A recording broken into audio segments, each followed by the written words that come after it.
Tick loud in the chamber, pressure gets colder. Resla walks in, truth riding his shoulder. Here for the shift, tear the mask off pretenders. Beat drop, he's a fucking monster. Cuts through the noise, pulls the lies in the daylight. Every move calculated, every word's a fist fight. Building new codes, stacking bricks for the future. Turning midlife to gold, cut the chains like a suture. Keeps time as a weapon, each tick is a death note. Lights up the skyline, watch the whole city take note. Not chasing the fame, here to freeze what's molten. Break open the silence, keep the truth ice coated. No clock to punch in, he's the one who dictates.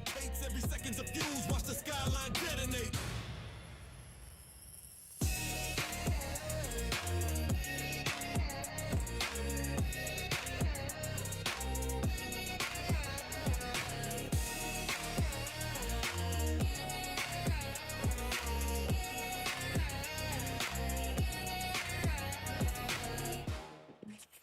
Yo, what is good, y'all? What is good? Damn. I'm doing a whole bunch of new shit. Shit is all over the place. So we gonna be trying to figure out what the hell's going on. I don't know what's up with my laptop. I've been fighting with my laptop for like at least since I got home. Not half the day. I was about to just lie right now. Half the day, I don't know what's going on. My laptop, I got home, I started trying to prepare for a live. I actually did this live and then I deleted the live because oh shit, you said my volume level for like 40%, bro. Wait, really? Oh, no, wait, on my side, it looks low. Because I have to load the volume on my side, because if not, I'm going to get blaring sound. No, on your side, it looks good. Hold up, let me hear myself, because I'm looking at my laptop. I hear myself just fine on stream. You say 40%. Yo, make sure it's not your side. Boost up your side. Because I have 3 different settings. So I have settings for you guys. I got settings for me, and I got settings for the recorded vibe. So, but right now my laptop, I can see the stream. I just can't see the chat. I can't see you guys in the chat. So that means I need to, let's do this. Because normally I don't do this. I like to watch you. I like to watch I like to watch the chat on my laptop. But YouTube, not even YouTube, but my fucking look. Now I see Stream Elements. Why is Stream Elements coming up? It started doing this last couple of things. Let me get rid of this. But I gotta do it on my desktop because my laptop. This is what my laptop is showing y'all. This weird little monkey shit. So it says I got a problem and I gotta sort out what it is. I did an update yesterday or the day before, and ever since then my Google has not been showing me the chat. So I gotta figure that shit out.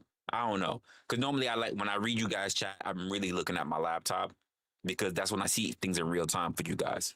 Because everything that happens like on StreamYard or not, even if I'm not using StreamYard, I'm on my side, I'm looking at shit, I'm ahead of you guys.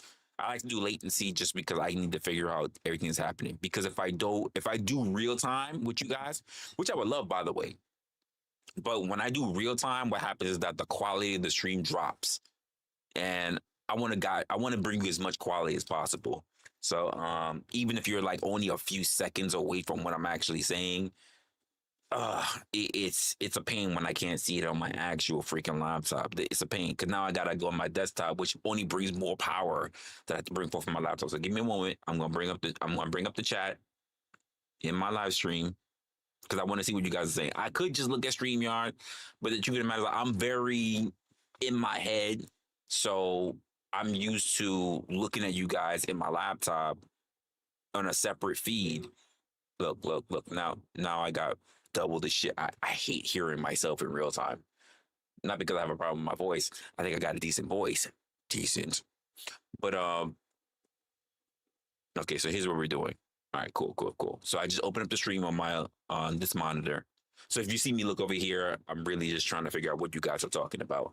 I really only use StreamYard for the alleviation of buffer rates that goes on. Outside of that, I never need StreamYard. Oh, and of course I'm doing panels. That's the only reason why I use StreamYard. If I could really bring people in and I didn't need StreamYard to bring in panels, I would never use StreamYard. I would never pay for StreamYard. Like, it's just what it is. I could do all of this without StreamYard. It's only when I need It's only when if I want a convenience or if I want to bring up people to talk to that I think about StreamYard, which is why I'm always looking for the right person who understands other platforms, things that I can be able to benefit off of, that I won't have to use these particular common methods like Discord. I like Discord, but I'm not really an expert, not even in the media when it comes to it. Oh, look at that! You said you just clicked. Hey, appreciate it. You know what? Let me do it. You guys just walked in. Let me give you guys a little bit of a shout out. Thank you for already walking in. Oh, by the way, folks, let me go check this right now. Because tonight we're doing something I've never done before. Tonight is the first night that we are actually officially on Kick. This is our first night on Kick, folks. So, yeah, I've been talking about this for a little bit, especially the people in the background. That I was going to be starting a Kick channel. So this is our first night that we're actually on Kick. So people who are coming in randomly, oh shit. Let me look at Kick right now. You guys know how I feel about basically Twitch. And I'm like, it's been back and forth. I really only put damn. Oh, sorry, I got sound. I got something coming through from Kick. All right, cool. But you guys know how I feel about a whole bunch of stuff when it comes to Kick and such. So I'm Twitch and such. So I got an issue when it comes to Twitch just because the discoverability is really bad. So I'm gonna try my hand on Kick. And especially with the new rebranding that we're doing right now, this is what I'm be doing. So tonight is actually gonna be my first official night doing what we do here on Kick. So if there happen to be some random people that just want to come in, see what's going on with the actual channel, welcome. You'll see that we've been doing this for a little longer than you expected, but we're new to you. We're new to the new engagement, and we're gonna be building up from there. I keep looking at my laptop. I'm gonna close my laptop because I'm getting distracted. I'm so used to being there. But anyway, I want to shout out everybody who's already been in the building. The first person that came in was Hanoverse. The panel verse, right? And then who else is in here in the building? We got Miss Raven in the building. Hey, Miss Raven, top tier here in the Resla area. She is a royalty, as Ruthless Truth would like to call it. She, or as even as Right 90s like to call it. She's royalty. She's literally bought. She's the only person I have who's actually bought the membership for royalty. And she even blessed a lot of you other people in here. So I appreciate it. Thank you, Miss Raven in the building. You said low. I did check it. You know what? You're right. I gotta check up. I gotta make sure I keep my laptop up just to make sure that we're still at decent levels. I closed my laptop, but even though I can't see the chat, I'm gonna have to keep looking into it. So a shout out to Locksmith Jeremy here in the building as well. I was thinking about posting a lot of when I'm be doing the stream on Discord as well, but I got busy.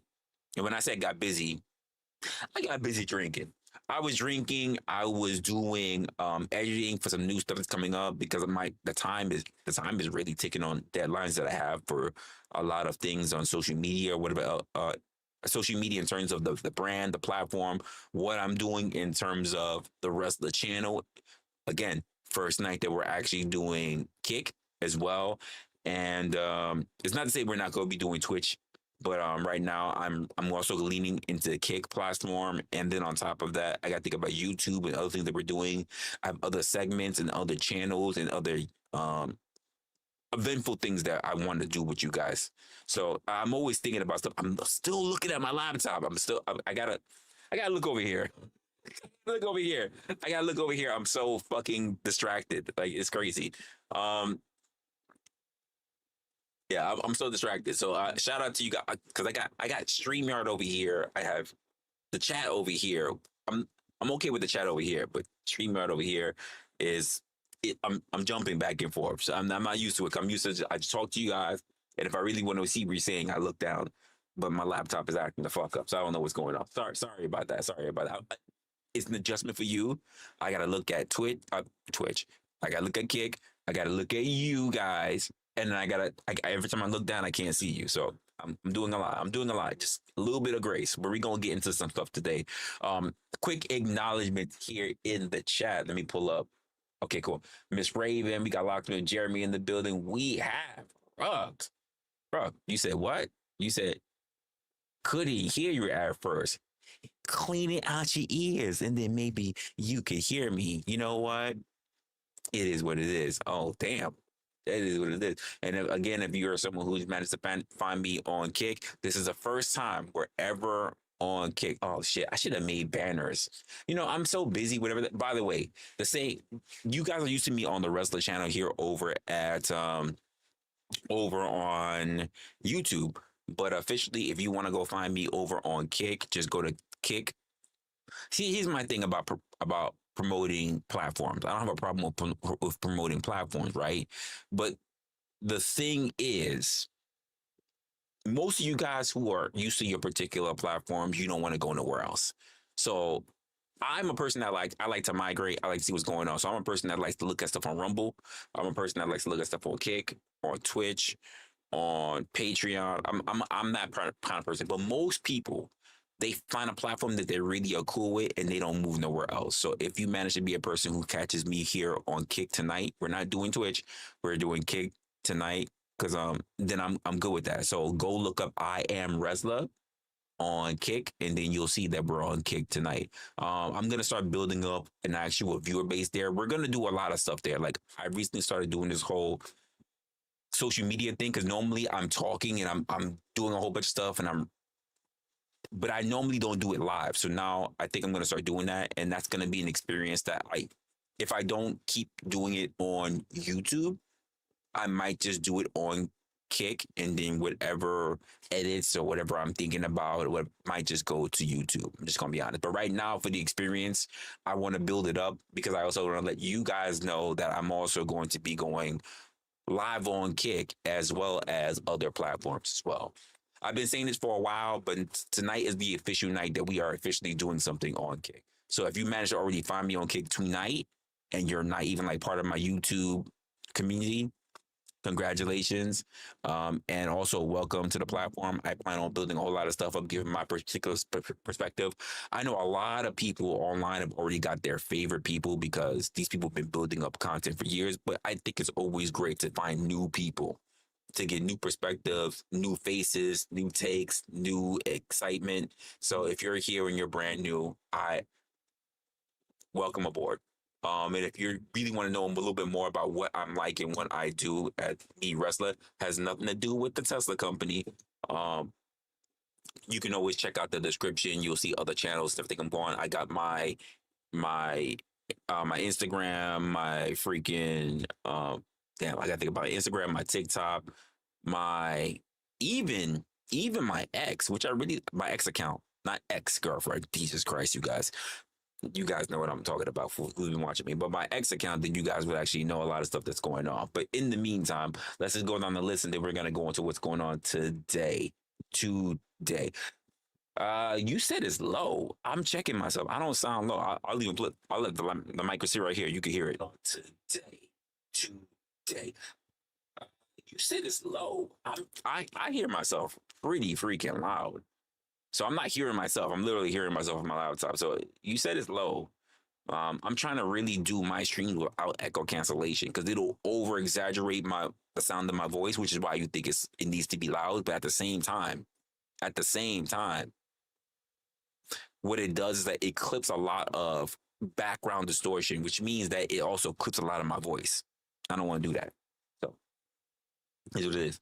So shout outs to you, Miss Raven already being in the building, Locksmith Jeremy being in the building, Ruck being in the building, Leopard Print is in the building. What's good, Leopard Print? Leopard Print is in the building. Let me get an icon of you. He said, I'm just adjusting my volume to 75% though. Go 100%. Go 100%. Don't go 75. Go 100%. I want you to hear every word, every syllable. We got Hornet in the building. What's going on? What's going on, Hornet? He says, what's up, people? Appreciate you actually being here as well. Oh, he says, listen, Cellulite Podcast in the building. What's good, Will? He says, bro, I just looked in. And so Raw literally just got done talking about this 15 seconds ago. What did she just get done talking about 15 seconds ago? What she just talked about 15 seconds ago? No. Read the whole message. Read the whole message. Oh, let me make sure you're not up above. No. Are we talking about social media? A walkthrough in social media? What exactly do you mean? But he says, "What's up?" I'll get a little bit more context, and they'll run up in there as well. Then you say, "Others say they can hear your volume is low, but they're trying to get at the same time." Hello. Hopefully you guys get it. You guys know me. I'm a visual guy. I'm visual. I'm not an audio guy. I tune a lot of things out, so I gotta really pay attention to audio a lot. Unless I want to do this, I want to put the mic in front of my face because you guys know I don't really like a mic so close in front of my face. But if I gotta do that, I'll do it. Because when I get really loud, I get animated. You know what's the first thing you guys gonna say? Wrestler, your mic cut out. Hey, the noise gate is really crazy on your mic. Hey, I can't hear you on your mic. You guys say this all the time. So which is it gonna be? Either I'm far enough from my mic that it picks up everything I'm saying, and then you say I'm low, or I'm all the way close up on my mic, and then you guys say you can't hear me if I get fucking loud. We can't have it both ways. I'm not an audio engineer. I know most of you guys think, go to audio school. I'm not going to do that for y'all. I have a life, just same how you have a life. If I have to go to audio school, you pay for it. You know the links, you know the donations, you got my Cash App, you can hit the super chat button or whatever. Like, you could do that. Pay for my audio training. Because if not, you're going to have to do what we got. I can't be doing everything for you. I'm not going to be your everything. This is not that kind of relationship. Y'all need to chill the fuck out. Anyway, we're getting into social media because I got a whole bunch of stuff sitting on my feed, and I like to go through it. I like to talk, and I like to listen to a lot of the different conversations that take place on social media. And what happens is I end up having my own different talks, my own different theories, my own different reactions. But I realize I never really go online. And then when people ask me about particular things, I go, oh, this particular channel, or I saw something here, I saw something there, or I have conversations. And then you guys, I have no idea what you're talking about. So the whole point of us, and I think this is what the official title is going to be, a walk through social media, so that you guys see what comes under my feed. And then we have a conversation and you understand. At least you get a little bit of insight as to what goes on in the mind of this guy right here. So let's do a little bit about that. I got to move this to the side because I'm not used to me putting the chat over here. I'm used to looking at my content on this side. And then I got to look on this side to fix it up. Oh my gosh, this is going to be one of those nights. This is going to be a really interesting night. Now I feel like I need a whole extra monitor so I can put shit up in other places. All right, here we go. So first thing popping up on my feet. I'm breaking my neck just to go do this. This is crazy.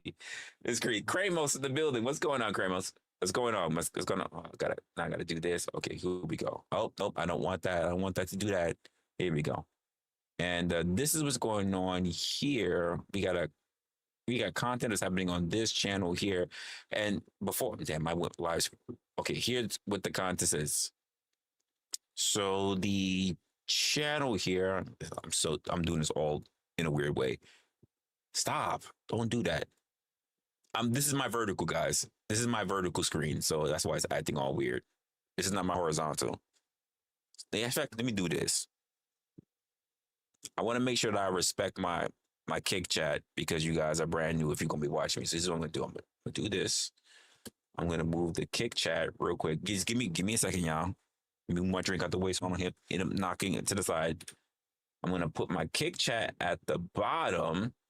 I'm going to put my YouTube chat at the top. Ooh, that's going to be difficult to read. I'm not even going to lie.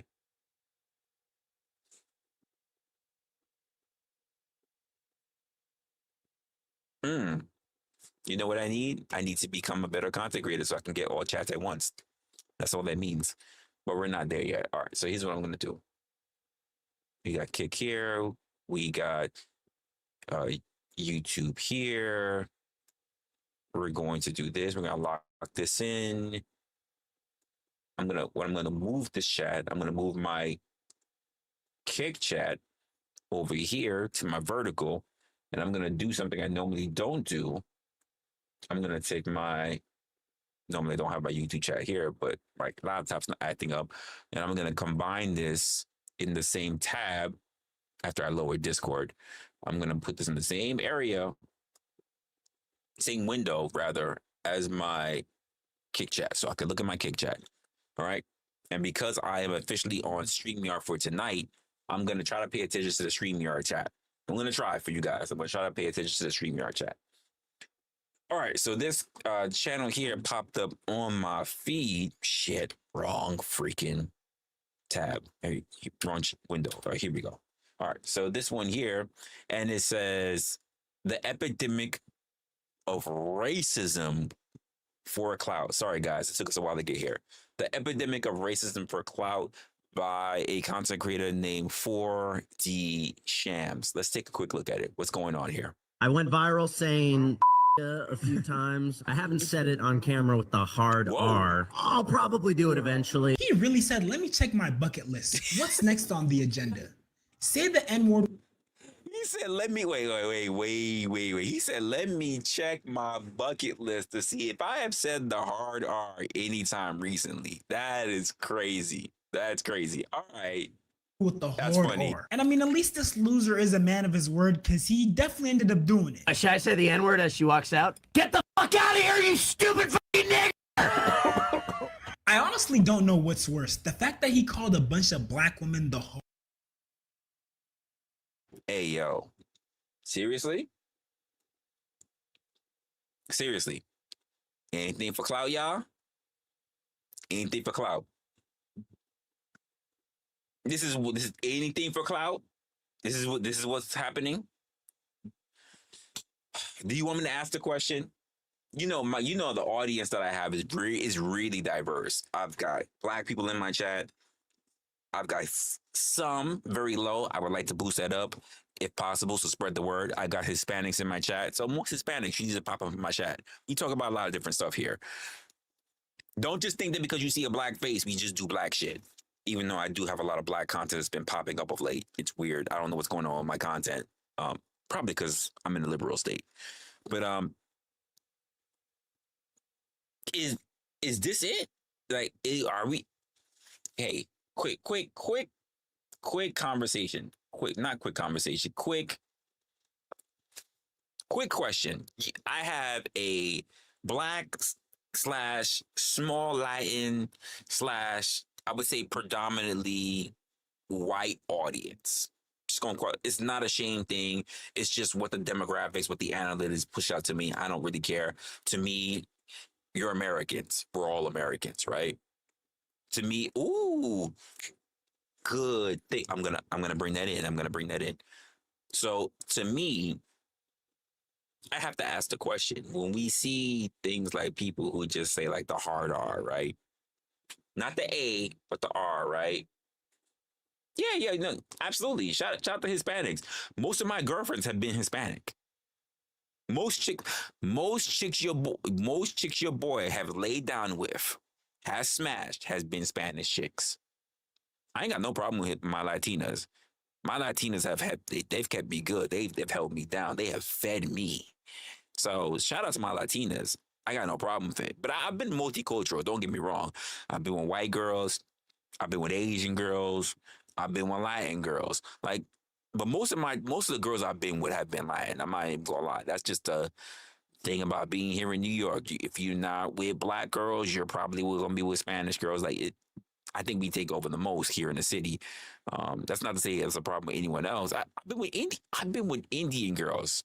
I've been with more Indian, West Indian girls. I haven't been with Indian like Asian girls.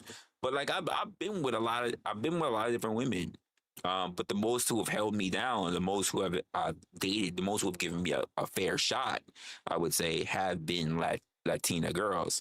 And I just find so much. I find so much in symmetry when it comes to them, because not for nothing, even me growing up, I was like, for a good portion of my life in the Bronx, I was like the only black family inside of an entire 2-block radius, if not in my entire building, that was Spanish. Take your pick. My neighbors, whether they were on drugs or not, the west side, the east side of my building, the corner stores, the laundromats, and even some of the drug shit that was going on, the gangs. It was all Latin. So a lot of people got to know me really, really early as being, yo, that's that, he the negro over there, but he's cool. He understands us. I've been eating Spanish food for a long time. My first best friend is Hispanic. Like, I've been around Spanish people for a long, long, long, long, long fucking time. So, but how do we feel, white folks? To the white folks, to the white folks. How do you guys feel? Are you? Not to say for you specifically, but do you think that there are people who think that they represent you because they are of your ethnicity? Do you think that there are people out there that they're just screaming to be open in the open, and they just so desperately want to say the hard R? And if that's the case, that you say yes, let's just say you say yes. Yes, Resla, I don't know why. You can say it ain't me. I'm not going to judge you, whatever. Like, it ain't me. I've seen it. I understood it. Maybe I got some family members. Maybe I got some friends members. But do you know why people are so desperate to say the hard R? You have to explain it to me. Why is this so important? Because that's the real key part. Why is it so important that you feel like you need to put out the hard R? White people in general, like there are, like, I've run across Hispanics and I gotta be like, and they like, no, we been oppressed too. We sitting on the back, the same thing, Vato. And I'm like, I've had Indian people from the to the try to tell me like, no, I'm dark skinned too. We was oppressed too. And I'm going, why is it important to put out the hard R? Because think about it, it's only one real race that you're trying to associate as either trying to denigrate or be likened to. Why is it important that you want to say that word so importantly? I want to know what you think of in the chat. Hey, bad examples too. Bad examples too. I just want to know.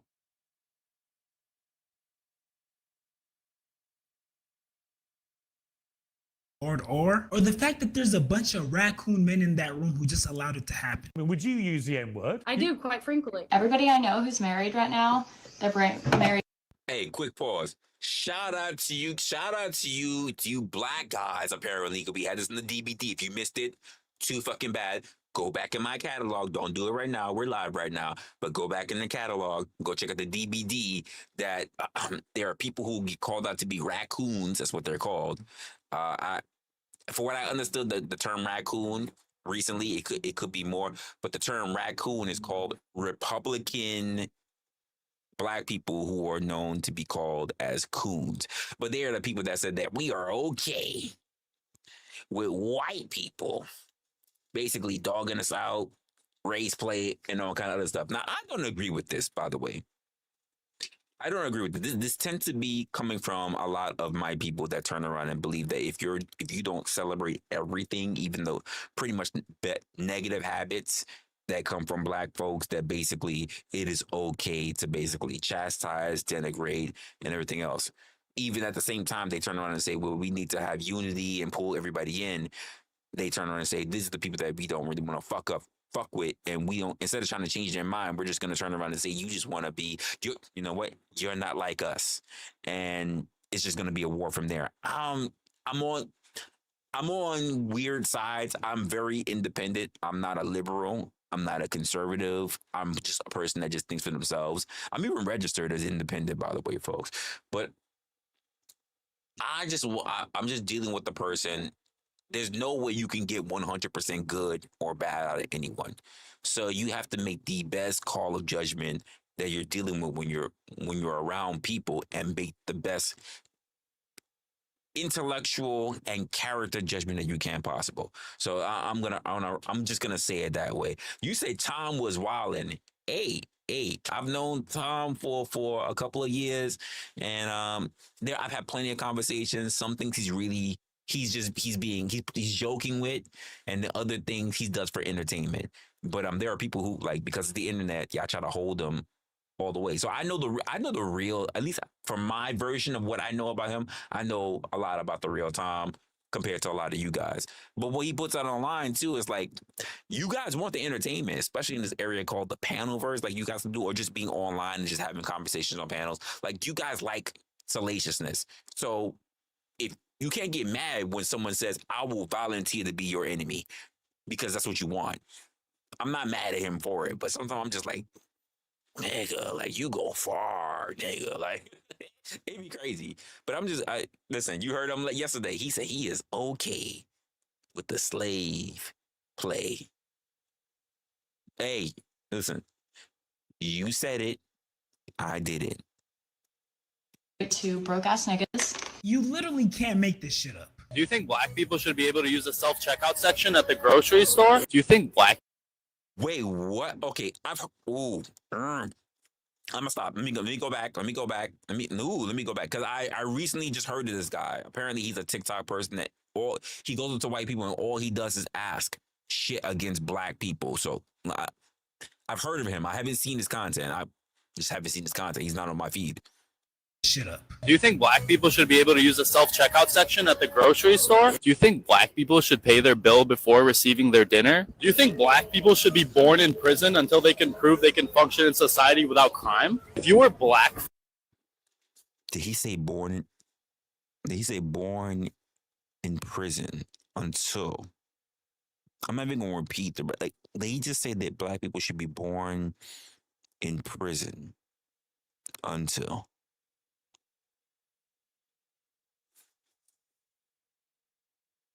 No, I'm not gonna do it. Let's continue. Oh God, nope. You're not gonna trigger me. You're not gonna trigger me. Nope. I'm gonna exercise judgment.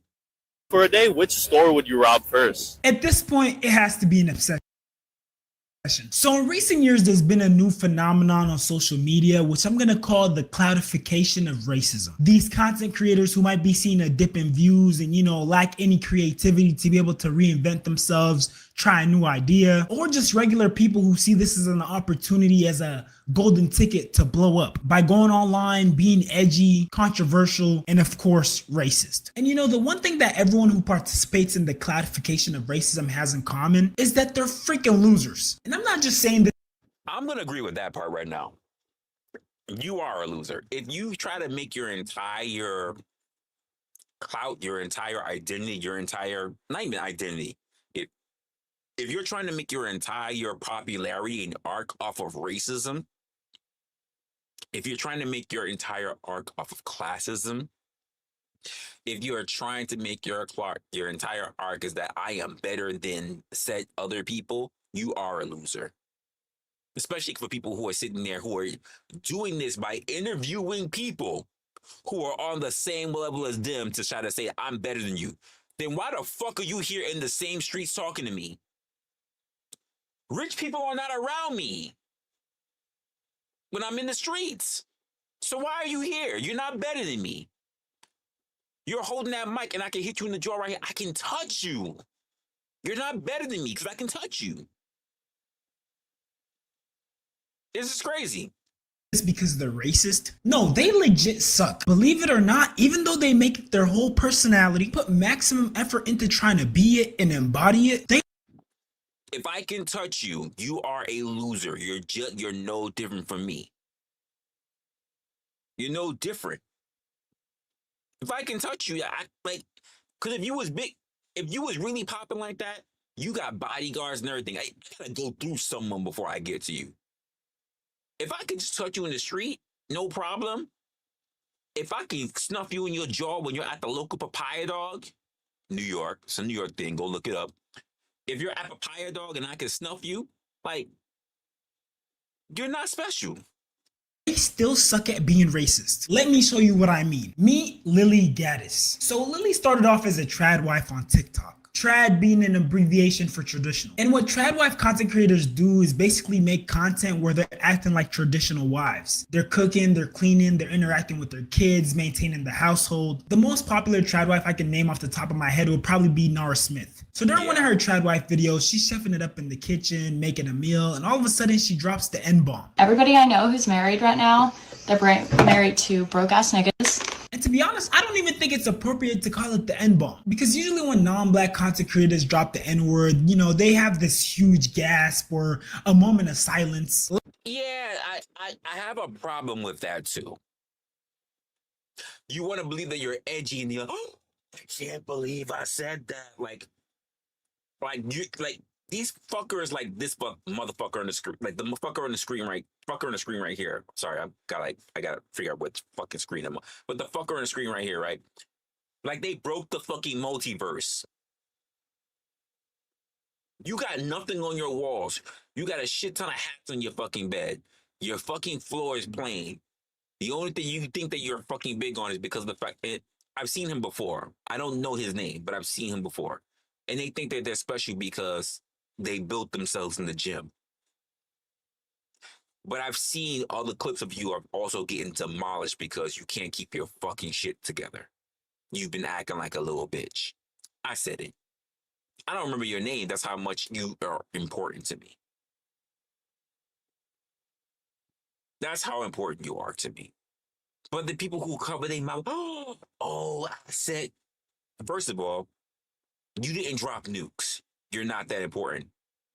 Why would you even move across your bed with your fucking foot sticking in the air like that? That's sus anyway. Letting us know that it's a mistake, that they messed up. But see, with Lily, it wasn't an N-word bomb. It was more like a N-word slip because of how smooth she slipped it into her rant. He didn't slip. If it's part of your vocabulary, you didn't slip. Let me say this again. You can only say something like that if it's part of your normal speech. You know what's a word that you don't really catch me saying as part because it's not part of my normal speech? Tabernacle. You won't catch me saying the word tabernacle. I don't think about that shit, so it doesn't become a normal fucking word.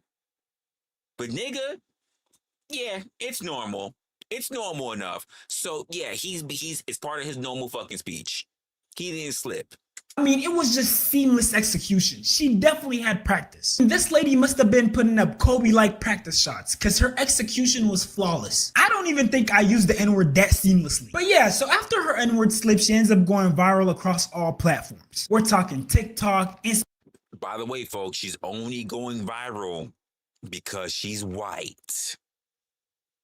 Not even because she's racist. You got to still prove that. She's going viral because she's white. They didn't talk about Hispanics because they didn't talk about Cubans. Some Cubans are pale skin. Go look at Destiny. He's Cuban. They didn't say nothing like that. It's because she's white.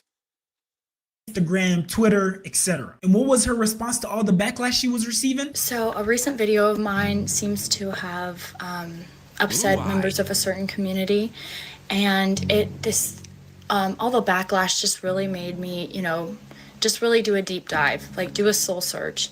And after all that, I still couldn't find a care. Yeah, so after dropping... Hey, and if she can't find a care, folks, don't give her no grace. Don't give her no mercy. None.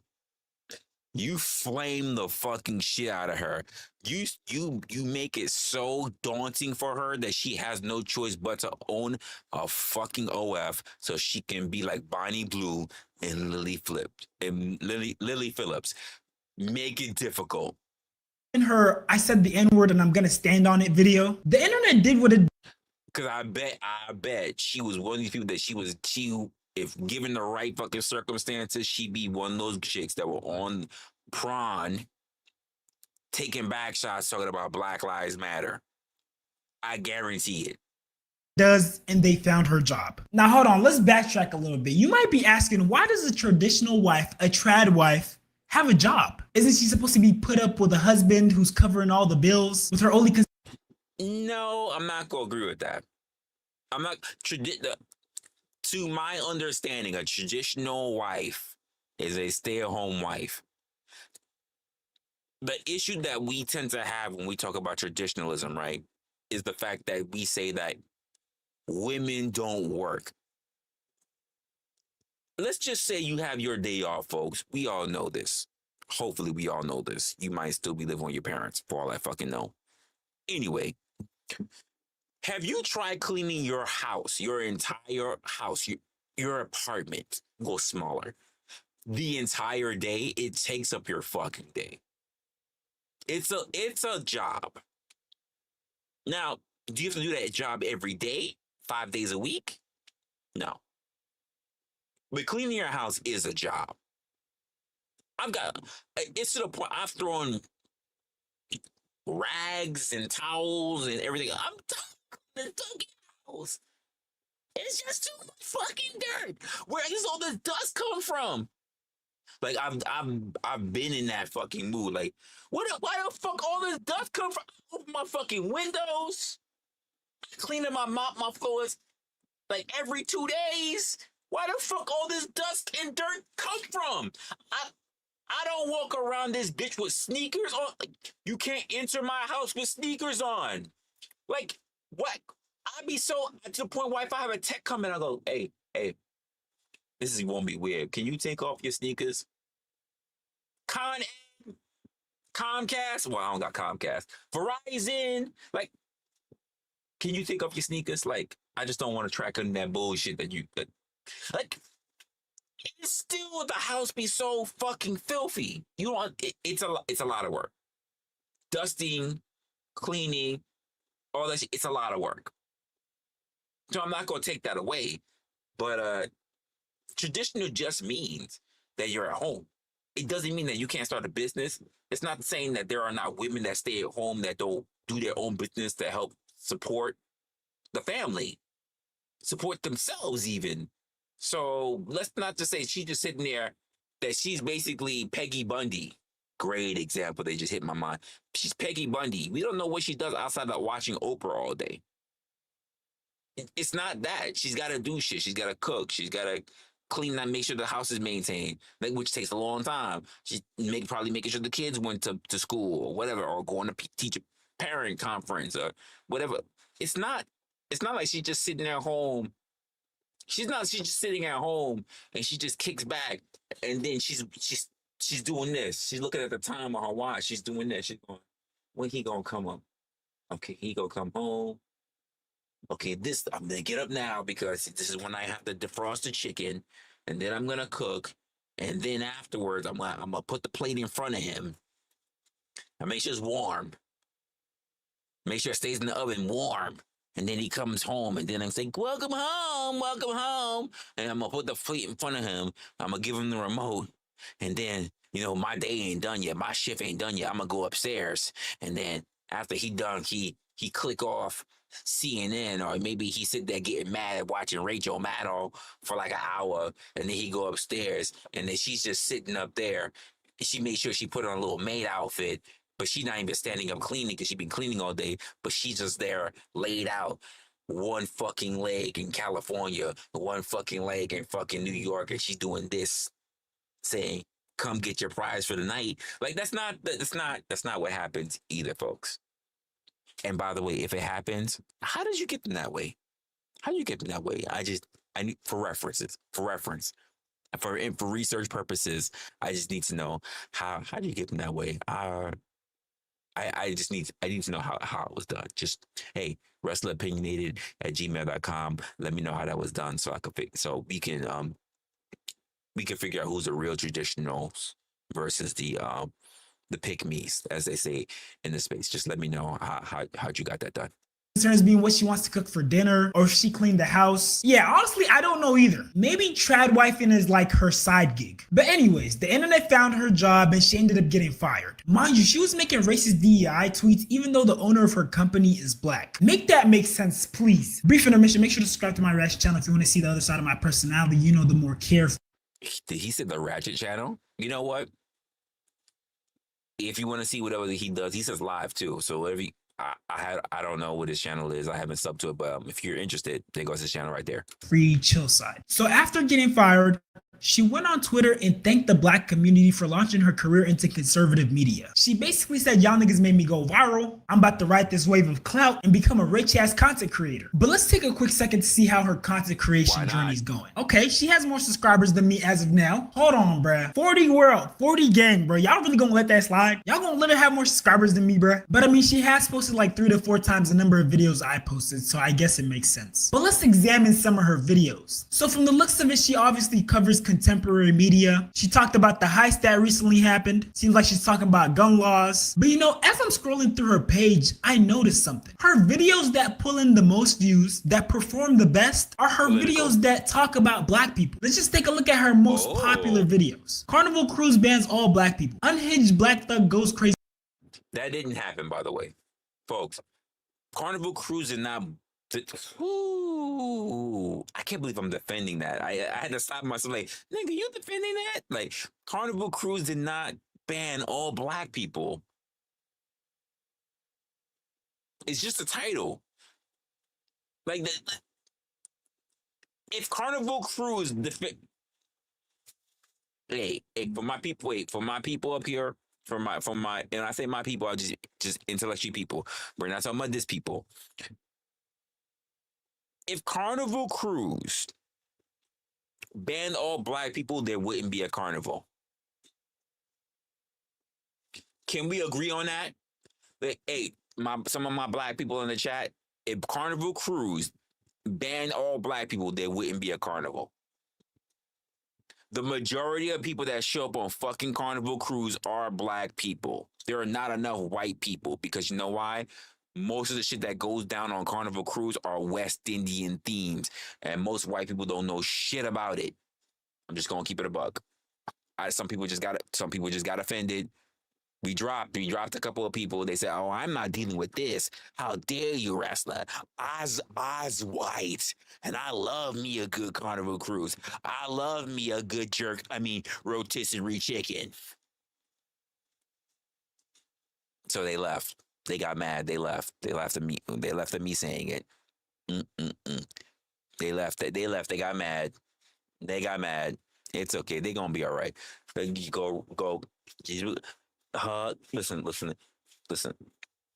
How to say? What's the Big Bang? The Big Bang Theory thing. Nice kitty, warm kitty, little ball of fur. Sweet kitty, warm kitty, purr, purr, purr. We gonna make you feel very good. It's all right. It is all right, folks. It's all right. I appreciate it. Hey, you're right. I might because I can't even really. I'm new to Kick. This is my first stream on Kick. You're absolutely right. Thank you. Thank you for actually. You're saying what? I could do what? I could be. Hey, you know what? You might be able to do the promoting. You might say I maybe get good Kick community. I wouldn't know. This is my first one, but we gonna do what we gonna do. Sometimes there's bots. Sometimes because I can't even pronounce what the fuck that is. Probably a bot. I know about Prime because I'm not new to social media, but still. I do appreciate that I just get a bot that at the very least, let's say it's not, but let's just say if it was a bot, that I at least get a little bit of recognition. I'm just letting you guys know I'm not talking shit. I actually am here on Kick. So we're gonna run it up. We're gonna do what we gotta do. He said, damn. Yeah, damn. But she says thank the black community, but not really thank the black community. On subway, sitting next to blacks. Caught on camera, black man randomly attacks white server. Woke black demands black only spaces, gets humiliated when we agree. Black girl ripped out. Blacks tip $0. Low IQ black man. Black neighbors attack white man for helping women. Black civilization. Is it me, folks? This just could be me. Do you think, hey, you know me, a good portion of my community happens to be white. A good portion of my community happens to be black. I want more Mexicans, but I also want more less Latinos and Latinas. But I really want the small demographic. I'm not really even asking for Indians because y'all really stick to your own. but can I get me some Asians in this bitch? I need me some Asians in this bitch. So let me ask you the question. Do you think this trad wife is obsessed with black people? What do you think? What do you think? Hey, Uncle Tom. Hey, B Baller. You think she engaged in race play? You think she engages in race play with them blue eyes? Before and after. She doesn't date blacks. Kicked out for being black. Blacks caught dumping trash. You seen it here, folks. We basically made this lady. We're paying her bills. She literally has to name drop us to put food on her table. The lady can't go viral if she doesn't mention black people. Can we just take...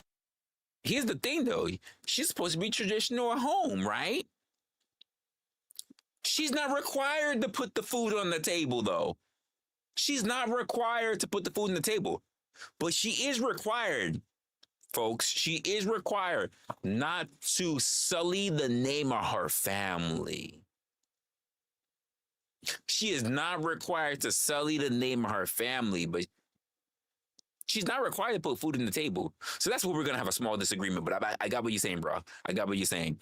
But, hey, B-Baller, Uncle Tom, are you okay with that race play? You want this good white woman, this blue-eyed white traditional woman to play that race play?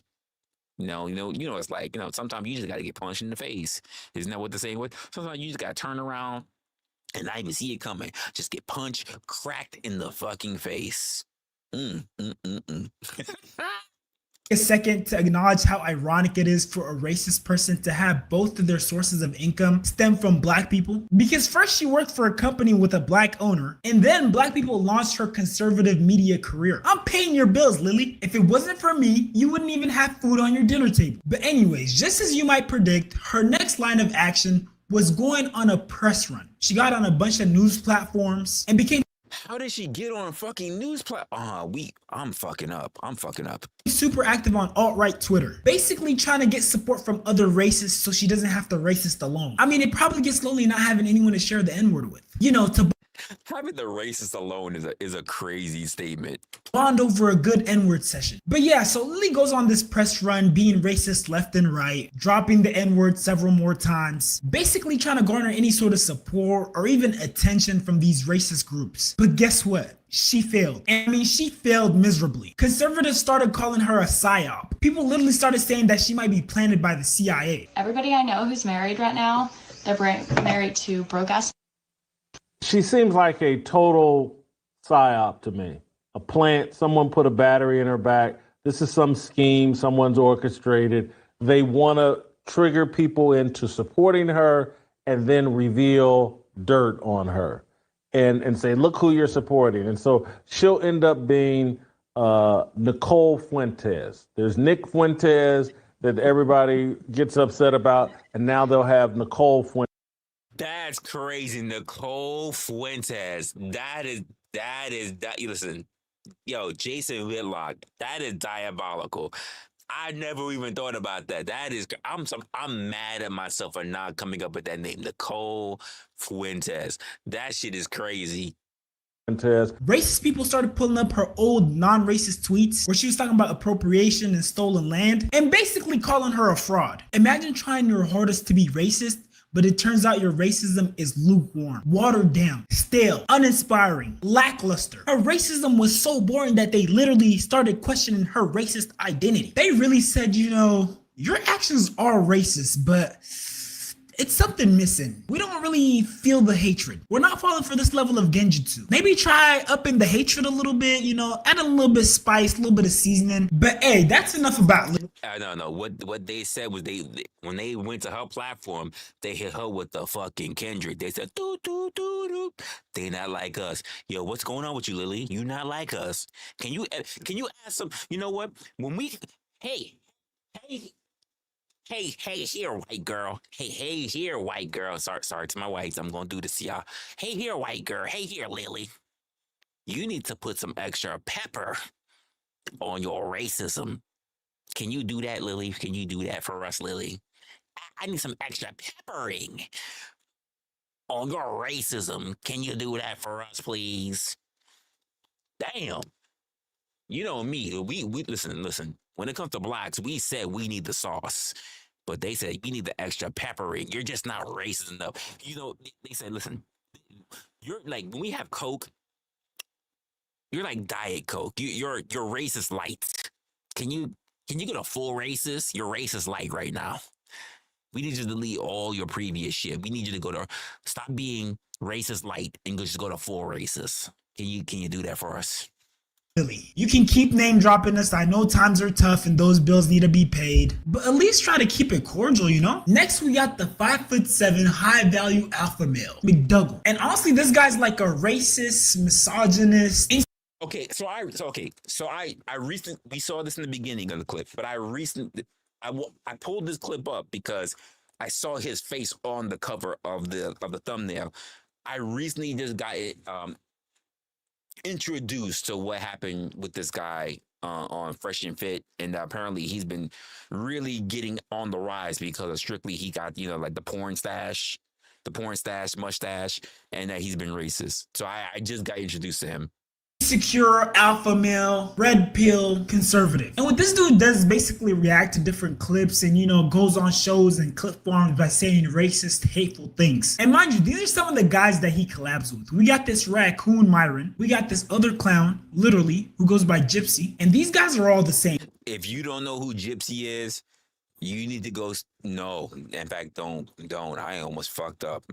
as a content creator myself. Gypsy does some wild shit on platforms where other people can see. I'm not gonna highlight the motherfucker. I'm not gonna do that. That was real close. I caught myself. But yeah, he's another racist that loves to dress up like in Joker costume. I mean Joker, Heath Ledger, Joker, the Joker movies, and he just says a whole lot of wild racist shit. Y'all can go look him up if you want to go look him up, but I'm not gonna promote up. That shit was crazy. I almost did that. I really almost did that. Damn. This just tells me, like, as much as I've been online for this last almost 2 years, I'm still not all the way there yet. I need a team. I'm just by myself. I need a team though.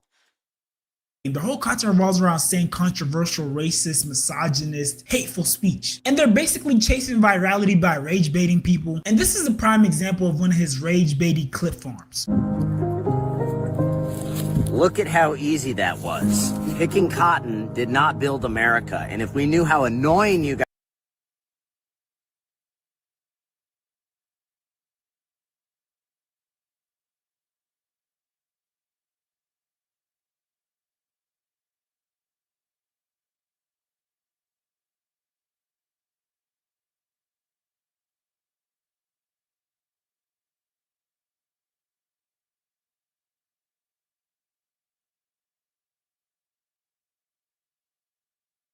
The fuck out of here. With the fucking Justin Bieber swoop in the fucking front. Get the fuck out of here. guys were gonna be, we would have just used Irish slaves. My shirts are built from the best cotton in South Carolina. Check out the merch store at angrypatriotmedia.com. This guy cannot be serious. I'm not gonna let him rage bait me, bro, but like, damn, man. We obviously all. I had to walk away. He almost got me. He almost got me. I had to get up. The moment I saw him pick the cotton, I just said, this is about to go down. I had to get up and collect myself. I said, no. I'm not going to let him do it. I had to get up. I knew where it was going. I know that slavery was much tougher than that. I mean, these people were collecting pounds of cotton. Pounds. And if you've ever held cotton, you know how lightweight it is. And this was a daily occurrence. And we're not even including all the torture they went through, the conditions they lived in, the emotional damage they experienced, and all the sick practices that slave owners had. And I don't know what these loser red pill racist obsession with slavery is, but they always seem to bring it up. The institution of slavery is not inherently evil. I know. Some of you guys are upset by that. Some of you guys are saying, I've been saying that for years. Okay, I'll take it a step further. It is not inherently evil to own another human being. Well, then I'd like...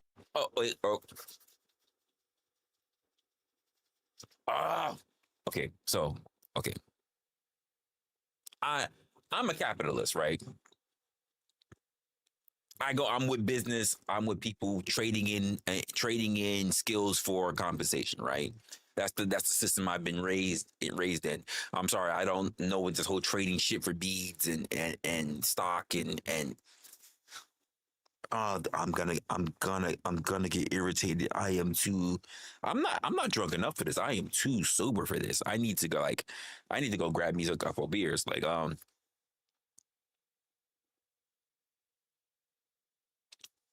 All right. Here's my thing. You kind of are in slavery, and this is my personal view. Some of y'all will not go agree with it. That's okay. We can have a conversation about that later. But I kind of do a view. You say like we do purchase people when we decide to hire them. When companies decide to hire people, they're buying people, and therefore these people are their slaves. Because you know why? I hired you. I am paying you to do a particular job. If you leave, you won't get that money. If you do something I don't like, I will get rid of you, and therefore you can't get that money. Everything is tied to the money thing. You must act how I want you to behave in accordance to my company. So I'm not. This is not an advocation that people should just be doing whatever the fuck they want, even though there's somebody paying them to do a particular job. That's not what I'm saying. But to the point where we're even hearing today in 2025, there are people that turn around and say, you know what, when you leave here, hey, Michelle, when you leave here, when you leave the channel, you're going to be held accountable on what you say on every channel. You're going to be accountable for what you say when you're not online. You're going to be held accountable online for anything that you say when you're not online. And that's where I have a problem. You want to say, I got to do whatever I got to do when I'm on your clock, is fine. You can't come to me and then say, I'm going to judge you for what you said when you weren't on my clock. That's a problem I have. There is a difference between servitude and slavery. Let me say that again for you who don't understand. There is a difference between servitude and slavery. Servitude, when I am here with you on this time, when I have to do this particular thing, I will do this job. Slavery, regardless of what you do and where you go and what time you do it, I own you. That's the difference. You paying me because you owe me, because when I was there, I had to do what you had to say during that time, is different from when you're not paying me, you're holding me accountable for shit that has nothing to do with you. That's a problem. And there are too many companies trying to do exactly that. They're trying to build methods of slavery. Not servitude, slavery, folks. That's the problem that I'm having. I'd like to ask you, Joshua, would you go and become a slave? No. Serious question. Would you go and become a slave? I think we already know the answer to that. And you know what I hate more than a racist white person is a racist person of color. Because, oh brother, how bad do you want them to pick you? A prime example is this content creator named Kanye Lee. He's a Christian conservative with a bunch of controversy. Oh, I don't know who this Asian guy is, but we do have black people that just so desperately want to be. But keep in mind, I'm also going to say this: it's not just black people. I've seen this, obviously not white people, but no, I'm not even going to say obviously, but not less likely to be white people. I've seen this with Asians. I've seen this with Indian people. Not feather, but definitely dot. I've seen this with Asians. I've seen this with Hispanics. When I say Hispanics, I mean like Puerto Ricans who are really light skinned, or even Cubans who are light skinned. I've seen this. Like, you're not one of them. At the end of the day, you're not one of them. Your last name will prove that to them. Like, you're not one of them. Now, you should do whatever you're going to do, and you should be rewarded and compensated for your actual skills and what you provide. That's just human decency. This is the reason why you're there. I don't think you should get judged by shit that you're not there for. Say that again. You should not be judged for shit that you're not there for. Who I decide to fuck has nothing to do with how good I perform my job, unless I am fucking someone over on that job. Which is why I say, guys, be careful. Ladies, be careful of shitting where you eat. If you're going to judge me because let's just say I fuck white women, it shouldn't matter if I don't fuck white women that's on the job.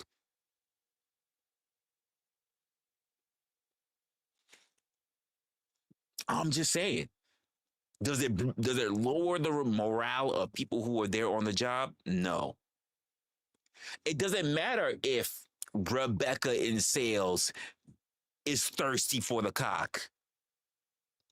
If you have nothing, if the team has nothing to say, like, hey, he listen, I heard he was in the guts. He was in the guts of Rebecca. He knocked the box out that shit. And now she can't even think straight on the job. And now, like, if that's a different story. Because now you're fucking up the team morale. But if Rebecca is just keeps saying to Teresa and everything else saying, I would like to, but I would never, and she just has a little crush, that's fine. If it's not fucking up the dynamics of what's going on in the workplace, I don't understand why you guys think that you need to go out of your way to think that you can not just judge, have your opinions, I don't even care, but to think that you can penalize people for what they do in their own private life. Hey, here's my thing, Michelle, here's my thing. Let's just say you work on a job. It could be a civil servant. You can be non-civil servant. You could have a regular job. If you are interested in being a dominatrix, whether you are a dom or submission, it should not hold any ramifications on how you are on your regular job. If you are a waitress, if you are an admin assistant, if you are a tech, if you are a surgeon, but on the side is your own hobby, you literally like to break niggas' balls.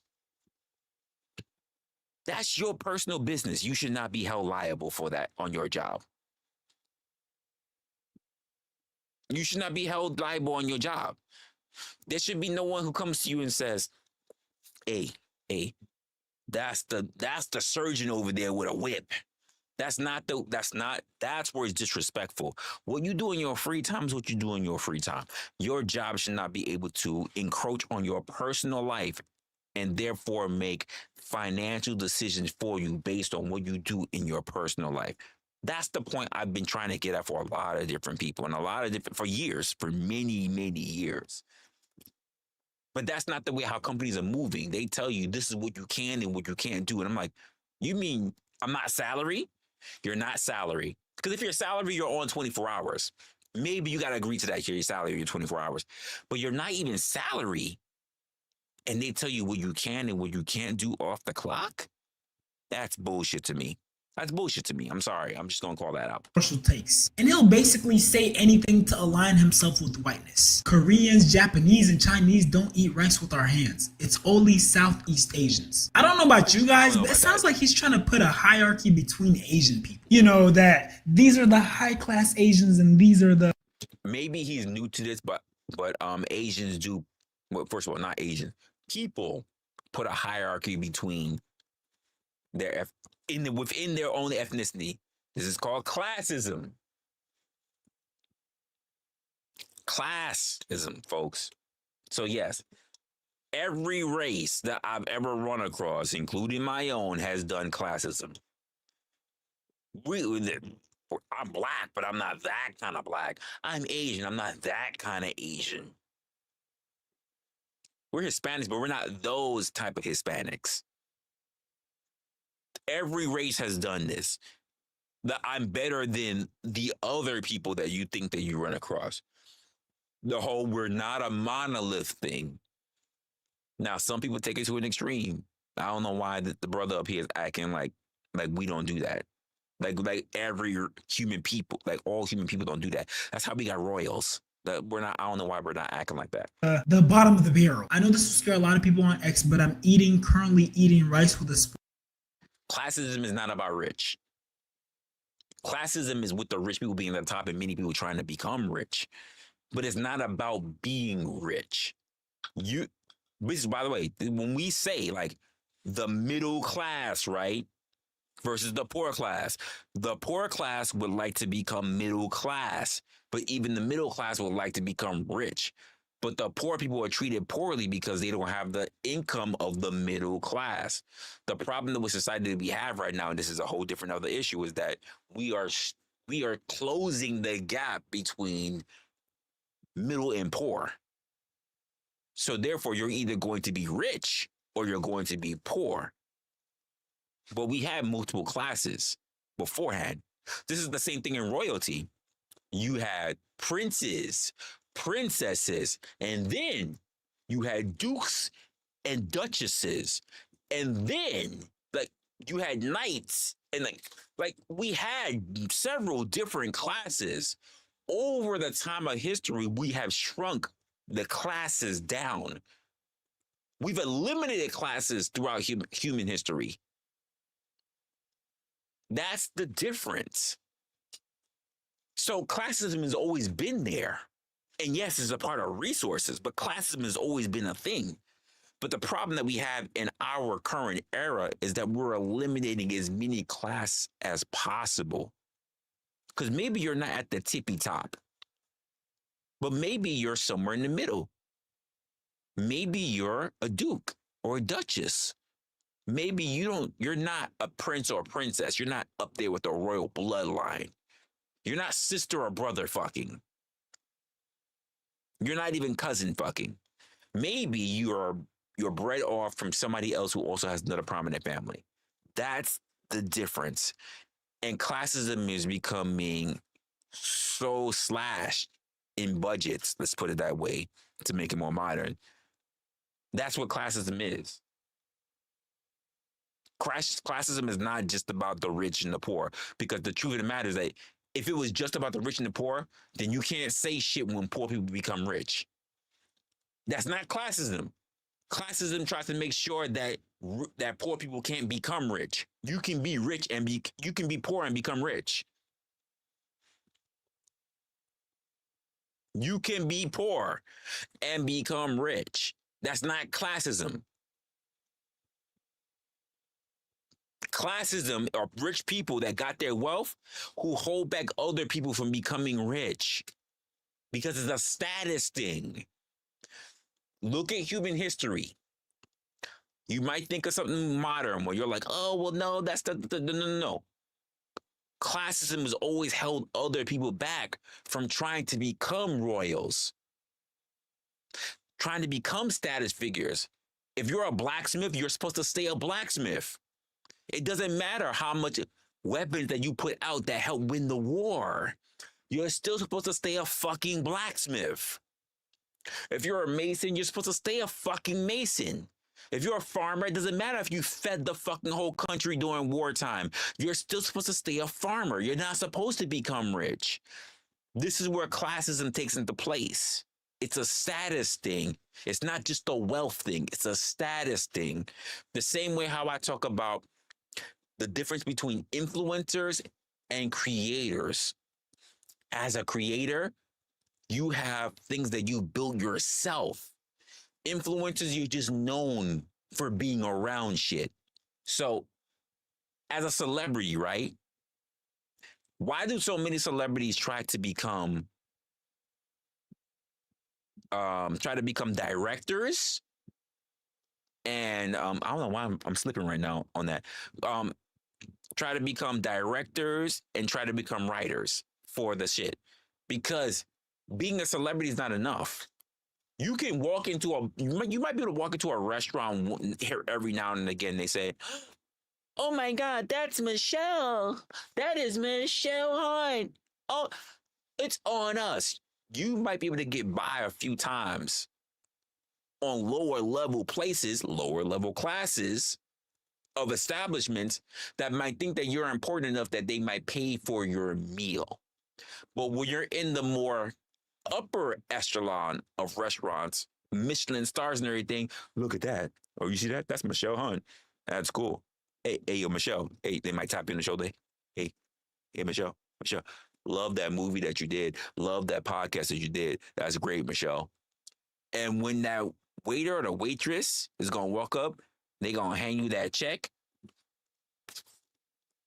It's not gonna be comped. It's not gonna be comped. That class is different.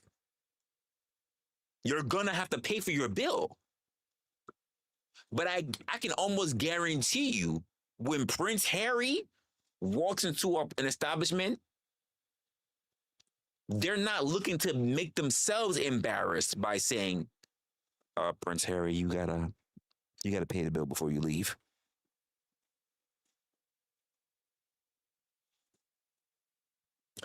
Oh, sorry. I thought, hey, you said it's Michael, not Michelle. Sorry. Well, Michael, what it's Michael Hunt and Michelle Obama having what? Wait, what are you saying? What are you saying? Wait, what? Michelle Hunt and Michelle Obama are having dinner together discussing important matters. First of all, let's just clear something out right there. Michelle Obama doesn't have any important matters to discuss. Yeah, I said it. Let's make that shit really clear before we start this video again. Michelle Obama doesn't have any really important matters to discuss. Michelle Obama is not discussing anything that wasn't already discussed already. She's not a revolutionary. That's you. Because if you really want to discuss something with Michelle, is her trying to use the name of her being first lady and really her husband being president to try to elevate that rinky-dink fucking podcast that she has. That's something you should be discussing. She has nothing else important. Yo, Denizen supported over on Ko-Fi. I appreciate you. Thank you, Denizen. I didn't even think about that. Damn, it's been a while. Denizen over here supporting from Ko-Fi. I appreciate you. Thank you very much, Denizen. Instead of using my bare hands like a normal person. Did you want a trophy for this? Dude wants to be accepted by the Western world so bad. And then we have this clip of this black nurse stealing from her patient.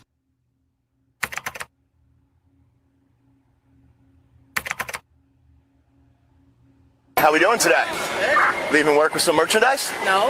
Can I help you, officer? See, that's the officer, right? But it's people like me that's calling in the officer, that put in programs, that put in the actual cameras, that put in the actual protocols for what to look out for, that spot people like her stealing from a company. I'm the person that probably I'm the person that's probably at the end of this. Like, it's the people that's on the job who sees it, then calls the cops, and the cops do all of that. But then they turn around and say, hey, Resla, this is what happened. Today, September 27th, we caught a woman who was stealing drugs that was manufactured from this company, blah, blah, blah, blah, blah. Just want to let you know, we notify local authorities. There's going to be a police report number, such and such and such and such, forwarding that over to you, decide with legal and even HR and even media if this is something that's going to be taken forth in the future, or are we going to be seeking legal allegations? Now, they'll never know if we're going to go take it to that level, but I'm the person that has to deal with a lot of that different shit. Just watching some very interesting video footage. And I just know there was some racists out there who saw this clip and just thought, black people, typical, or the usual suspects. Let's take a look at what Kangmin Lee says. Nurse gets caught stealing a watch from an elderly patient, and her reaction, I didn't do nothing. Is this him trying to use AAVE? Ashamed of nothing, offended by everything, we are reaching levels of fatigue previously thought impossible. But hold on, guess what? This is the funny part that just like this guy's just an idiot. Look at this. This video is staged and was uploaded by a channel that regularly posts police body cam footage with actors playing the roles of officers and suspects. I have been reliably informed that this was staged and fake. I am gullible. I apologize for spreading fake news. Their behavior is so common like this, it's hard to differentiate satire from real life anymore. Oh brother, how insufferable can you be? Even when you make a mistake, you can't own up to it without spewing hate. And mind you, he still has the original post up. And then we have this clip of this white guy stepping on this black guy, and I know raccoons, what are you doing? And they're basically trying to debunk George Floyd's death. Okay, so look, this is almost all my weight. Philip, can you breathe? I can breathe. You can breathe? Yeah. Okay, now I'm gonna bounce all my weight on you. Can you still breathe? Yes, I can still breathe. Okay, that is a fallacy. George Floyd died over fentanyl overdose. So look at where his knee is in this clip, and now compare it to this. At this point, they're just choosing to be blind. Now, It's not the.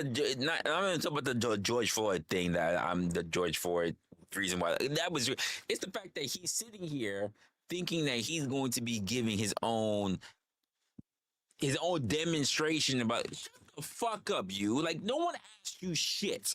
Like don't do those demonstrations. Don't.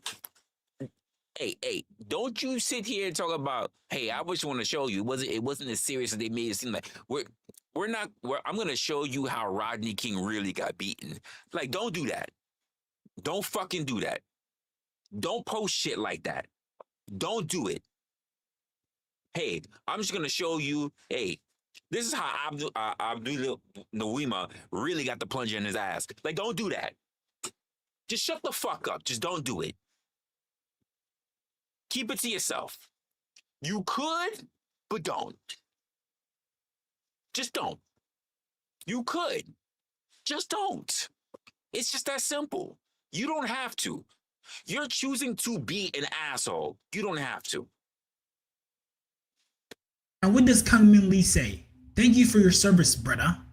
Now the whole world knows George Floyd died of a fentanyl overdose. The guy didn't even have his knee on the right place. Dude has his knee to his back when George Floyd had a knee to his neck. And you know, the funniest part about this pick-me loser, when he realized that the system is against him, he fell back on the same excuses that he claims other minority groups are using. So after discovering his racist, misogynist takes on social media, his job fired him. And this is a breakdown of the response video he originally. Guys, get a load of this. Get a load of this. Get a load of this, gang. I saw this, what are we, Monday? I saw this probably middle of last week. It's shit like this. Like I said, I watch a lot of shit across TikTok, across Twitch, this shit I saw on Twitch, and I was like, yo, I should really be letting you guys know of the shit that you really don't see that be happening across the fucking internet. It's not everything is just happening on YouTube, because, especially for the space that I'm in, because you guys mainly only watch the same people in the space. There's a whole world out there. So let your boy bring it to you, because nobody else is bringing it to you. Let your boy bring it to you. We posted. Right before I was about to head out to work, I got a call from an executive at my workplace, and he opened with this. The reason for this call is that we decided to terminate your contract effective immediately. Oh. Beginning today and going forward, you're going to cease all contact with employees, and you are not welcome on our campus. So they told me I was being removed immediately and not to return. The main reason? Because my posts were dehumanizing and derogatory. What's with the air quotes, Kang Min? Your words are dehumanizing and derogatory. I mean, are these not your tweets? You've said much, much worse. These were... Look at the tweets, guys. Look at the tweets. It's talking about American blacks. American blacks are the only groups that embarrass the worst, blah, blah, blah, community, and claims it's their culture. He went even further than that. Honestly, I need to find the original post from this video on Twitter that actually show all the shit.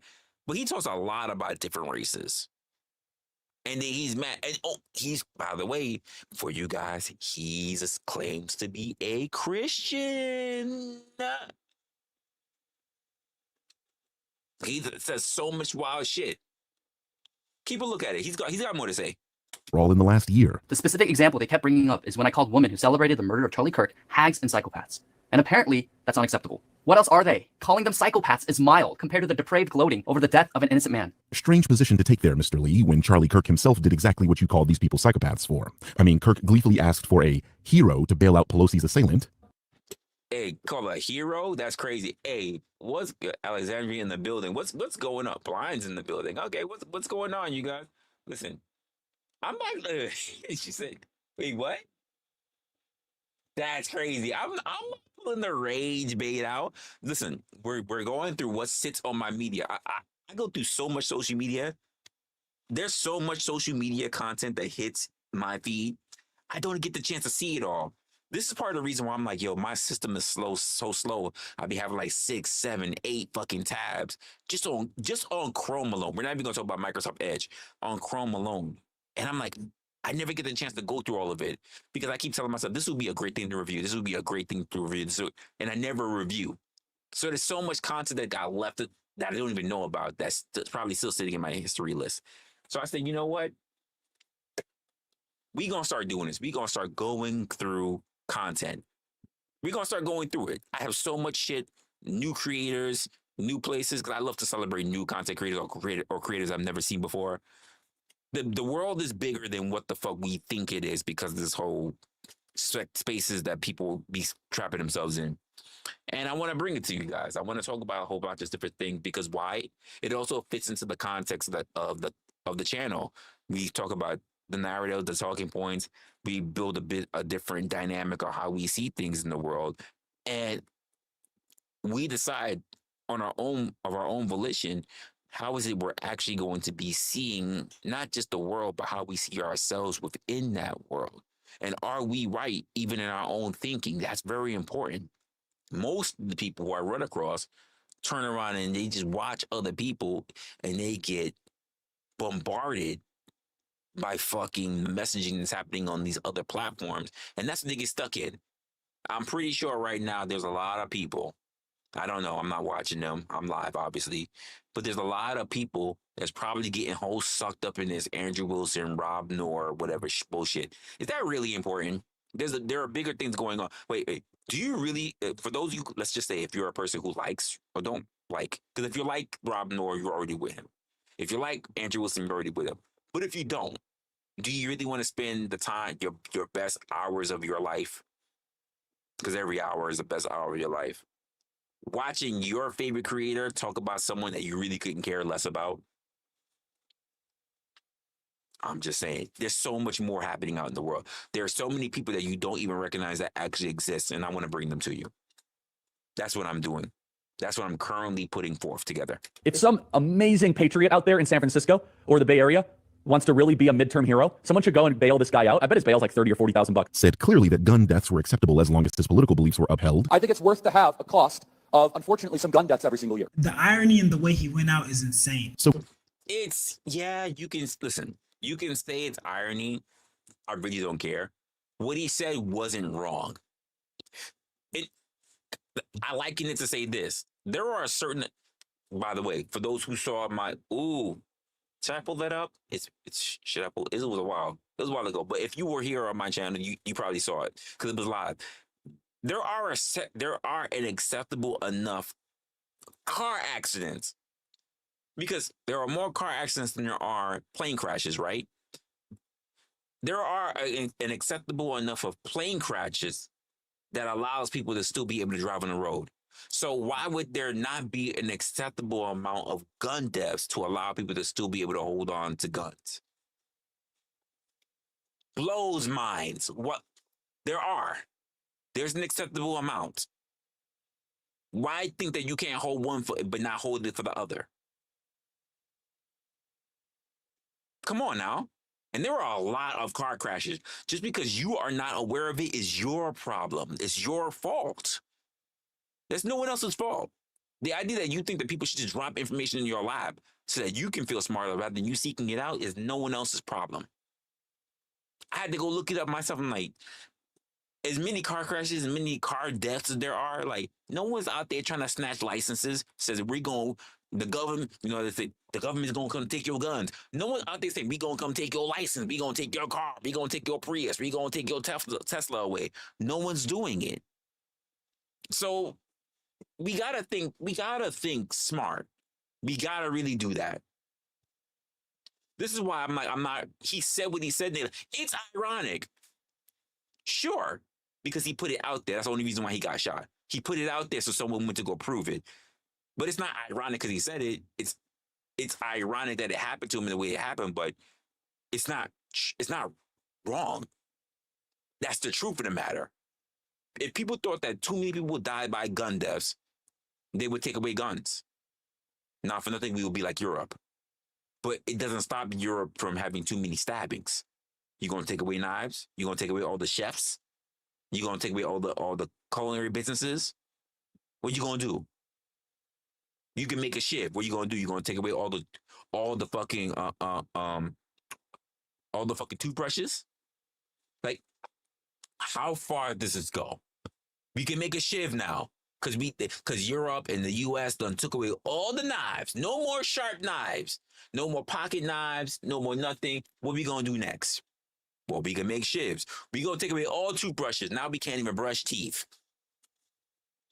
Like, how far do we go? There needs to be limits. So that means in order to have a limit, we need to have an acceptable amount of something that is considered to be a casualty, a causality, in order for it to still be acceptable within human society. Folks, there are people out there that's probably going to disagree. Let me know if you disagree and why. Write it now here in the chat. If you're catching us on the replay, write it in the fucking replay. Tell me why not. Clearly, you are okay with making fun of someone's death as long as you are the ones doing it. You're telling me people didn't want to play as George Floyd in feudal Japan? No freaking way. I'm shocked. Also, you're leaving out what actually happened. You didn't just call these people hags and psychopaths. You literally stated that women should be a helpmate and to have their right to vote stripped away. That's what you got fired for, you low IQ piece of shit. Blatant misogyny. And I just have to ask, do you not realize that you are a Korean? Meaning that if the government decides to strip away the civil rights of citizens, you would be next? See, the thing about these pick-me panders is they think that if they align themselves with whiteness, they suddenly become white. No, you're never going to become white. You're never going to be that. They're never going to fully accept you. Against other minority groups in this country, racist white people don't like Asians either. That's because despite your best efforts to paint black people as the perpetrators of anti-Asian violence in this country, it was actually racist white people that committed most crimes against Asians during COVID. Can't per capita your way out of this one. But they didn't care about the context. So what specifically? So that's news to me. That's news to me. I didn't listen as much. You know what? I'm gonna make. You know what? I want to make sure, because I sat down, but I was listening because I got Bluetooth everywhere. But I want to make sure I hear that properly when it comes to the attacks against Asians. No, you're never going to become white. You're never going to be that. They're never going to fully accept you. Against other minority groups in this country, racist white people don't like Asians either. That's because despite your best efforts to paint black people as the perpetrators of anti-Asian violence in this country, it was actually racist white people that committed most crimes against Asians during COVID. So, if you were a person here in the U.S., in these United States, then you would see the girls on TikTok, the Asian, well, by the way, white girls, by the way. I just realized I'll make sure I'm not putting that the wrong way. It was white girls. But then also the Asian women and men that were all over social media during COVID and even after COVID. We're talking about everything that led up to the Asian hate bill. The Asian hate bill. And the thing that was getting put all over social media were black people who were punching white people in the face. They weren't talking about the white people who did so. Keep in mind, we're going to go back to this very simple thing, folks. Math. I know people don't like math because math is racist. So we've been told. Reading is racist too. We're only 13% of the country. We're trying to lean towards 14. Black people, I mean. Asian people are still sitting around that 5%. But then to turn around and say that it was mainly black people that was just hitting Asians when the majority of them, no matter where you pretty much go, at least here in the United States, we're not talking about the world, because this is something people don't tell you about in the world, because most of you guys don't do stats. I get it. So I got to bring stats to you. If you looked at the world in general, white people don't make up the majority of the world. They're actually outnumbered by other races. Caucasian people do not make up the majority of the world. They make up the majority of this country, but they do not make up the majority of the world. This is not a slight. This is not a dish. We're talking about numbers. So when we're here talking about the Asian crime bill that's being passed, right? The thing that got pushed the most on social media was that Black people were the ones that were mainly hitting Asian people, but they only showed it mainly the small instances that got pushed and got hyped in social media because that's what social media does, but also that it happened in urban areas as if urban people only, as if Black people only live in urban areas, even though there's a lot that live in urban areas, or Asian people only live in urban areas, which is also not true. There are sporadic areas that have Black people the same way how they are for Asian people. But it was enough to get a whole Asian bill passed. But even with the thing that he's saying, he's showing up here, and God forbid, I might have to go dig deep to see if I can find not just these articles, but similar articles that can show the little bit of difference. I don't, now, this is not about, oh my gosh. Oh, and this is how y'all know y'all rock with me. This is how I know you rock with me, because you're already in my head. Because I was about to say it, I saw it. Look at this. Look at this one. This is not about Trump. We're talking about how did Trump get into this? We weren't talking about Trump. People who don't listen, they come up here with a rhetoric. They come up here with preconceived, like you're just stuck in politics. You don't really know what we're even talking about. Now you're talking about ABC specials, like you don't even know what we're talking about. You're just so political heavy that you came up here and you just felt like you want to talk about Trump. We get it. For people like you just hate Trump. It's okay. Or you love Trump. It's just okay. That's not what we were talking about. Like, sit down, listen to understand, don't look to respond. Can't per capita your way out of this one. But they didn't care about the context. So what specifically? Well, how about yesterday when you implied that women shouldn't have the right to vote and that women are hags, miserable people, birthers, and psychopaths? I didn't call women that. A blatant lie. Let's put an arrow next to each word your employer said you said. How about yesterday when you implied that women shouldn't have the right to vote and that women are hags, miserable people, birthers, and psychopaths? I didn't call women that. That's his HR, folks. That's the HR. And he probably did call women hags and everything else. Like, let's just keep it a buck. He probably did. See, this is why I have a love and hate relationship with the internet. Because once you post something on the internet, it truly never disappears. And that has a lot of downsides, but it also has a lot of... Wait. I'm hearing what he says, and I'm so far I'm following him. I agree, the love and hate with the internet. But here's my also thing. Here's my thing. His HR, let's just go with that, came to him, whether I don't know if he was on the clock or not on the clock, it doesn't matter. But they came to him and said, hey, we're getting rid of you because of things that you said online. Now, we need to know what his job is. Is he a media or communications person? That's very important. Is he a media or communications person in his industry? If he's some low-level person that has nothing to do with media or anything else like that, what he posts on social media, whether you like it or not, doesn't matter. Unless, caveat, unless what he is posting on social media says that he is going to injure and harm the people that he works with. Let me say it again. Unless he is saying that he is about to go postal, we know what that means at this point, on his fellow employees, his fellow colleagues, whatever his political beliefs are, is not important. Because if you make decisions based on personal and political beliefs that are outside of a company decision, that is called discrimination. They're not saying he lied on his resume. They're not saying he's selling trade secrets. That's not what's happening here, folks. It's not what's happening. They're saying based on your personal, even though public platform, we're going to make a decision as a company to get rid of you. And again, as a company, do whatever you want.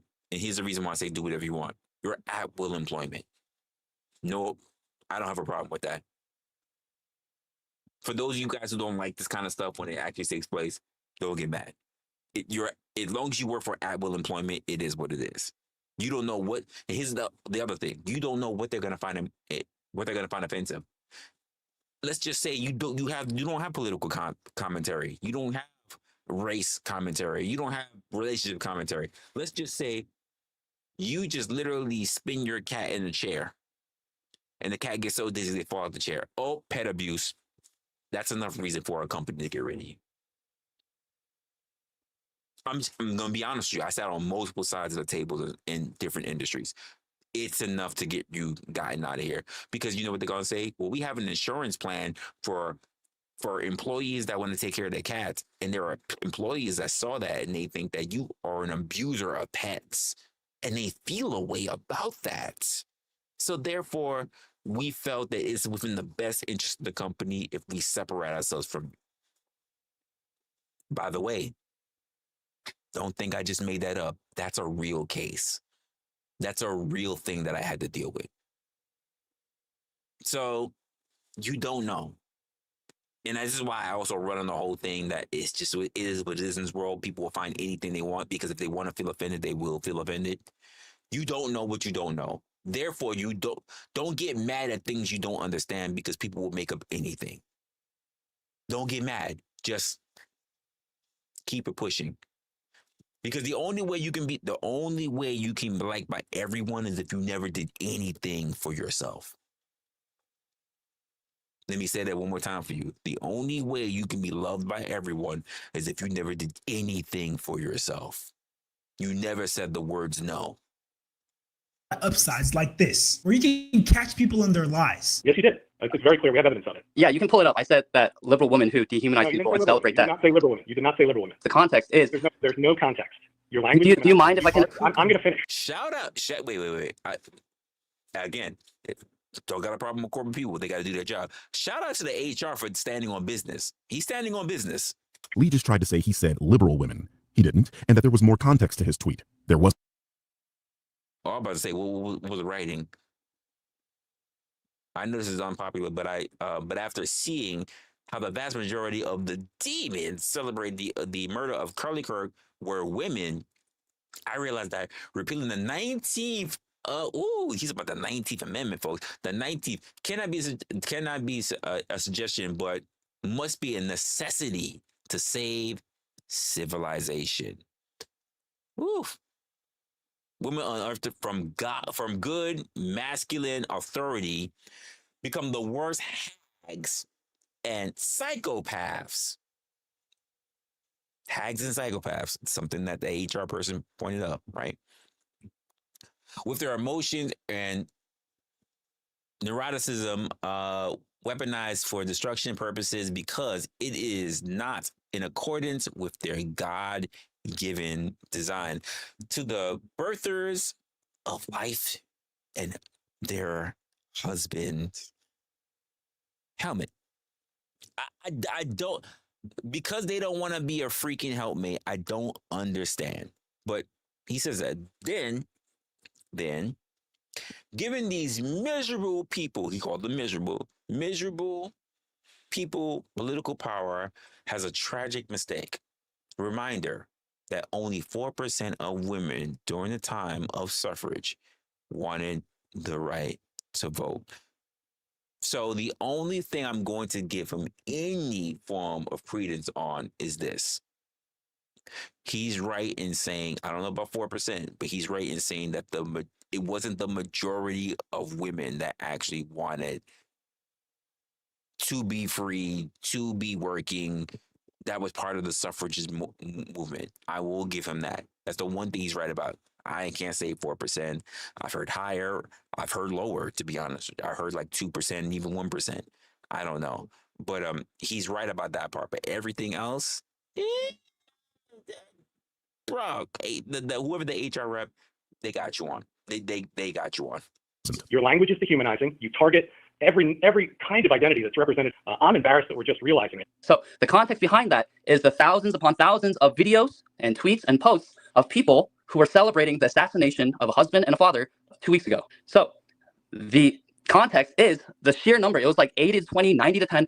The majority of people celebrating his assassination, someone murdered in cold blood, were women. Even if that were true, It's not. You think that provides context for you saying women shouldn't have the ability to vote? This guy is a moron. And let's not forget, Kang Min himself uses the death of a father as a punchline, so he's getting mad at people doing something he does himself. Now, these are women who are untethered to their family. They don't have good family lives, right? They have abandoned their families. First of all, he's claiming to know that thousands of women on social media don't have children and have abandoned their families. Mind you, this guy is an incel. He couldn't have a family if he wanted to, but he somehow has magical powers and knows the identities of thousands of women on social media. Unbelievably embarrassing. And they don't have children. So you don't know that. You don't know that. Okay, sir. So this is, sir, suggest that the answer is to am I allowed to finish, or are you going to keep white-splaining to me? Why don't you just white-splain back? Aren't you white yourself? He said white-splaining. That is wild. You're sitting here almost, not even almost, you're practically trying to... And he said white-splain, like you're fighting back and forth for the person that you should be trying to be, if you're even trying to protect your job on. This is crazy. Like listen, if you know you was cooked, why are you arguing with them? Why are you arguing with them if you knew you was cooked? You be like, at some point you just go, okay, yeah, fine. No. You ain't got about to explaining yourself no more. It's all good. No. You did your research already. It's over, Rock. It's over. Throw in the towel. It's over. You ain't got to convince no one no more. It's just time to go. I don't understand what he's doing. I don't know what he's doing. Why are you arguing? Well, okay, so let's go through a little bit about it. Cause I'm looking at you, Illuminate. What's the you said here you was talking about the ABC special. I don't know what fuck what's going on in the ABC special. I am literally like 2 states away from Philadelphia, but I'm not worried about Philadelphia because for so long as they don't bring no zombies over here, even though they're kind of slowly trying to creep up, I don't give a fuck. And you said, or the things that are basically offensive online with your real identity. Here's my thing. I don't know what you think personally my identity is. And then you turn around and you said like basically just post Bible quotes. Why would I care about Bible quotes? I mean, I am Illuminati. Like, do you know anything about my channel? I just like, because here's my thing. A lot of people come to my channel. Again, no problem with new people that come to my spaces. But a lot of people talk as if, and they talk and they make statements as if they already know what to expect, and they don't know the person that they're dealing with. So post Bible quotes. If you know anything about me, I don't post Bible quotes. I will talk to people who do post Bible quotes. I just did that on the DVD even yesterday. But I'm not a Bible thumper. I'm not a Christian. Surprise! That's not me. You say if you want to feel safe on social media, who's feeling? There is no such thing as safety on social media. Let me say that again. There's no such thing as safety on social media. There's no free speech on social media. Everybody in a point right now in the world where everybody feels like anything can be offensive. There is no safety in social media. If you want to feel safe in social media, then rate all of your fucking content. Anyone who's a poster, rate all of your content good for kids. That's the only way you're going to be safe in social media. None of my content is safe for kids. None of my content on social media is safe for kids because I talk to adults. I don't make content for kids. So therefore, it is not safe because everyone finds a reason to be fucking upset about something. Words, syllables, language. I'm not even talking about curse, just the way how something's pronounced. Where it came from, where it originated from.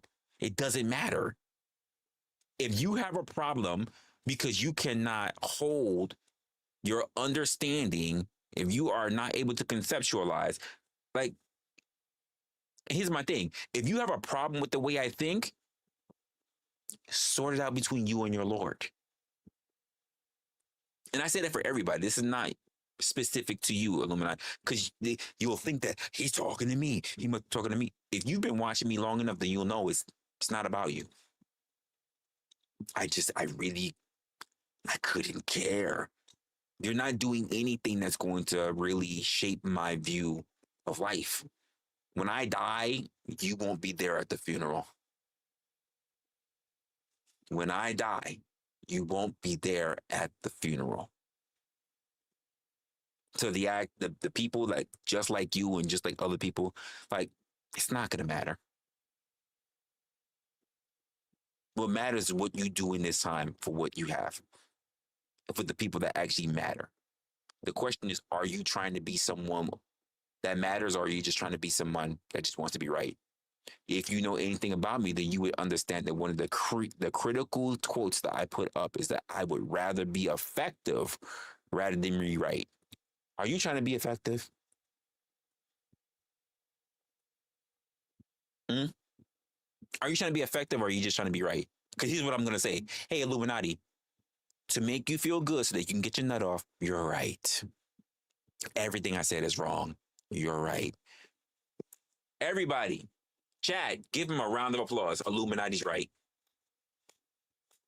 He's right. Give him a big eggplants in the chat. Big dick energy. Illuminati's right. Everybody, let's get eggplants in the chat. Let's give Illuminati his thing. He's good. He's right. He's absolutely right. Wrestler's wrong. He's right. Oh, he's good. Oh, it's good. He's good. He's absolutely right. Everybody's wrong. He's brought up the Bible. So that means he's gonna go into the kingdom of heaven. Jesus is gonna come to you and say, "Hey, you're right." This is from Resla, who's burning in hell. He's wearing gasoline drawers and a gasoline snuggie. You're right. He just wanted to pass that message on to you. This is Jesus with a robe on. Whether you see Jesus black, white, Turkish, Hispanic, however you want to see Jesus, this is Jesus. You're right. You're right. This is the message that he gave. You're right. You're right. Good boy. Good boy. Good boy. You're right. You're such a good boy. You're such a good boy. You're right. Isn't that a good boy? Isn't that a good boy? You're right. He's such a good boy. The fuck?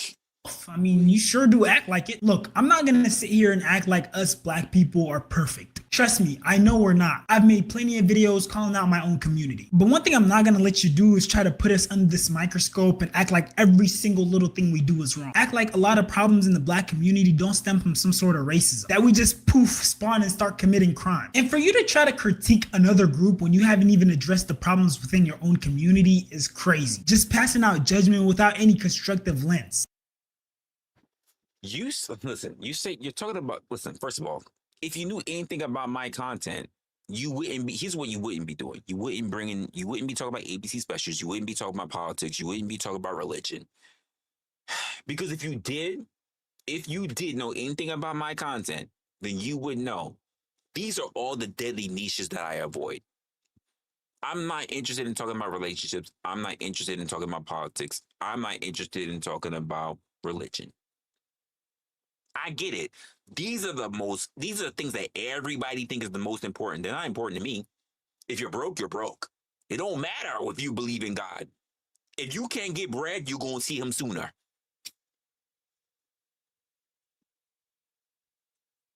If you can't eat, you're going to see him sooner. So none of that shit matters.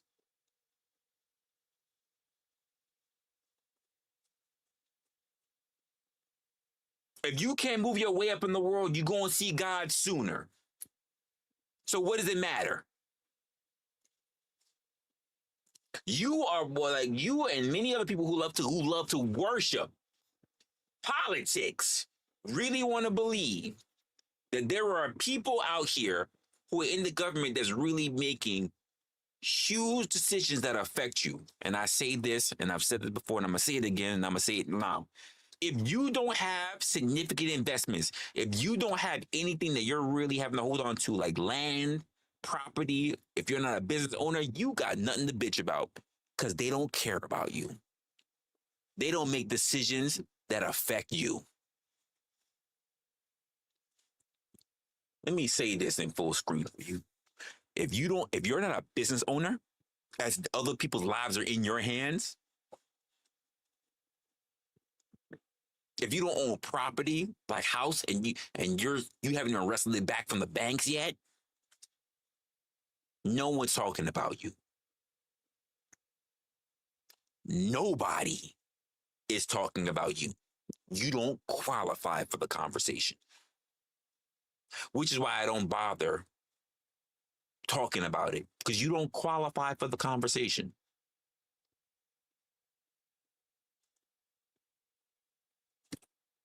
Gatsby's in the building. What's good, Gatsby? KM's in the building. What's good, KM? I'm just gonna keep it a buck. If you're here just barely making over minimum wage, if you don't own a house or a condo, if you're not a business owner that you have to take care of other people's livelihoods, these political shits that you're talking about, they don't mean nothing to you. You want to make yourself feel like it means something to you. But these decisions get made and you don't have a fucking thing that you can do about it. You don't have any control over it. It's not about you. You're insignificant. Because if you're a politician, if you are in the political space where you're actually out there, you're running shit, you're with the people, then you wouldn't be watching my channel. Because I'm low level. I don't influence shit. So you're not up there with them. And if you're not up there with them, you don't make no fucking decisions. So you shouldn't be in my motherfucking chat. I'm just going to keep it a buck. There are people who are low level, people who are living in destitute that think that they're doing fucking something because they understand or they think they understand politics. You think that they're caring about you when you're living in your tent community underneath a fucking bridge? Because you're able to charge your phone at the local hotspot, the local little cafe, and you still got your old phone, but because you're able to follow politics and because you're an American, you can vote, that you think they're out there talking about you? They're talking about you. You here on EBT and everything else, and you think they talking about you?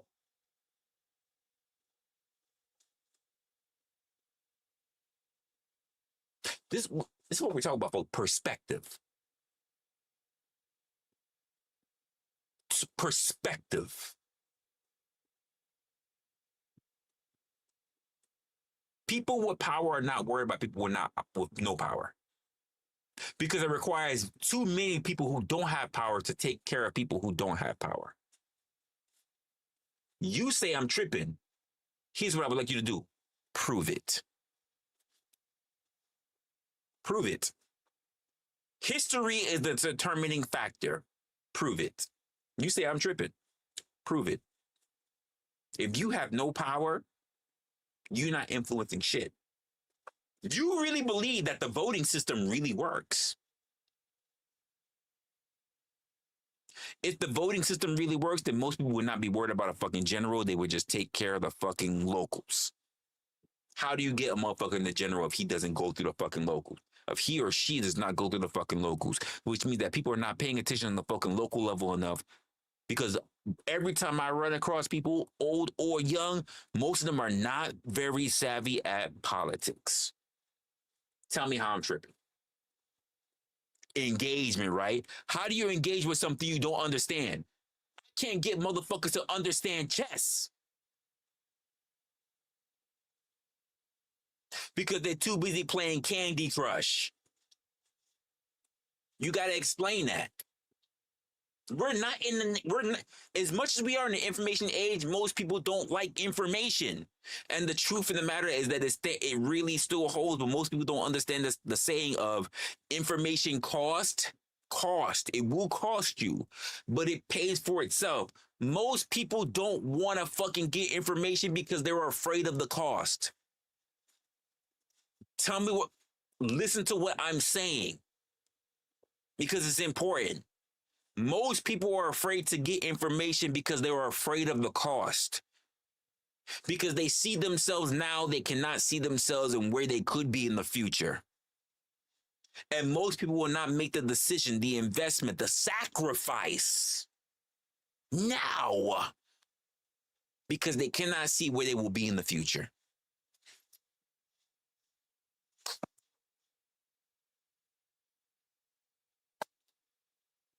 They're afraid to be in the fucking parks with the old people playing chess because they're afraid of losing, not understanding that you must take L's. You must take losses in order to get your W. Why is it you're afraid to take a loss, people? You've been taking losses all your life. You're just not acknowledging them. In order for you to be able to walk, you have to crawl. And you were shitty at crawling too. You had to stand up and fall on your ass a few times. Before you were able to even sit here and start talking to me, you had to learn the language, build syllables, get your fucking vowels out. In order for you to type, you had to learn all the intricacies to get on the internet to be able to have a fucking conversation with me. You've been learning and failing your way to success all of your life. Why are you not acknowledging failure as the way to success? I don't get it. I tell people who I train, I hope you fail a fucking 1,000 times. This is why when we have children, we say, I don't want you to be like me. I need you to be better than me. I need you to fuck up more than I did. I need you better than me. Don't be sorry. Be better. Don't be sorry. Be better. That's what we're screaming in society. Stop asking for shit from people that's not going to give it to you. Be so good that fucking those people can't deny you. Be the society, that's crazy. Be the society that cannot be ignored. Be the society that cannot be ignored. You allow the very few to tell you what to do. Be the society, be the collective conglomerate that cannot be ignored. Stop telling people that you belong in this box or this box or this box or that box, and say, fuck you. I'll tell you what box I'm in. And for all the people that's in those boxes, we gonna tell you that you don't belong. We've been saying that for so long, but people don't want to follow it because they're too busy with the crab in the bucket mentality. I'm not tripping. I'm not tripping. I don't get mad at the beach bums in fucking California that say, I'm more free than you are. Because I'm living off the land. I don't got a roof over my head, but I'm living off the land. I'm still living day to day. And you're sitting here under someone else's clock and you don't feel free. All my time is to myself. I get to do what I want, say what I want, hit on all the young girls that I want, eat in the places that I'm trying to get into, and all. If I want to sweep fucking floors in a restaurant just to get my meal for the day, that's okay, because you know why? I'm earning what I eat. If I want higher quality of food, I just got to work a little bit more. But you're sitting here working 8, 9, 10, 12, 16 hours for a company, and you're still eating the same. Who's doing better? Who's tripping? Come on now. Come on now. Think about it. We're sitting here, working our asses off, paying for food that comes out the ground for free.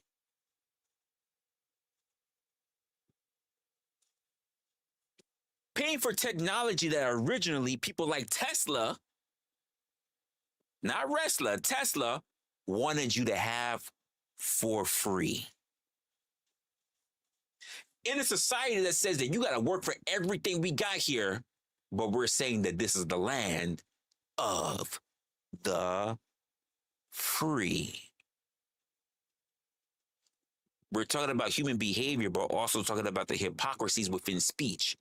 Because we talk about living in a society that says that things need to be fair.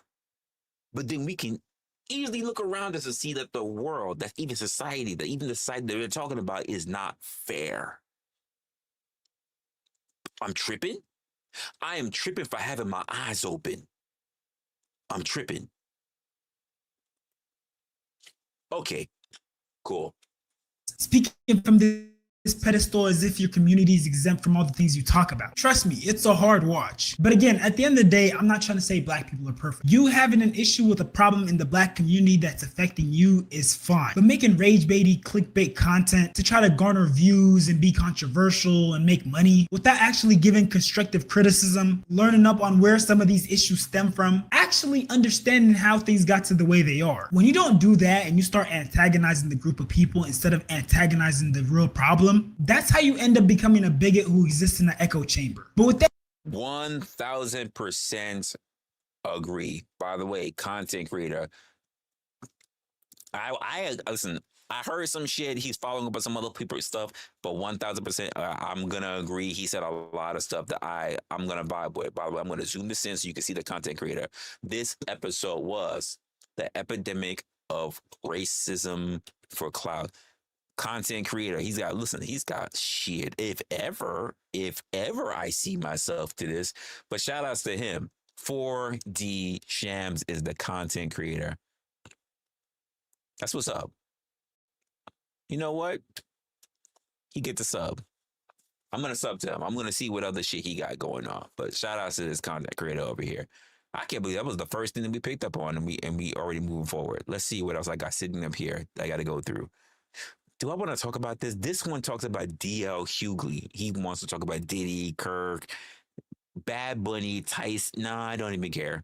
Because honestly, I really don't give a shit. You know what? I don't know. He's on my feed. Let's take a look. If it's not something I'm interested in, I'm just going to get away. I'm just going to rock away from it. And if you guys want to watch it on your own free time, you can. All right. So this one says DL Hughley on Diddy, Charlie Kirk, Bad Bunny, Tyson, Mike Tyson, Mayweather, Marcellus Wiley. I don't know who that is. It's a full interview. This is from DJ Vlad. I'm not a person who, obviously you can see I'm not sub to Vlad TV. I just don't give a fuck to celebrity or any even quote, and I'll just say it, rap culture, hood TV. I'm just not really interested in it. But I'm black, so the algorithm will go say, look, he black. His phenotype is black, so I'm going to send him black stuff anyway. So that's just the way that happens. Let's take a quick look. If I'm not interested, I'm gonna let you know right now. I'm gonna pull away from it.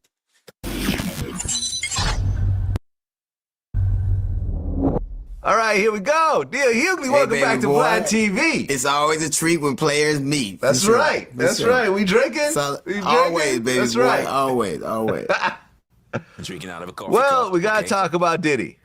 We got to talk about it. A couple days ago, the judge gave him. Wait. How old is this video that they still talk about? I don't know anyone who's really three days ago this vid came out.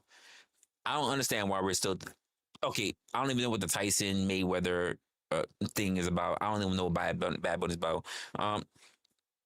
But it's been it's 3 days ago. Why are we still talking about Diddy? That's my personal thing. Anyway, I don't know. Look, hey, I'm just seeing what's going on in the chat. Now, Blind over here. Blind, are you picking a fight to try to get Gatsby to debate you?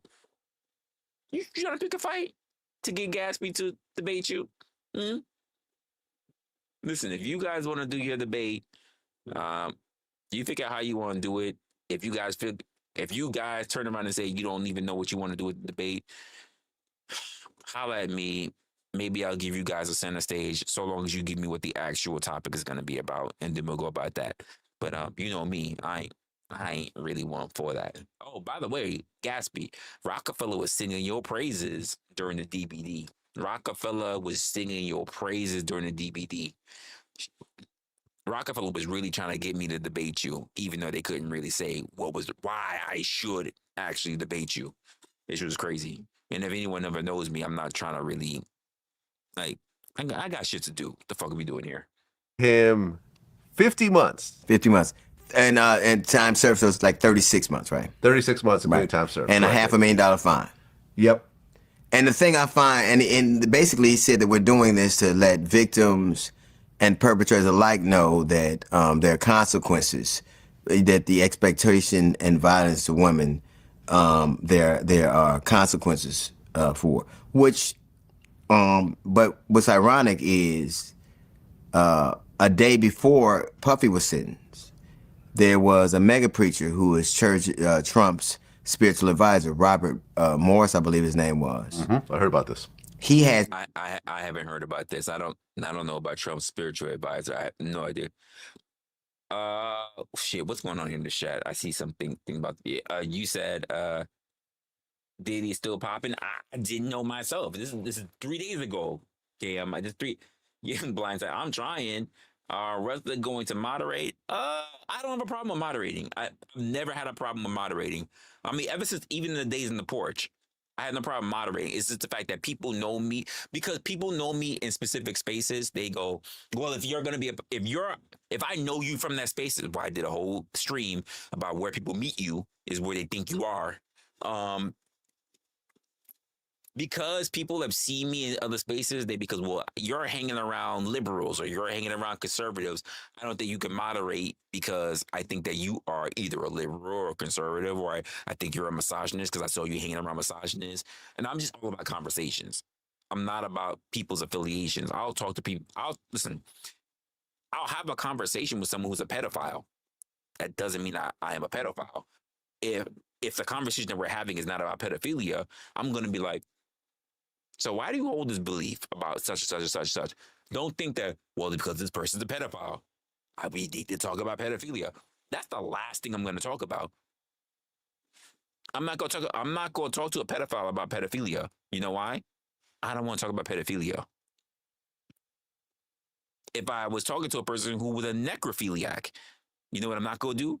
Have a conversation about necrophilia. What else can we talk about is in my mind outside of the thing that's obvious that people think that they want to hear about?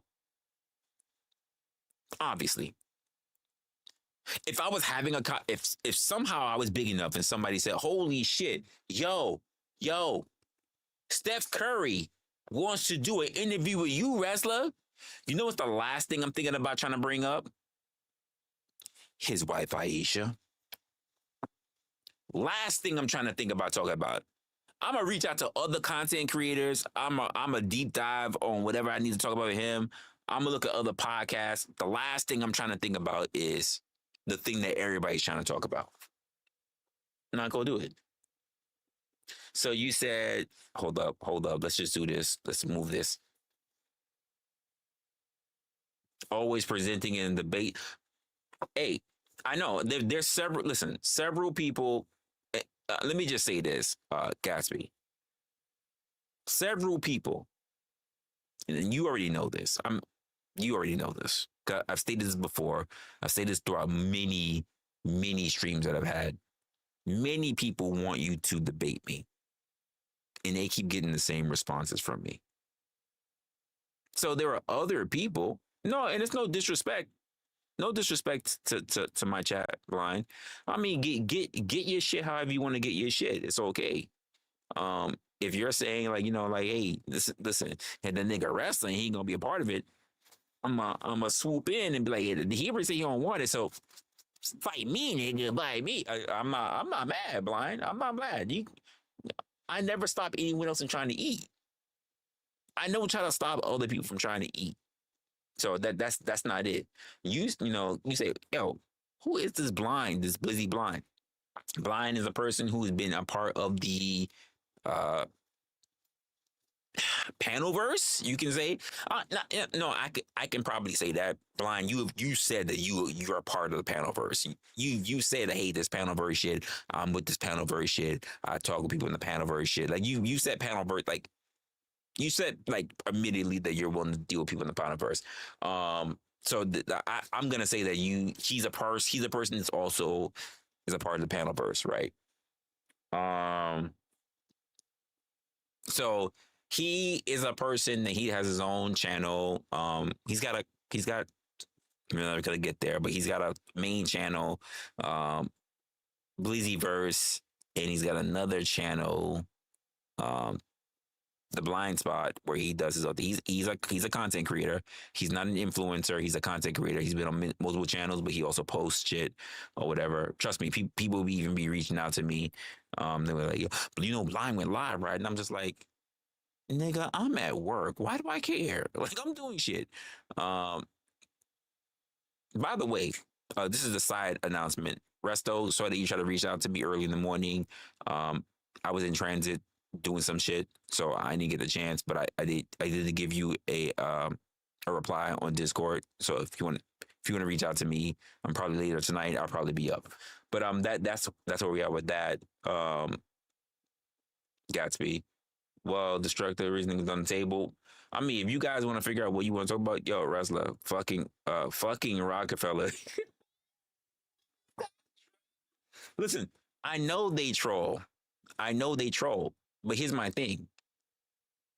They're your advocates. I've never heard of anyone saying to me, yo, Resla, these people, because Rockefeller's just one. They're one of many that says, yo, Resla, these people are out there on other people's platforms saying you need to go. I'm not, here's the thing, I don't have a problem with sharing content. Like, hey, I was over at Resla Channel, you should probably go check it out. Hey, I was over at Resla Channel, I think he's a great person you should talk to, or a great person you should have a conversation with, or he does a panel about such and such, you should go check him out. I don't have a problem with none of that. What these people do specifically, I'm calling out behavior, is that they come through and they say, Resla, you need to debate Gatsby. Hey, Resla, when's the next time you're going to have Gatsby on your fucking channel? Hey, Resla, you know what you should do? Like, they advocate what I should do on my platform. Hey, Resla, you know what you should do? You should have Josh to debate Gatsby. I'm like, yo, hey, Resla, you know what you should do? You should have Brick debate Gatsby. And I'm going, it's to the point where they only bring up you mainly. That's the main thing. But to the point where they come to a person's channel, me as the host, and they're advocating that other people who are not a part of my channel become the center front of my channel. This is not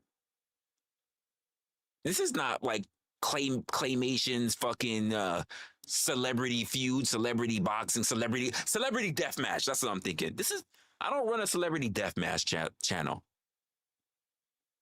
the fuck are these people doing? Celebrity deathmatch. Gatsby versus I don't run a celebrity deathmatch channel. These people keep coming through and keep trying to find everybody that they think that either I should debate, which is mainly you. They don't really. I never hear any. Listen, hey, what's good, Hornet? I never hear anyone come to me and say, "Hey, yo, Resla, you know who I think you should debate? You should debate Hornet." Never hear it. They're gonna get the same response, by the way. But I never hear anyone say you should debate Hornet. You know what? You should. Hey, Resla, you should debate Neve. And in fact, here's the funny part about it. No one has ever said, hey, Resla, you should debate Blind. No one have a long history of knowing Blind. A long enough history. I say long because internet is like way different than real life. Apparently, internet's like dog years. But like people said, no one's even said like, hey, you need to debate Blind. No one's done that.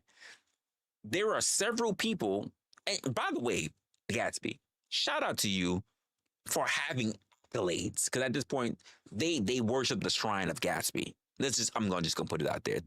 You must have a shrine where they get down on hand and knees, and it must be like a ball shrine. I'm not gonna lie. It must be like you must have shown your testicles at one point, because it's like they do this. They're like, one day, Gatsby, we're gonna get you there one day.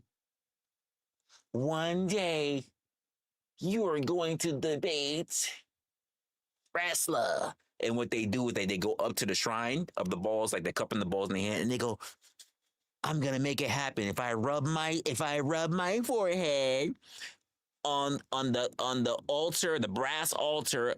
This is why I say I don't know if you ever did streams where you showed your balls or whatever, but like I don't know if they're cupping grapefruits or whatever, but they're going, one day you're gonna debate Resla. I'm gonna manifest it. I'm gonna cup the balls of Gatsby, and I'm gonna one day. And it's like, the fuck are you doing? Why do I care?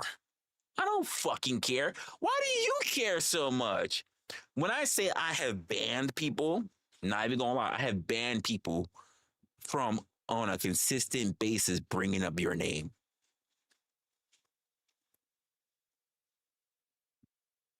Do you know who I think would be great? Gatsby. How are you not hoarse at the mouth from having to consistently say the word Gatsby? They are on a regular basis bringing up this nigga's name. And I'm like, I'm cool with Gatsby. I don't have a problem with Gatsby. You know what? By the way, Blind, I've had people come to me and say this. What's funny is because you say the topics and the debates, it could be different sock accounts. I've had people turn around and say, hey, this is really Gatsby on several sock accounts. It's different accounts. It's really just Gatsby trying to get attention, trying to get Resla's attention. I've had people tell me that. And you know what I say? I'm not that important. Most creators in this space, especially if you want to talk about the Panelverse, have more subs than me. Let me just say that again. Most creators in these spaces, in fact, I'm a fuck the Panelverse. Fuck the Panelverse. I'm gonna go beyond it. Most creators who do panels, period, have more subs than yours truly. So why do people come to my channel and say that I need to have other people who are bigger than me on my panel? It's a question. It's only a question. And I keep saying, I don't think I'm better than anyone else. I don't think I'm definitely bigger than anyone else. I don't do interviews. I don't have a viral video, nothing. I don't understand why people are out here thinking that I should be hosting people on my platform. And here's my next thing, Gatsby. Here's my next thing. I tell every one of those people, until they get too annoying that I have to ban them, block them. But I tell all those people this. If you want me to have this person on my platform, here's what they need to do. They need to reach out to you. And then you and I can have a one-on-one behind the scenes, even like after the show or even during the show, if it's just a one-on-one and we can talk about hammering the shit out so that people can get what they want, right? Most people just like to say, I just want to see Gatsby. I don't know why you are their Jesus. I don't know why you are considered to be their Lord and Savior. I don't know why. But they turn around and they go, Resla, you know what you need? You need some Gatsby in your life. Praise him. Praise him. And I'm going, nigga, you weird. Ayo, mods. Give this motherfucker Uber. Mods. Give this motherfucker Uber. They being weird. Get rid of this motherfucker. You have a cult. Whether you agree with it or not, I don't know. I don't even care. I have my own life. But you have a cult for sure. I have never ever heard of anyone that come to me and say, "Yo, Resla, you need to go talk to Rockefeller." And I'm going to be like, "Yo, what happened to Rockefeller?" Rockefeller was on whoever's page and saying, "You know what you need to do? You need to go talk to Resla. You know who be grading your platform? You need to talk to Resla. Oh, I hear your debate, but you know who could watch you in the fucking debate? Resla." I'd never hear anyone throwing my name out consistently, basically harassing the host. That's what it is. It's harassment. Harassing the host to have another person come up on that platform. It's never happened. No one's ever done it for me, but I can tell you it's happened on my platform. And I can tell you it's only happened, which is why I have to build a character profile. It's only happened for one person, and that has only been you, Gatsby. And keep in mind, I know other creators. I know big creators. I know creators that's got almost 1 million. There's no one in their streams who comes to my platform and say, you need to have, for instance, I've had plenty of conversation with Angry Man, the Angry Man, in the black spaces, the way, but I'm just not big in being in the black spaces because I wanted to create my own shit. We've never had arguments with each other, whatever, but I've never had people that come from the black space and say, you know what, you need to have a debate or Angry Man. In fact, I think Angry Man would agree. Angry Man and I will probably find symmetry in a lot of stuff because Angry Man, not for nothing, he knows how to argue. He knows how to put himself in the forefront of a lot of stuff.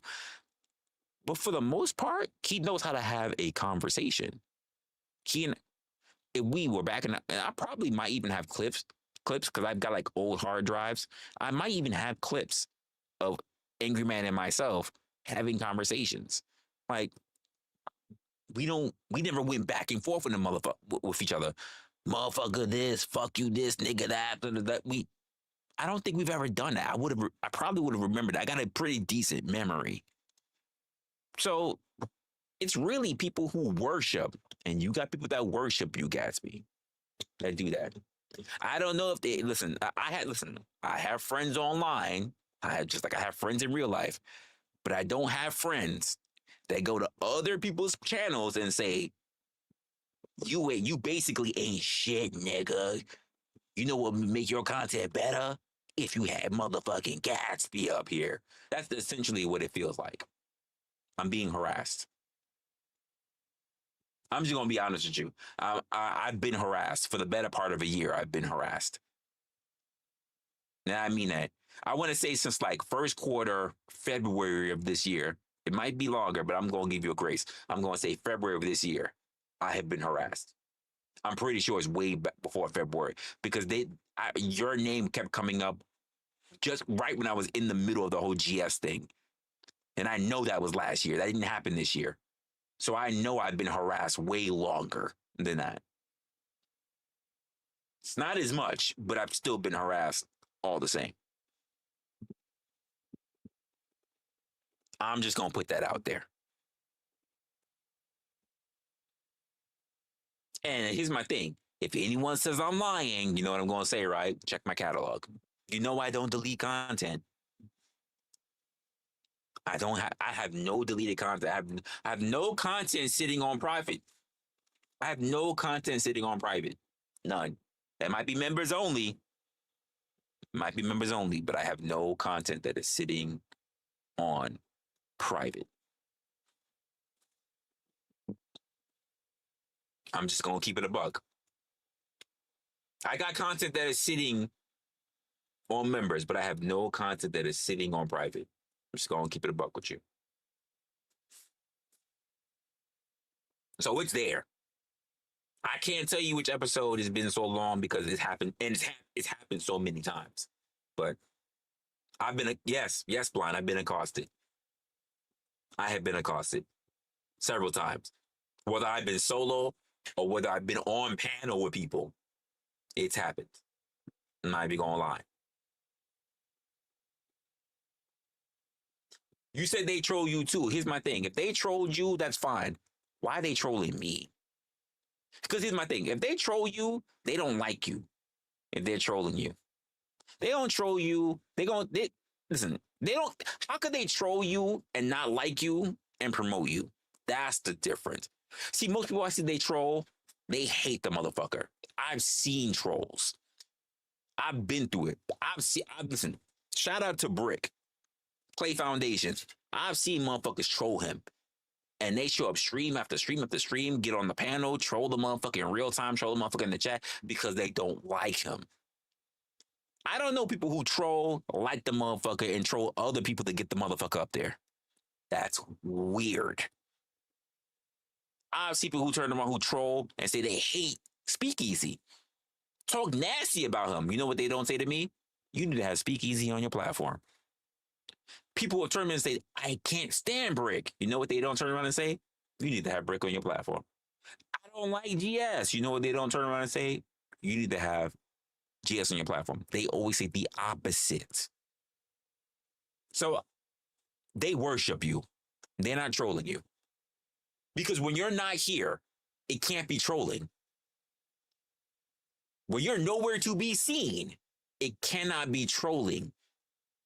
And they're singing your praise. It can't be trolling.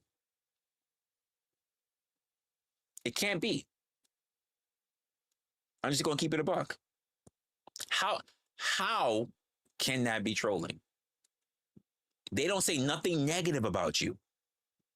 Nothing. How can that be trolling?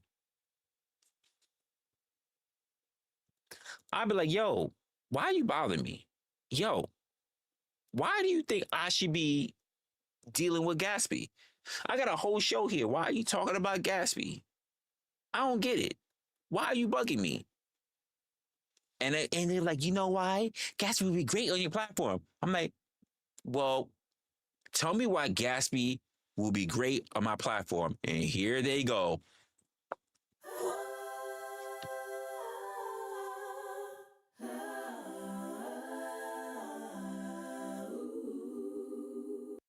They can't wait to tell me every great thing about you. Everything about you. Hands up. Well, I can't begin to explain the radiance, the warmth that I feel about Gatsby. I can't begin to tell you how great he is. Oh my goodness. And I'm like, are you sure? I've spoken with him. Everything's cool and all, but like, are you sure this is him? I don't even have a problem with him. What's your problem with Gatsby? I don't have a problem with Gatsby. Why do you feel like I need to talk to Gatsby so much? And they're just like, you don't know? And I'm like, no, I don't know at all.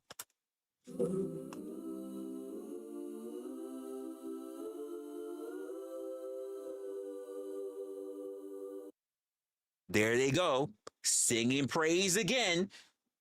He's the best thing since bread. Oh, they start speaking in tongues. Gatsby. And I'm like, what are you doing? Leave me alone. You know what? Hey, yo, mods, handle these motherfuckers. I'm tired of them. We're done. Mods, handle them. Go handle them. So you don't got trolls. You got worshipers. Hey, yo, mods, take care of these motherfuckers. I'm tired of them. We're done. We're going to continue the show. I'm tired of these motherfuckers. Every time they show up, that's what it's like. Every time. Don't tell me you got trolls. You don't got trolls. You have accolades. You have disciples. You have worshipers. They're not trolls. That's not it. There's nobody outside of probably Illuminati who's probably new in here. Everybody here has seen it. Everybody, oh shit. KM, what you do? KM, what you do? Why'd you do that, KM? KM, what you do? Why'd you do that?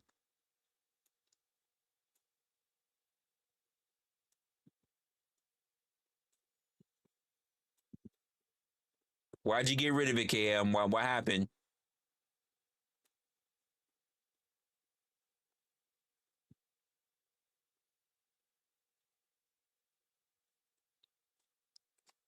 KM, what happened? Why'd you do it?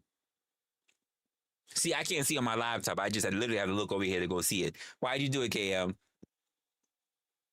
I need to know why we got the timeout.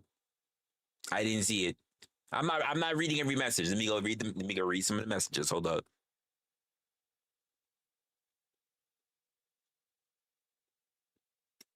Bro, it's so funny because so long as you just topics.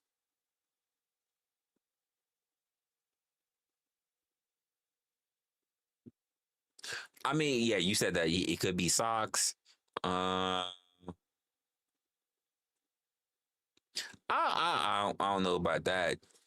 You turn around and say, just saying rainbows. There's a video of Rockefeller trolling me. I mean, that's not the way how Rockefeller was behaving. I'll be honest with you. You're an intellectual pillar, bro. I mean, he may not be. I'm not one to say anything different. You turn around and say they got me interested. I mean, if you want the smoke, go for the smoke, Resla. They're all from my friend's old debate panel. I mean, yeah, but they're not your trolls for sure. They're definitely not your trolls for sure. So no, they might troll you. They not trolling everybody else they go across. They sing your praises for sure. For sure. They think that you're great. That you are great. Like Tony the Tiger, fucking great. Like it's crazy. Cringe. He's asking how old you are. Blind. I don't know if that's necessary, but those are the trolls. I mean,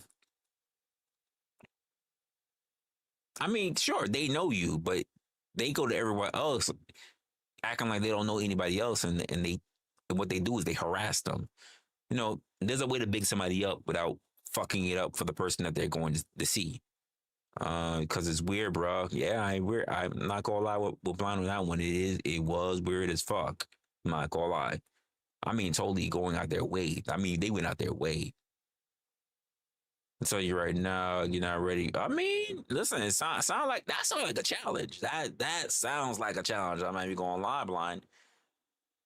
You want that smoke? Hey, he said for his sake. I'm just saying, hey, worship the truth. Hey, listen.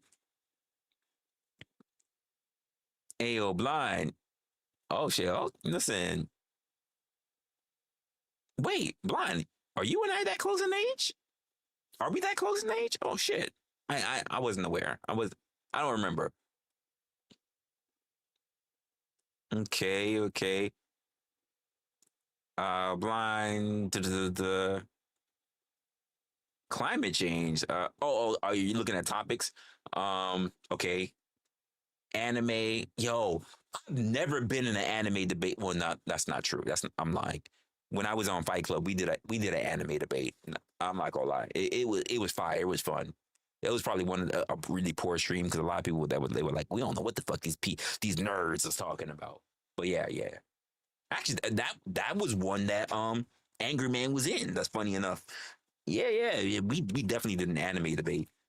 There's probably several of them. I think Fight Club had a day of it. Like there was episodes that they were like literally talking about anime back in the day. Rest of the so you got it twisted. They fuck with me. Listen. Here's my thing. They don't fuck with me unless it's you. They've been in my chat. They talk about topics. They engage. They're cool. But only when it comes to you, that's when they decide they want to fuck with me. That's why I say you got worshipers. That's why I said it. No, come on now.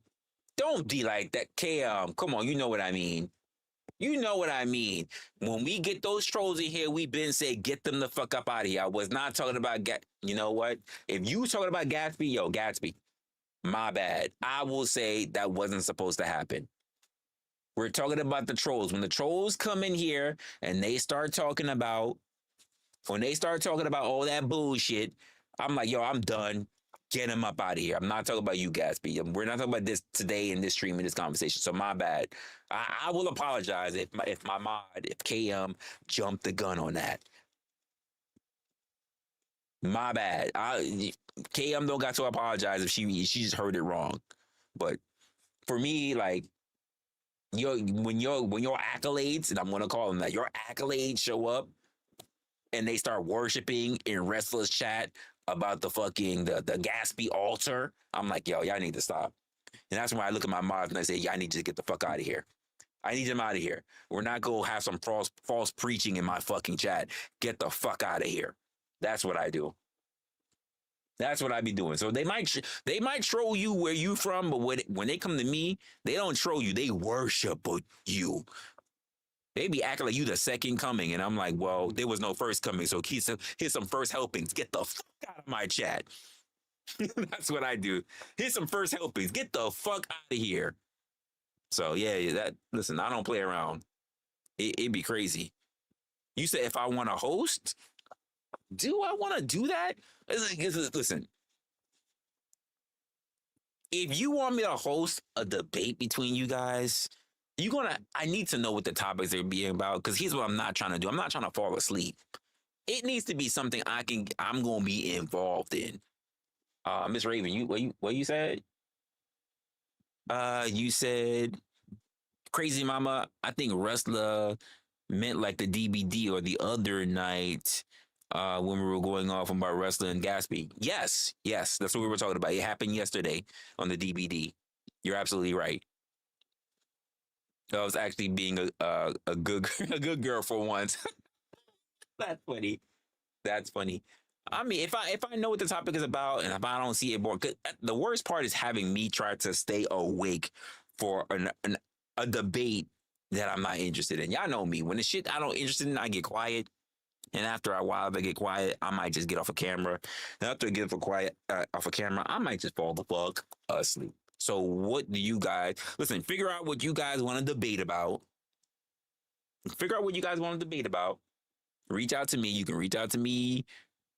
Reach out to me on Discord. I've been on Discord more lately than my email. But I have no problem with my email. But reach out to me. You guys want to do a debate. We'll figure out how long the debate's going to be, because I ain't doing it all day long, all night long for you motherfuckers. Like, I just... And then... what it is. Like, in fact, give me in fact, here we do. Blind, give me a list of topics that you want to talk about. We're going to make this real easy. I'm not even going to leave it to the both of y'all. If y'all really want to do this and y'all really want me to moderate, Blind, give me a list of topics you want to talk about. Gatsby, give me a list of topics that you want to talk about. And I'm going to pick some topics from Blind. I'm going to pick some topics from yours. And I'm going to tell you what topics I picked. And you tell me if it's a yay or nay. And if we got to go down to 3 topics that we're going to discover, then we'll do that. All right? We'll do that. We'll pick 3 different topics, 3 different segments of topics. It don't have to be one topic the whole fucking show. We can go, we're going to do this. We'll run it down. After that's done, we're done. Then we go to the second topic, go 3. So give me a list of topics. After all your list of topics, I'm going to pick. You don't have Discord? Send it to my email. Resla Opinionated. It's in the description. Send it to my email. Pick a whole bunch of topics. Give me like 6 topics. I'm going to pick 3 of the 6 topics. Blind. Give me 6 topics. I'm going to pick 3 to 6 topics. And of those 6 topics, I'm going to let you guys know what are the 6 topics. Of those 6 topics, I'm going to pick 3 of the topics. It could be from Blinds. It could be from Gatsby. And then after that, the show will be based on 3 topics. Be fucking ready for the topics, because I'm going to let you guys know what the 3 topics are. That sound good? You know what? Let's do a round number. Fuck odds. Let's do a round number. 4 topics. 4 topics. I'm gonna pick 2 from Blinds, 2 from Gatsby. I'm gonna let them know. I ain't gonna let you guys know, not the audience. I'll let them know what are the 2 topics that I'm picking, and they need to get their homework and everything ready. And when the stream happens, I'll moderate it. Does that sound fair? Does that sound fair, Blind? Does that sound fair, Gatsby? Give me 6. I'm going to pick 2. And I'm going to let you guys know what are the 4 that you guys have to debate. He said you should debate time zones. The disrespect. That is crazy work. That is crazy work. That is fucking funny. That is wild, Crab. That is wild. Yeah.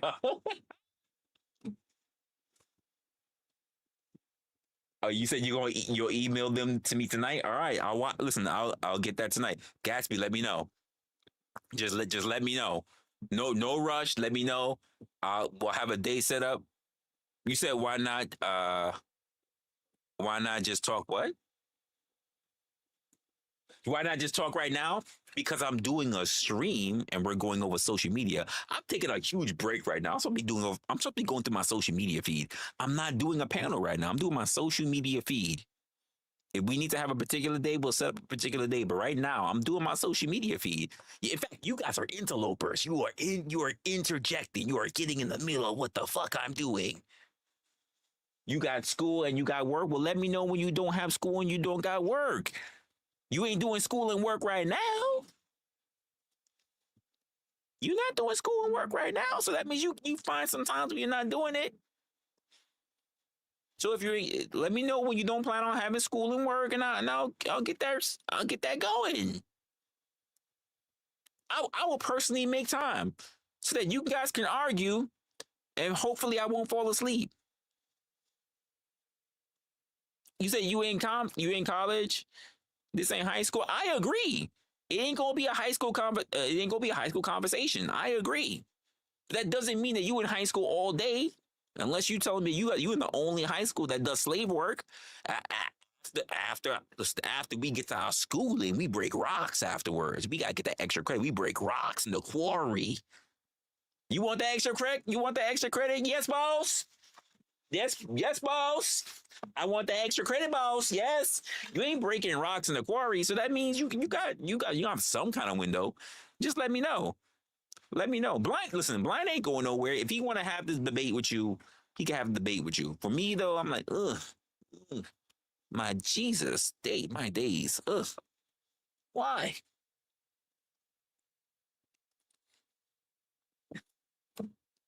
I'm supposed to be covering my social media feeds because I'll never get through it if I don't fucking do this. Because social media changes all the time, but my fucking shit is backing up. It is backing up like constipation. I need to get through these videos. So y'all let me know. Loyal Crab is in the house. Absolutely. And if you don't feel like it's right, get some proper representation. You can always reach out to Crab, but you can reach out to Hornet. They are absolutely here. We are part of the law firm of the CRH, all right? The chat is the jury of our peers. That's it. Just come prepared. Let me know what days you are. I will reach out to each one of you when you have an official day. Since Gatsby has a little bit more of a time frame, let me know. If I get the time, I'll lock that time frame in. I'll notify everybody through the community post. I'll spread it out throughout Discord channels. You said you down? I get it. Just let me know when you're available. You said I don't know when you're on next. How about this? Let me know when you're available. When you're available, I will set the time for it. How about that? I'm gonna do you that solid. Let me know when you're available. I'll reach out to Blind. Blind say he's good. I'm gonna make use of my personal time to make sure that you get that it's set for you. If a motherfucker gotta say, yo, hey, I hear you. Hey, I can't be available this day. I got something I gotta do. I'm gonna set the time available so that you guys can have your talk. So it better be fucking fire. It better not be like a fucking cheap ass fucking MMA fucking Brock Lesnar fight. Like, it better be good. Like, you better make it fucking good. Make it worth my time, because that means you're probably gonna get away in my fucking money. Like, make it worth my while. You agree with that, Blind? You good? You good with that? When I get a time from Gatsby when he's available, you good for that? I'll let you know, and then you guys can set it. You guys can get it. You guys know what the 4 topics are going to be. He said it might be your big break. That's crazy. And he called him kiddo. Disrespectful. That is crazy. That is wild.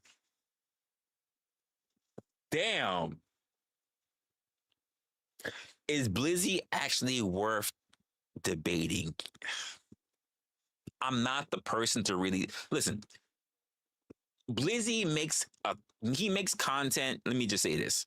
Blizzy makes content. Blind makes content that he wants to be like myself, like introspective. He tries to have thought-provoking conversations.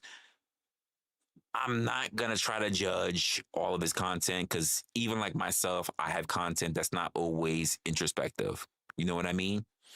I had some time, in order for me to give people the medicine, I got to be entertaining, and I got to do shit that's out of character just to get people hyped up and be like, oh shit, like, just so they can pay attention. You got to make shit fun to make people entertaining. And Blind has been known to do these type of things. There are a few people, so. You say, just keep it real. Is he ready for? Here's the truth of the matter. I don't know. Honestly, I have not debated Blind on many topics. I just really don't debate. I try to have conversations. Does he know what he's setting himself up for? I don't think he is. I don't think he knows what he's setting himself up for. I think you're gonna have to be the one that laid that down. I don't think he knows what he's setting himself up for. But honestly, I don't think you really know him like that. So I really don't know what you're setting yourself up for. I'll be honest with you. The only person who's watched you guys actually have conversations is probably me. So I've watched about 3 to, if not 4 conversations with you. And I've watched a lot of conversation with Blind. So if you haven't really seen him, this is gonna be a wild card for the both of you. It's gonna be a wild card for the both of you. Which is why I'm saying, give me your best, and you guys have to contend against that. And I'm going to hold it differently. So that means if you give me something, by the way, Blind, Gatsby, that means if you give me something, don't plan it this way. Don't be bad faith. But if you give me a topic that the other person is just not that great in, that's that other person's problem. They got time to get ready. Because the truth of the matter is that when you deal in professional debates, you have to defend points sometime that you don't agree with. And let me say that again. This is not about debating only what you feel comfortable in. You might have to be part of a conversation, part of debating something that you're not comfortable in. See, that's something you don't get in, quote, the panel verse. You might have to defend a position that's not really yours. But if you're going to agree, you might get put in that position. Be sure if you're okay with that. I'm not just trying to give you your fucking strong suits. Because in real debate, you have to do this. So if one person want to talk about child pornography and they have a pro against it and the other person doesn't, you got to defend your points. Can you do that? Are you smart enough? Are you articulate enough to make a point for it? We're talking about those who are good at articulating their points, not those who believe in their faith and their own beliefs and they can wash somebody in it. Are you intellectual enough that regardless of where you stand, you can cook a motherfucker mentally? Can you do that? He says, I'm a formal type debater. I was too. Blind, can you agree, or will you agree to that? Can you agree to that? Because you don't know what the topics are yet, sir. Can you agree to that? You say he's down. He's down with the strict debate rules. Yeah, he said he's down with it. Hey, chat. You hear the both of them. You hear the both of them. Hey, he says what? He says, I'm on the wrong fucking page. He says, yo, down with the form of debate. Hey, you know me. I want to do it up. I'm focused. Blind says, I'm down with the strict debate. Or, even if it was the panel verse debates, not quite the same, but he said, we're not, we don't know yet. Even I don't know, Omega. We don't know yet. We don't know yet. They're going to send me both their emails with 6 topics. Of the 6 topics, no, you good. Of the 6 topics, I'm going to pick 4. I'm going to pick 2 from one candidate, 2 from another. I'm going to send it to both of them saying these are what the topics are. They got to get themselves ready. There's going to be a scheduled date. And then they're going to have a debate on those 4 topics. You said, wait, no, he's Resla. No. Resla, no. I said, oh, you're not a formal debater. Okay, I mean, not for nothing. Not everybody is. This is why we have the panel verse. You think the panel verse is a formal debaters? They're not. They're not formal debaters. Not at all. They're not formal debaters. There's no way I can see all these grown men getting temper tantrums and spurging out and rage quitting and everything else, and they're formal debaters. They're not. They are absolutely not. So don't worry about that. I just want to know because here's the thing, as a formal debater, you can't run away. You got to sit there and you got to just run with it. Have you ever seen a politician on the stage run away? No, because they have to be a debater. They got to stay there. If it's an L, they got to take that L. But it's not just one topic. We're not just talking about one topic. We got 4 different topics. Are you intellectually savvy enough to be able to hold your own? That's what's important. You said fundamental. I mean, yeah, even fundamentally, like if you're being a realist, can just go with common sense. If you can figure out what's right, you should be able to spin it around. You said open up our chat right now. That's the thing. And talk about, but here's the thing, talk about what? Or are you just guys going to yell back and forth about anything and it's going to go everywhere, all over the fucking place? Like, there'll be no dish. The sauce is just everywhere. There'll be no dish. You're just taking shit everywhere. See, it's best when it's structured so that everybody can be on the same game plan. Because if not, everybody's just going to shift. They're going to shift. They're going to move the goalposts. They're going to do all that shit. Oh, damn. Really? Damn, KM. Seriously? That's crazy, K. I didn't even damn, that's a stipulation I've never heard of before. I didn't even consider that. That KM said the loser permanently banned from wrestlers. That is fucking wild.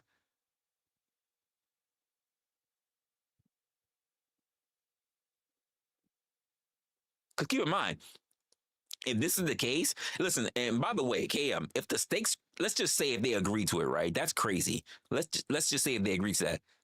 If they agree to that, I don't think I'm a big streamer. But if they actually agree to something like that, I'm going to reach out to everybody. Honestly, I'm going to reach out to other content creators. I'm gonna be like, yo, listen, I'm not going to lie. Here's what I got going on. They said something that's really crazy. They both agreed to be banned or whatever. That's just crazy. Like, I need some assistance. We got 2 people that's willing to go get themselves into some serious conversation. Like, are we gonna do this? Like, honestly, listen. If they're saying the stakes is that high, I might reach out to someone like Sarah and just like, yo, I need some pointers because people's access to the platform is on the line. Hey, yo, Sarah, what would you do if motherfuckers somebody getting banned from a platform? Like indefinitely. We're talking about indefinitely. I don't want to hear about no sock accounts, nothing. We talking about banned indefinitely. What would you do? Like, I probably need a little bit of a lesson myself just to figure it out. That's crazy. That's a big stipulation, KM. I don't know if I could hold up to that. I don't think I'm big enough to hold up to that. If I had like hundreds of people watching me, tens of people watching me, maybe, like, I don't think I'm big enough to hold up to that one. Go big or go home. I hear you. I don't know if I'm big enough for that. That might be, ooh, that's a big thing. That's a large thing. I don't even listen. Hey, counsel, how you feel about that? If Crab and Horn, if you still, how you feel about that? That's oh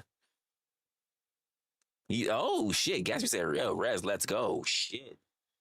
Yo, counsel, how you feel about this? How does my chairs feel about this? That we have a debate and the person who loses gets permanently banned from my channel.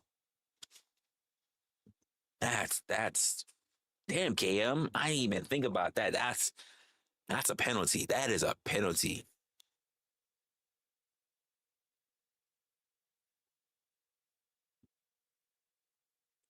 I am trepidatious about opening up my panels. Damn, that's a huge fall. You said let them both. He said I ban both right now. He said I ban both these motherfuckers right now. That's crazy. He said, yeah, don't even wait. Don't even worry about nothing. Just ban both motherfuckers right now. Just get it over with. Just they ain't no winners. It's a tie. Both of y'all. Bye-bye. That's crazy. That's crazy.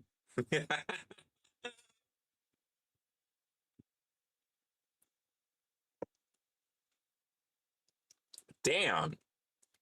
He said, I just get rid of them right now. Fuck them both. Damn.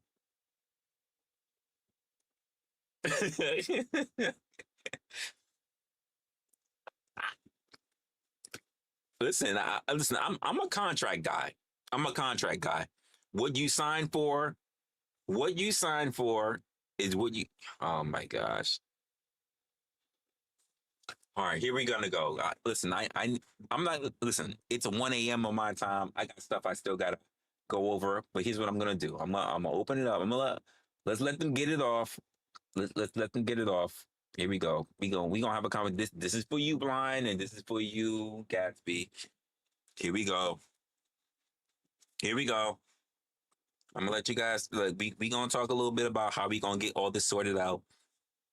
And I only gone through one video. I got a couple more videos I gotta go through in here.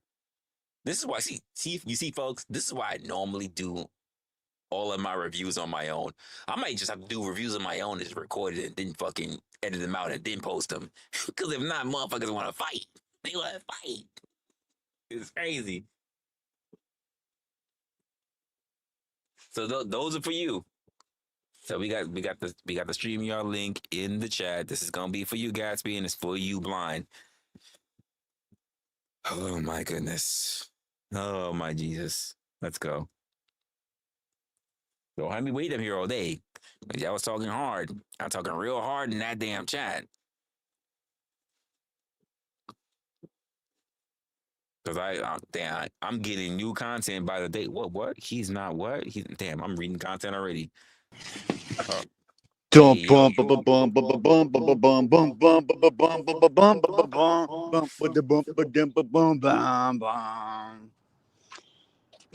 up here.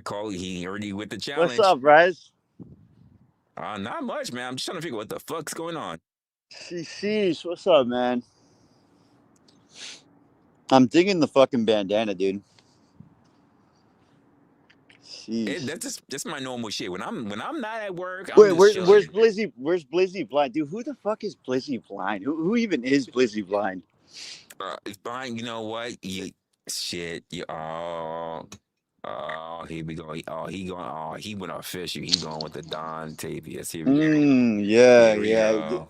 So I put in a fucking like straight up, gold fucking suit here with my profile picture, and you're just gonna give me a fucking little green D here. All right, bud. Not the D, not the little green D. You gonna take the little D? You gonna take that from Yeah. words into little D? At least he capitalized it. At least he fucking capitalized the D.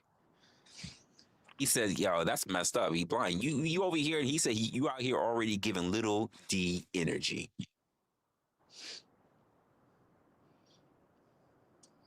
He was talking all that And smack he's too. silent. You better get your mic ready. You silent too. Shit. Dude, Blizzy Blind is fucking setting up the biggest fucking mic you've ever seen in your whole life.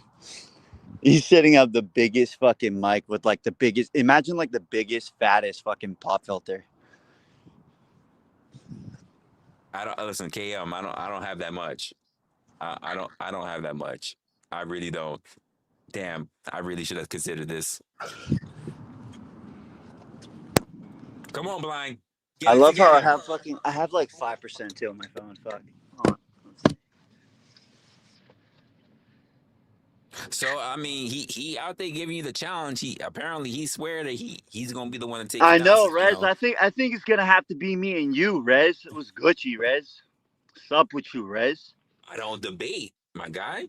No, I know, dude. Rez, first off, I fucking love you, dude. So, like, it's just different, People listen. I've said this before. I'm a person that deals in Wait, communication. can you hear me now? Yeah, I can hear you. Okay, I hear you good. But I'm a person. I have no problem having communication with people. I have no problem. I know people get animated or get loud in conversations, but there are so many people that they just don't really understand the difference between an argument, like a debate, and just an argument. And the moment they hear somebody get loud, they like, it's a debate, and I'm just like, yeah, that's why I try to stay away from. So like, dude, I don't know. I don't know why people like they like hyper fixate on fucking debates and shit. Like, you know what I mean? Like they're like, dude, it's like they're fucking like, fixated because they don't know what it is. They officially don't know what it is. Yeah, they saw fucking Joe Biden fucking they saw Joe Biden like viral moments on YouTube, and they were like, dude, holy shit. Like, they saw some presidential fucking type of debates or something. They were like, holy fuck, I want to do that. Well, keep in mind, like, that's a great example. Because people have recently seen how Trump's debates, they're like, oh, that's the way you debate. No, Rez. You know what it is? It's Jubilee. Ooh, that's what it is, Rez. It's Jubilee. Right. Yeah. Right, you're right. That is the new form. You're right. I didn't even think about that one. Yeah, dude, fucking. I mean, to be fair, Jubilee actually has done like a really good fucking job. Like, they make good content, I mean, yeah. I mean, I'm not gonna lie. Some of the things, like when they do like their sitting down versus 20, it's interesting because the person who's there is the one that makes the prompts. But some of the other stuff that they have, I question it sometimes. Like if they're the ones making the prompts, it's not really genuine. But the people, when they get to like their 1 versus 20, I'm like, yo, that's lit. Yeah, that's lit. Yeah, that's real. It's a good like idea for like a brand of content. You know what I mean? Like, it's so. Oh yeah, they've definitely done it. They definitely are trendsetters right now. Oh, yo, what's good, No Chaser? Yeah, they're definitely they're trendsetters right now. Yo, blind, get your here. I don't want to hear you ain't got listen. Dude, fucking blind was all talk. He was all talk. He was out here. So much shit. And this man's up here with 5%. He still show up, and then you come up and he said you got the little D energy. That's not me. He said you got the little D energy, and then you drop off and you don't come back. Nah, you was talking mad tough. Come on, he up here. He said he gonna kill that. He gonna whack. He gonna give you that college. He's watching Rocky clips right now. He getting himself hype. He's like, when I yeah. This motherfucker, when I get on. I can promise you anything. He's watching the fucking the staircase scene. Yeah, exactly. He said when I get up there, and then the motherfucker don't hit the link. Hit the link. Stop playing around. Get your ass up here. Motherfucker's watching Andrew Tate clips right now. He's watching Andrew Tate. Don't be a pussy. Don't be a pussy. Get up here. Come on now. I'm probably like the nicest debater, so you have nothing to fear. I'm like one of the nicest guys ever, so I'm a fucking sweetie. I'm a sweetie pie, so there's nothing to worry about, dude. You can drop the Andrew Tate clips. It's cool. Oh, well, what happened? What happened, KM? He said what? That if he wins, you get banned? Oh, wow. I didn't see that. Okay. Okay, I'm gonna write that down. You gonna agree to that, KM? If that listen, if that's the agreement, if that is the agreement. Yeah, bring me Crazy Mama, dude. Bring me Crazy Mama. I'm trying to debate Crazy Mama. Oh, KM, he won't beef with you. KM, is that what you gonna agree to? That if blind doesn't win, you get banned? You gonna agree to that? Damn. Yeah, exactly. Who was it? Her that brought that up? Yeah, she mentioned the banning. Yeah, damn. She's the architect. We need to subjugate you to your own fucking requests here. Yeah. Yeah, she's the architect of that.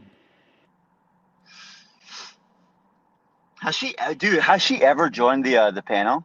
I feel like I've never seen Crazy Mama here. Yeah, she's been on my panel. I've had plenty of conversation with her in Discord. Yeah, she's been on my panel before. Actually, my last stream, she was on my panel. Yeah. I don't know about it because sometimes I do video recording, so sometimes I have to remember if I'm doing a stream or a video recording. Yeah. Dude, how you been, Rez? It's good to talk to you, bro. It's been a little bit. I am going through the motions, but for the most part, everything. I guess that's just the motions. Yeah. Actually, the funny part about it is that we're actually on for the first time. We're on Twitch now. I don't expect no numbers or anything, but shout out to everybody who's actually been on Twitch. I've been watching the chats and everything, so make sure you guys are good. Dope. Yeah. I'm appreciating it, but we're gonna start doing a whole lot of different stuff on Twitch. I'm gonna be doing review of content. We're gonna do some gaming. We're gonna do a lot of things. I'm gonna be expanding myself on platforms because honestly, where I am in YouTube is it's not enough. You know what's hella funny is that it's obviously I mean, have you tried TikTok at all? Like, I mean, do you? Well, the thing is with TikTok is that the thing about TikTok, right? So the thing about TikTok is that they want a certain amount of subscribers already before you can even go live.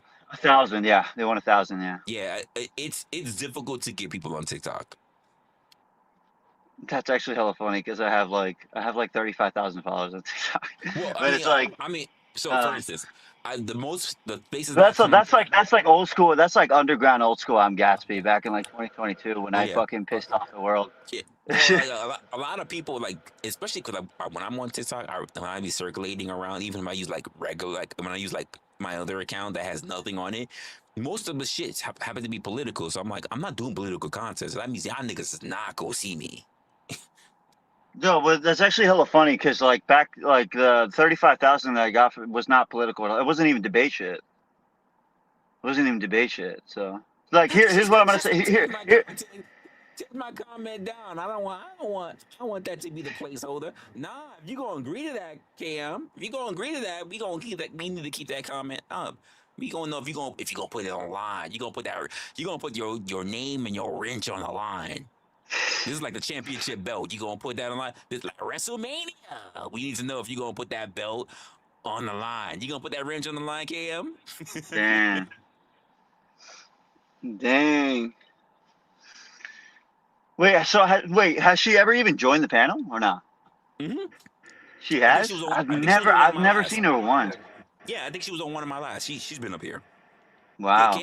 Yeah, Cam is mainly busy with her own thing, but she's been on my panel. I think she's been on my panel. Let me think about it. I want to say. Hey, Rez. Can we just sorry, I didn't mean to interrupt you, but can we just appreciate the fact that fucking Blizzy Blind just like fucking disappeared, dude. I don't know about appreciate, but we gonna highlight that his ass did not come back. He That's be on. wild. I'm not gonna lie. That's some bitch shit. I'm gonna call it out. I'm gonna call it Who? out. Yeah. I Do you gotta know say this guy it. or what? That's there's something that's been happening recently, and I don't wanna do more than what needs to be. But Oh, there's beef. There's drama. not. I mean, on my side, not drama, but there has definitely been patterns on my side, and I just don't want to extend it more than what it needs to be. No, I feel you. I feel you. Nah, keep in Don't mind. incriminate yourself. Well, yeah, it's not a matter of incrimination. Listen, I do my work. Like here's my thing. If I put out any information for you, here's my thing. I am open to the possibilities of being right, but you need to provide the evidence for me to not be right. If you can't do that, I'm not gonna just take your word for it. Especially if I'm moving on character based on how you've already been treating me. That's all. Yeah. I'm not gonna say anything more than that. So what was it? Were you guys having like a back and forth or something, and he like said some shit or whatever? I don't do back and forth for the most part. People say shit about me and everything, and I stay quiet. I'm not even gonna lie. I mean, honestly, right now there's content about me in spaces, and I don't say shit. People let me know in Discord, or let me know in emails, or people who actually know me on my other phone. Mama calls it my burner phone, and they let me know like, hey, what's going on, and I don't respond. Yeah, the trap house phone. The trap house phone. Honestly, I do. There's times like they let me know, I don't even watch it. I Yeah. know it's there. I don't even watch it. Shit. Yo, where's Brick at, bro? Have you seen Brick? I have seen Brick, but because I haven't really been doing any streams or like any panel streams, he's been over at the Region Tomato. That's when I've seen him. Oh, okay, shit. Yeah, he's doing his thing out there. Yeah, he's been at the Region Tomato. I have not done Opinionated. I don't want to say too much, but I am bringing Opinionated back for season 4. Ooh, you're cooking. You're cooking. Yeah, you're cooking. Okay. Yeah, I'm working on some things so I can make it a little bit more interactive. But I am bringing back Opinionated season 4. That's base. That's awesome. Shit. Honestly, it's gonna be coming back next month. To be honest with you. Oh wow! Fuck. Wait. Typically, like when does the season start and when does it end? Honestly, I used to run it through, so I didn't have a break. But because of a lot of stuff that was taking place on the platform, it was being too much for me. So yeah, this is the first time I actually took a serious break, and I wanted to.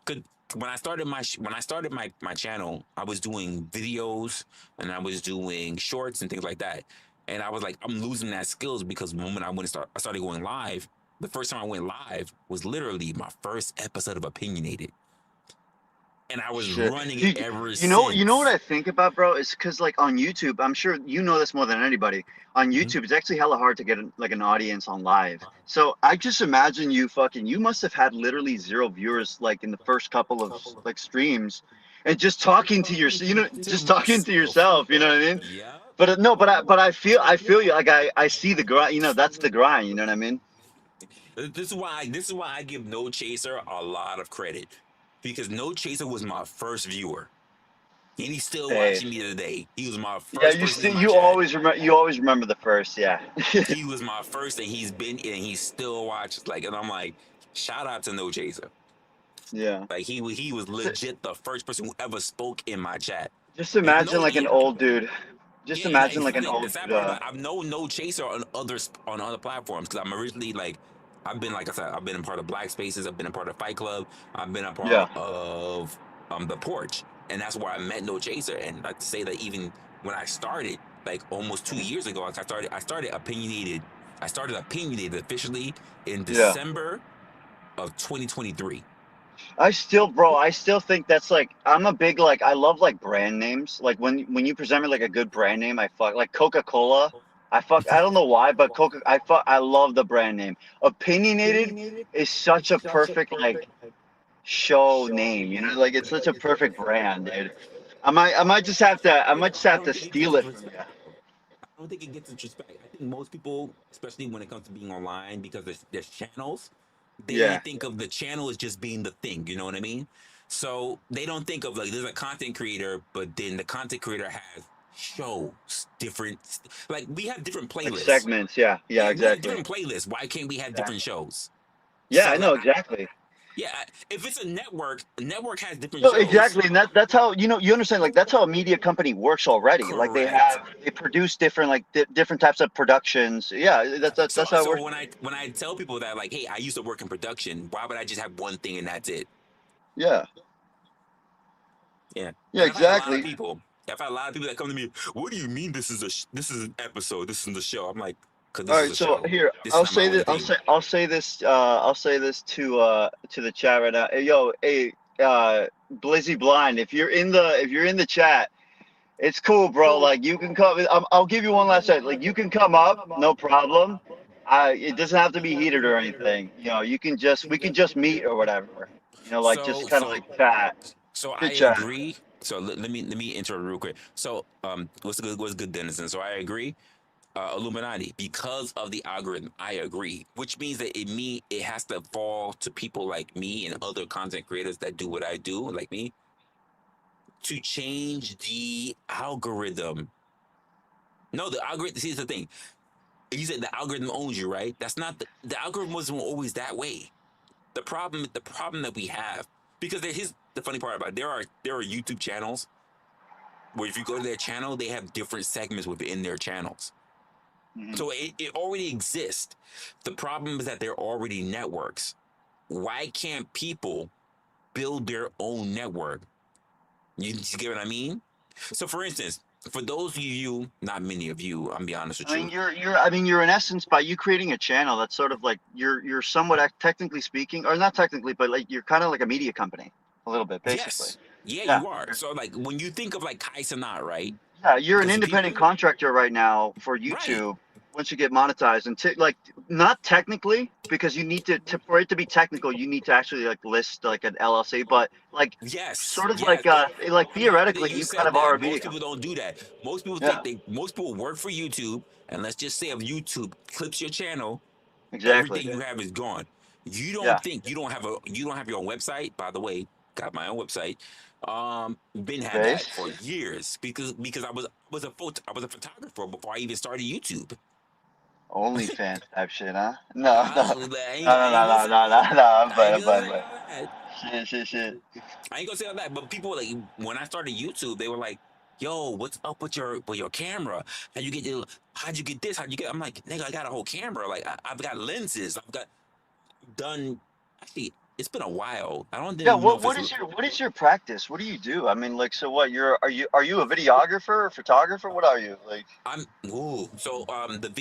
So the photography thing came as a hobby. So believe it or not, the same way how people started building their own content space in terms of being content creators. Yeah. During COVID. Yeah. It's different for me. I started learning about photography and videography during COVID. That's why I'm late to the game. So No, you're not late to the game. Dude, the game hasn't even started, bro. What I mean is like in terms of what does a good video look like?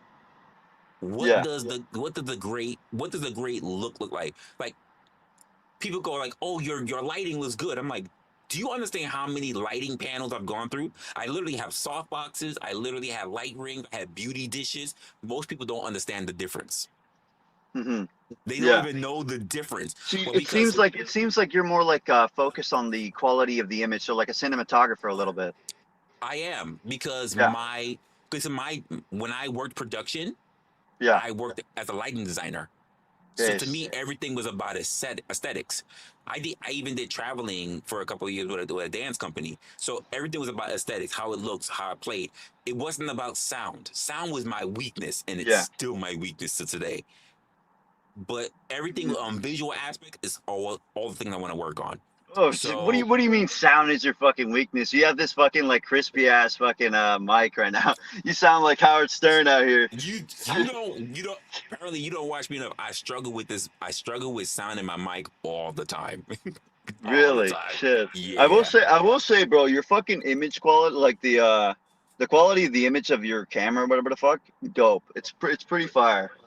It's fire. I appreciate it.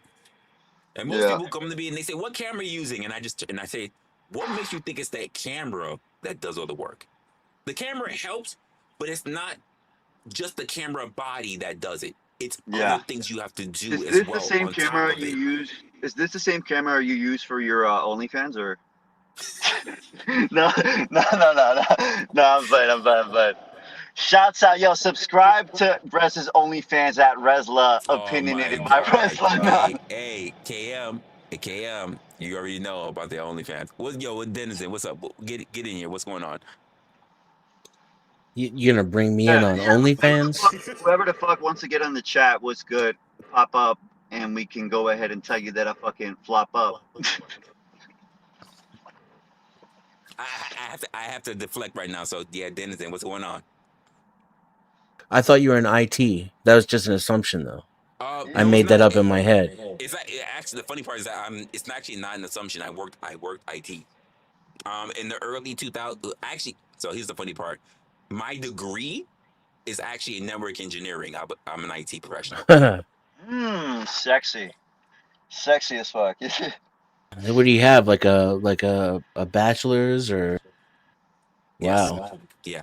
What happened was that during that time, people were struggling to find work, and I got a couple of help desk jobs, and I hated it, and I ended up eventually walking away from it. And when I walked away, I didn't know what I was going to do with myself. At the time, my brother, who is younger than I am, started getting into production. But then I was like, I don't know what to do. And my mom was like, yo, why don't you just talk to your brother and see if he can get you into production? And I did. And when I saw even what he was doing, I was like, I want to do more than that. And it just so happened that the guy who was a technical director, he already knew both of us. So I applied myself. And eventually I went from a sound tech, just helping out in sound. Well, actually, I started out unloading and offloading trucks to becoming a person a stage hand who started like building stuff on the stage. We would build risers and everything for performances. And I worked both in the field and I worked also in concert halls. And then eventually what happened was I started working a little bit as I guess you could say a gopher for sound, which is why I never really got too heavy in sound because it was crazy. I've seen too many injuries when it comes to sound.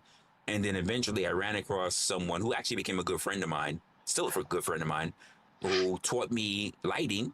So I became an assistant. And eventually when he left, I became a lighting designer. And then it just took off from there. So that's a lot of my production experience. And I met so many different people. I used to have a certification so that what we would do is that we would go on like either. Yeah, I'm sure. I mean, it's a pretty big market. You know, it's a pretty big. So we would go to either like we would do like commercials or like shows where like like you see commercials and shows like where there's like fire everywhere and all the pyro shit. We would be the ones that set the fire. Okay, shit. We would like control fires and everything else like that. It was a lot of stuff, but eventually I walked away from it, so I can try to be normal. Because every time I traveled and I did all the other stuff, I had girlfriends and they would all accuse me of like cheating because I was never home. So yeah, it doesn't matter that you were actually cheating. It's really exactly, yeah. Yeah. Well, either way, you like the lightning more.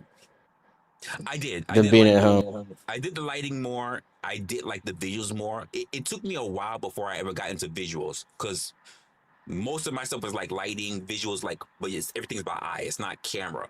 It's when I started traveling with a dance company is when I learned a little bit about camera work. And then when I left, I was like, I want to just get all this together. So eventually I found myself working for a security company. I was at a bad point because I was also homeless at a time. And then so that's how I got into security. And then from security, I got accepted into a place that was working retail. And then they just accepted me. They just, security is like low level. They don't really look at you. And then one time, my regional director looked at my resume after a year of working with me, by the way, looked at my resume and said, "What the fuck are you doing here? Do you see all this shit up here? Why are you here?" And that's how I became a field rep or for a regional field rep. So I had multiple places I was working at, and then I left and I got into the compliance field. What did you say to that? I said this is what homelessness can do to you. You got to figure out where you are, and you got to be grateful for what you have. Because that was another thing as well. Being homeless and you get the right people around you, you can. Not everybody learns the lesson, but the people who taught me the biggest lesson about persevering were immigrants. They were grateful for what they had, and they showed me the lesson of basically eating what you kill. Like, if you want to eat, you have to work your weight in it. These are people that would mop floors, sweep floors, help stack shit just to get a meal, a good meal. Yeah, 100%. So they taught me so much about that. And I would look around at so many other people that were Americans around us, and I'm like, they're not doing nothing. These people, they're okay with eating like oatmeal and fake eggs and whatever. I'm like, I'm not doing that. I'm out. So eventually I got out the trenches. Had a girlfriend at the time. And I built myself up from there pretty much. And then after I got out, we was good. She and I split, which caused a whole bunch of different things. But then I was already working production, and then when that was around 2008. But then when the whole COVID thing happened, I was already with my current girlfriend. I was about to say my new girlfriend, kind of still, but my current girlfriend. And then she was like, "You know all this shit. You take pictures." I was already voluntarily. I was like being a second and third camera, and she was like, "Take all your work. Why don't you just go online?" She's like, besides like the Uncle Tom who was on my stream yesterday, pushing me to actually do content. It was her. She was like, "You might as well just do it." So I just said, "Yeah, I'm gonna take the plunge," and that's how I went from there. I went from one camera, and now I have multiple cameras. I've got GoPros. I've got my second camera that I use here. I got one camera. I got a second camera that I use here, and I got my GoPros. I got a walking one. I got lots of lenses. It's been a journey. It's been a journey. Yeah, that's what you're like Destiny. I don't know about Destiny, but yeah, no, it's just your camera. It's been a ride. Yeah, your camera setup reminds me of Destiny for some reason.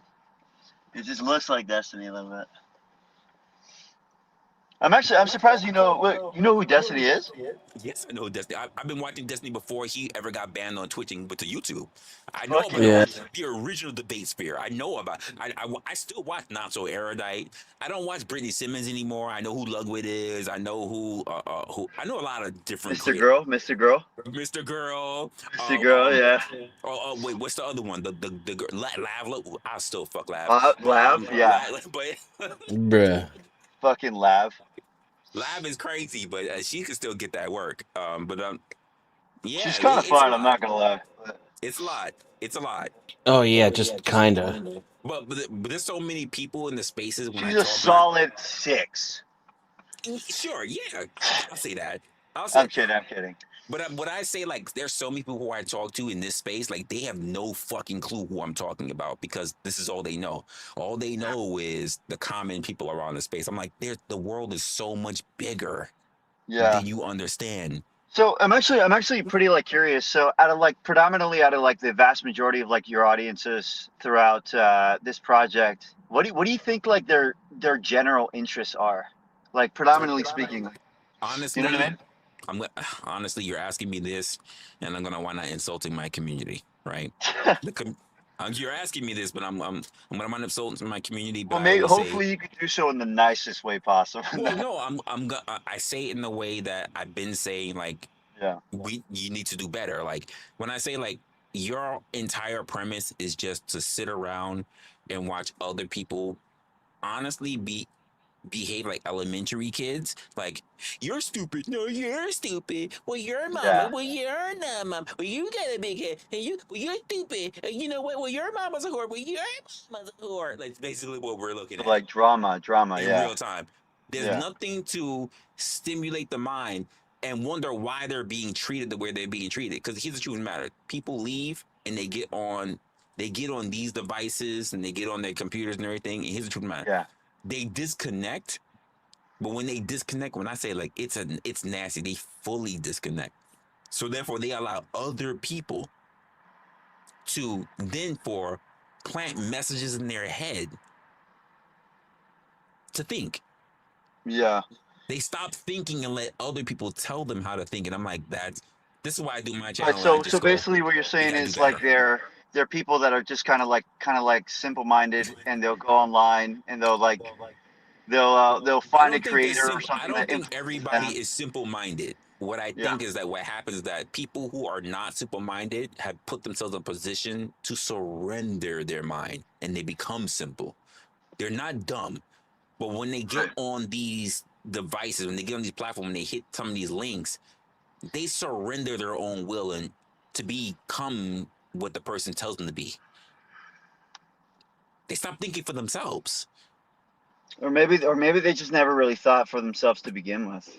You know what I mean? No, Like, well, here's my thing. When I've talked to so many because I people mean, who tell me, let's just be honest. I mean, you know, like you understand, like the vast majority of people in the society, like since currently today, day and age, and throughout history, look, the vast majority of people, they're not like super crazy, like great critical thinkers. I mean, you know what I mean? Like they're people that are easily when I say swayed. critical thinkers, right? Well, I agree when I say they're not. I will agree with you in not being not agreeing great critical thinkers. But when I say like when you get online and the only thing that they tell you is that the only thing you need to worry, I'm being hyperbolic, but when you look at so many different topics, right?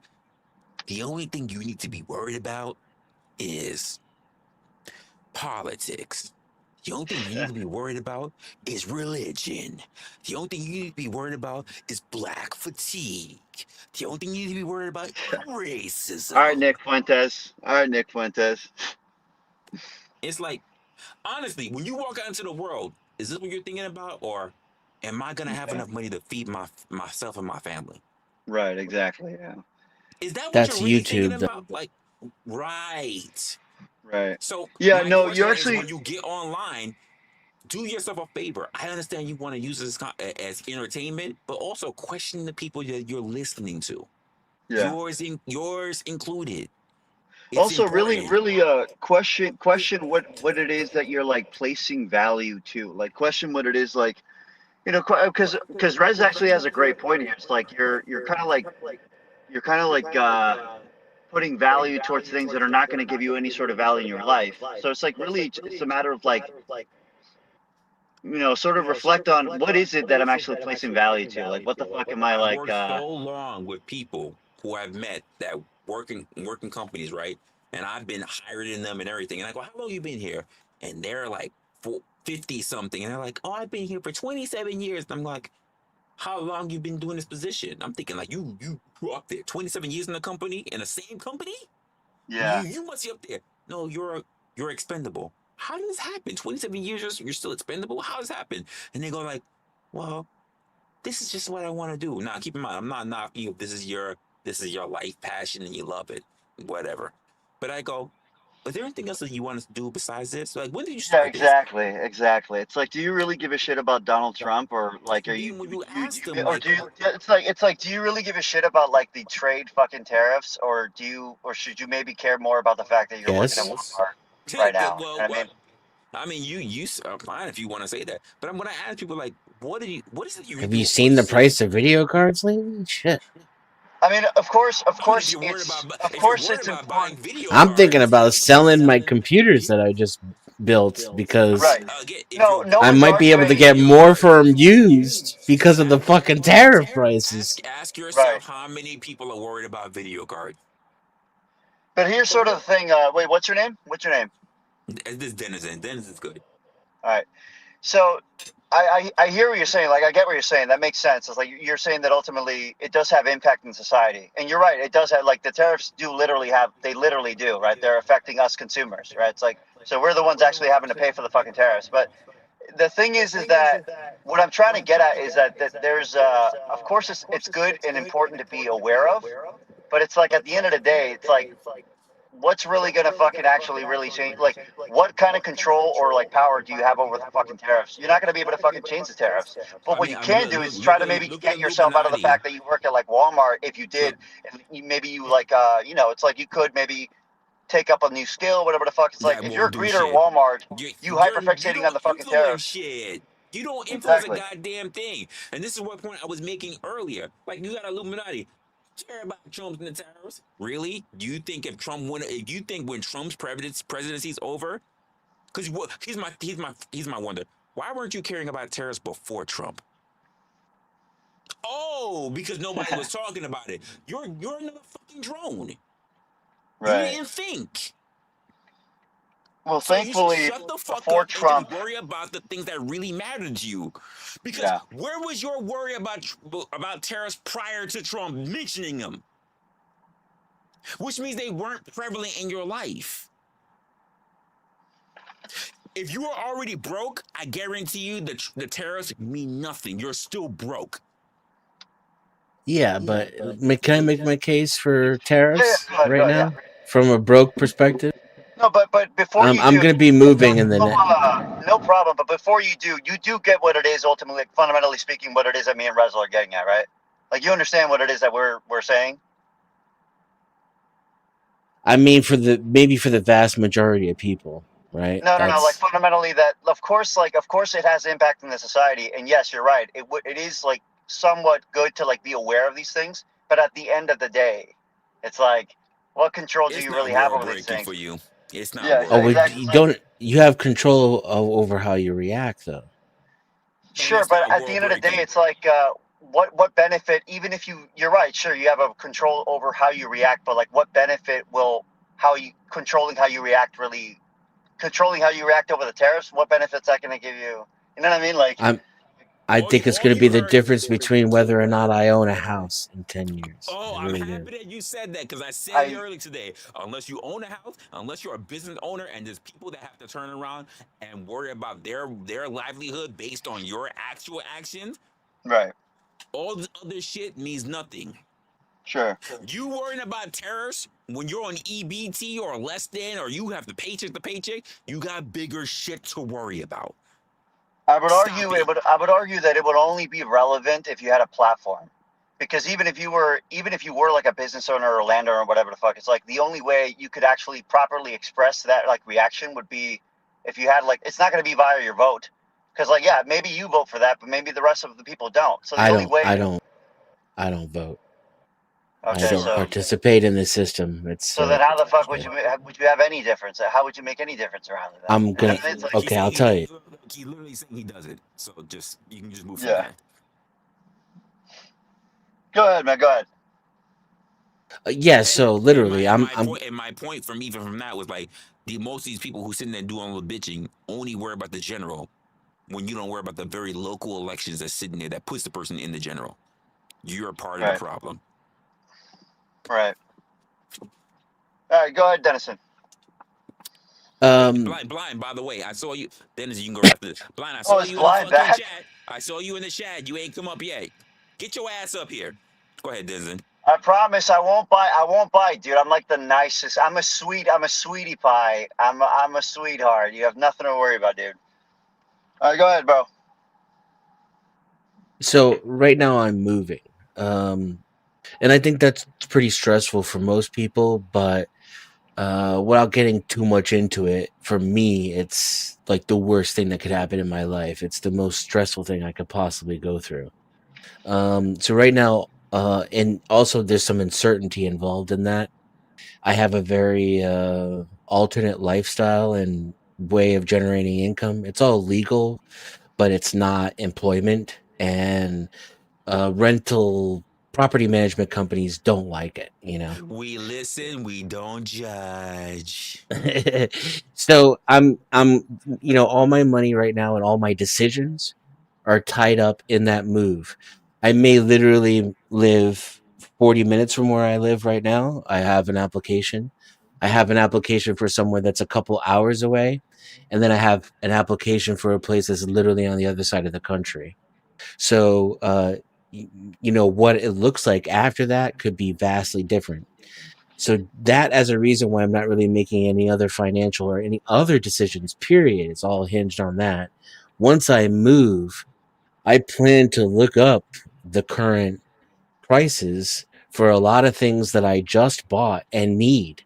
Not need, obviously don't need, but that are necessities, for what I do every day in my convenient lifestyle.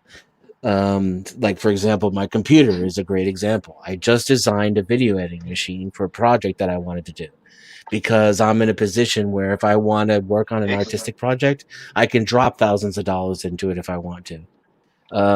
Depending on what the prices look like, I may sell that machine and use the money to invest in land instead, just because the price difference is so much Yeah, that's true. than it was 18 months ago, that it literally could be a financial investment for me to sell my computer back used, put off some of my creative endeavors for 2 or 3 years, which is nothing in the greater scheme of things, and literally be able to turn that into like a 10, 15, $20,000 return.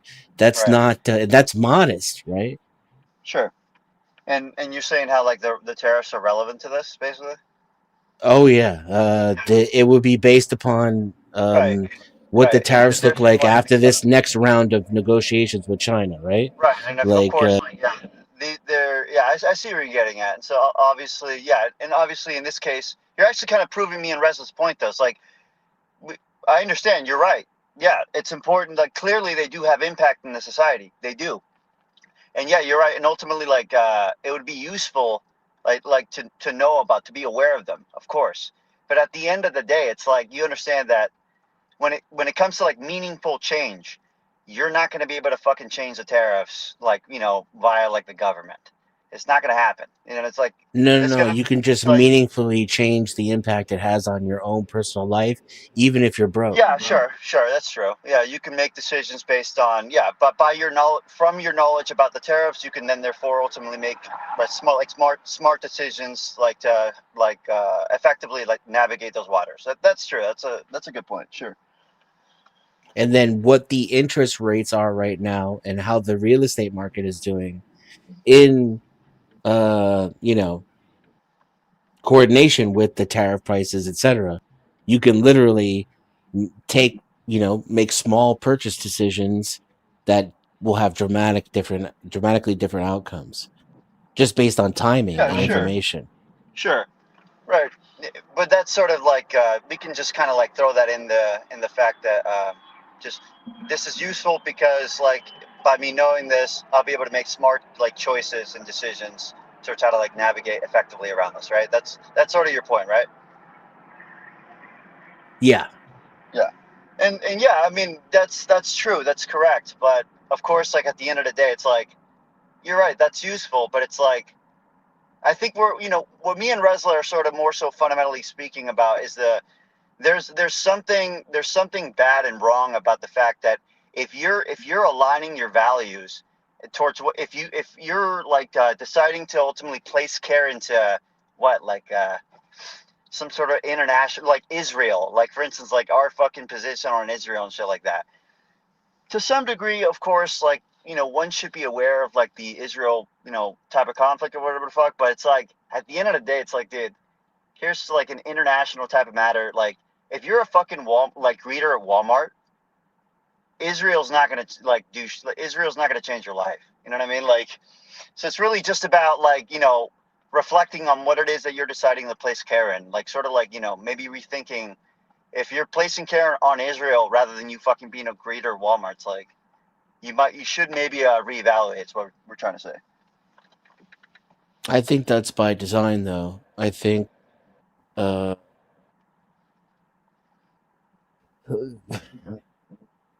human beings are essentially programmed by their environment, especially by media these days. But there's a fundamental truth in that, though. Like, what does social programming have to do with the fact that Israel objectively, if you're a greeter at Walmart, Israel is not going to do anything meaningful in your life. I think we're leaning too far. We're talking about politics. Like I don't get it. What's that? We're leaning way too far into politics. I just for those who know my deadly sins, like I don't even know why we got that far. We just keep walking further and further. Yeah. Is that a no-no? I am not interested in the whole religious talk. I am not interested in the whole political talk. That was not the whole purpose. Actually, the whole purpose I even dropped the link was literally for Gatsby and Blind to start setting up their shit. Blind didn't decide to show up on the job, and now we're just moving farther away. I was just reviewing shit on social media. Yeah. I think people who aren't exposed to media don't have political opinions.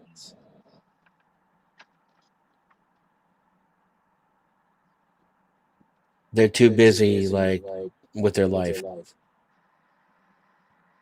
And it doesn't really occur to them to seek externally for like, you know, demons to battle or sides to take. Speak easy. What's going on, man? Oh, not much. How you doing, bro? Yeah, I'm figuring out. It's a pretty decent night. What's going on? Oh, not much. I was just listening in on the convo that's going on and figured I'd hop up. I couldn't tell you what's really going on. Sorry, I'm smoking. That's why I don't have my camera on. I don't smoke on cam. I'm just going through. I was just going through some of my social feeds, and then apparently, Gatsby and Blind were going through some shit in the back in the chat about possibly they want to, I guess, debate with each other, whatever. I really don't fucking care about. So I said, you know what? I'll just sit. I'll hear there, entertain what the hell is going on. Gatsby wants to know what's going on with Blind. Blind says to the belt. Blind came up, Blind left, whatever, and because the link was still circulating in the chat. Apparently, there's a panel that's just being started. There's no I was just reviewing shit, and I'm just everything else. I'm just like not necessarily trying to figure out what's going on. That's all. That's where we are right now. Precisely. You just kind of got lost. No, you were doing. There was an intention, and because It happens. This is your fault. This is your fault for not stepping up to your half. This is your fault. It's falling apart. I can't tell you how many times it's happened where a stream is supposed to go one way and it goes a whole another way. So I know exactly what you're saying. I imagine it's the nature. Actually, someone. It's funny that I don't know if this is the Gatsby they were talking about, but someone literally popped into my chat just last week telling me I need to debate Gatsby. Yo, what the fuck is this shit? What the fuck is this shit? This is fucking okay. Is someone trolling you? Is that what's going on? Don't say it's just me. It's not just me. But Rez, this is exactly what the fuck I'm telling you, dude. Like, they fucking troll me too. It's like, yeah, I get it. No, that's what I was gonna ask you. I was gonna ask you, is this some troll? Makes sense. It's so my fucking friend used to host like these like small little fucking debate panels, and it spawned like some fucking trolls and shit. And obviously, you know, they just they fucking troll me, and you know the panels I fucking go into, it's just stupid. Yeah, I get it. It's I get the same thing. People go in using my name and my photo into people's chats and start saying some wild shit. Like somebody has a problem with me because someone went into their chat with my name saying, I'm going to pull up on you. I don't talk like that. I'm going to pull up on you. I was like, what? Yeah. But hey, I mean, what can you do? It's the internet. They used to like email me the weirdest shit. And, dude, they used to literally fucking like email me like fucking porn clips and shit. I was like, what the fuck? Yeah, that's wild. Yeah. That's funny though. Yeah, they literally the only words they said is you need to debate Gatsby, and I was like, well, tell them to come by sometime. I didn't know who it was, and then just seeing your name now, I was like, oh, maybe this is who they were talking about. But it's a troll. I get it. And I'm just like, I don't even know. Like I even said it last time I was doing a show with OG last night, and they were like, oh yeah, Resla, you debate Gatsby. I was like, why would I be doing that? Why would I doing that? Why? So it's a troll. Yeah.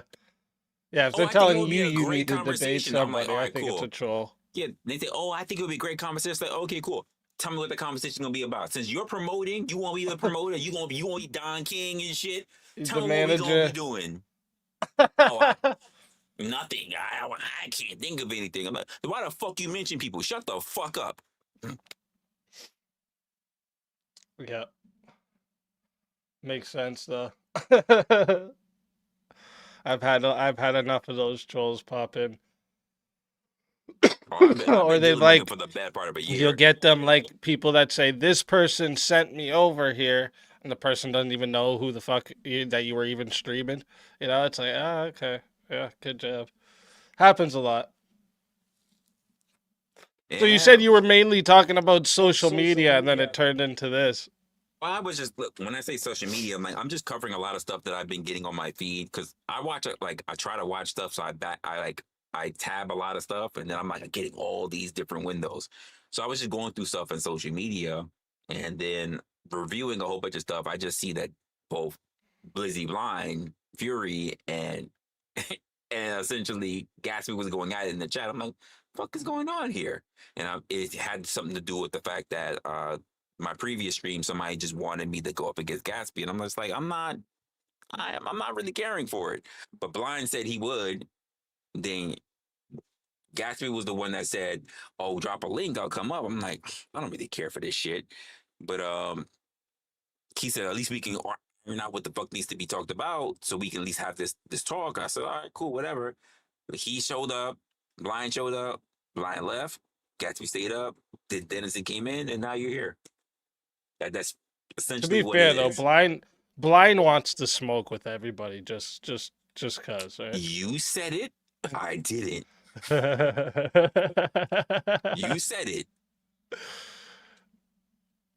I mean, I didn't say shit. It's just, hey, I said it, and we were all thinking of it. It's okay. So outside of that, there's really nothing else. Like, I don't even know. Dennison, if there's something you had to think about, or you were just popping in. I don't remember anymore. Jeez. You don't remember why you hit the link? Now I feel like an asshole. Yeah, like okay, so you get I would probably hit the link anyway, right? So there's that. It has to be taken into consideration. Just because I like talking to you. But you guys were talking about something specific. I just can't remember what it was or what I wanted to say. We were talking about what I just told Speakeasy. Yeah. I was tuned out that whole time. All right, well, listen, Resla, I don't want to derail your stream anymore. I heard them talking. I thought you guys were talking about those topics, all right? So, my bad, all right? My bad. I didn't mean to come up here and try and participate in the derailing, all right? It's not on. Listen. This is no indictment on anyone. It's one of the reasons why, like, if I know I'm going to have an actual schedule panel, I pin my link to the top of the chat. I do that. And to this, I was like, yo, this is for you, Gatsby. But I understand once the link is there, it's kind of there. People will like save it. They'll tap it to the side. They'll do whatever. Like, it's the internet. You know what I mean? Yep. It happens. But yeah, I don't want to participate in the derailing, so I'll. I appreciate that. Listen, I'm surprised you showed up. I know you're doing your purge tonight. I know you're doing the purge tonight. Like, so I know you're roaming. And I was like, oh shit, this sounds like a cool topic. But then I was like, then I hear you saying this. I'm like, oh shit, I want to be part of this. Oh yeah. But everyone in my chat, come give Resla a sub and a like, all right? Especially since we participated in the derailing. And I'll come up next time you're doing an open panel. Oh, listen. Like I said, I've been doing my own thing. I've been doing solo streams. I've been doing other stuff. I'm actually I'm here, but I'm also doing kick. But okay. But starting next month, I am going to be doing opinionated season 4. So we gonna roll into it. So that means you're gonna start seeing open panels again. So okay. Yeah, I'll come around when you start doing that again. Then. Yep. All right. Thanks for having me up. God bless. Appreciate you, my guy. Appreciate Speaker keep stepping by. Yeah, I know he was doing his purge tonight, so I know he's rolling through social media to see what's going on. Lol. That's also a pretty nice name, Speakeasy. Yeah, for what it is, yeah, I agree. I think I've seen him. Yeah, I think I've seen him up here a couple times, but I don't really know too much about him. Ayo, blind, you giving me Lil D energy, I swear. Like, you need to get the fuck up here. Like, you. That's so crazy. You're part of the reason that's just to start it. I need you to get your ass back up here, and I need you to address Gatsby.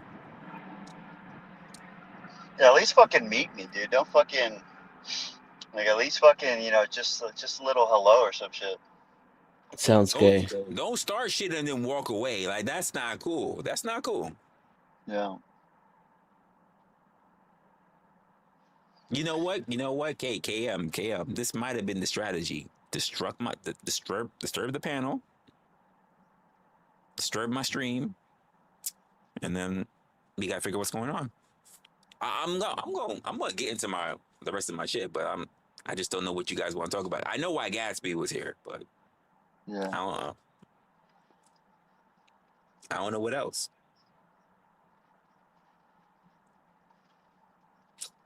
So awkward.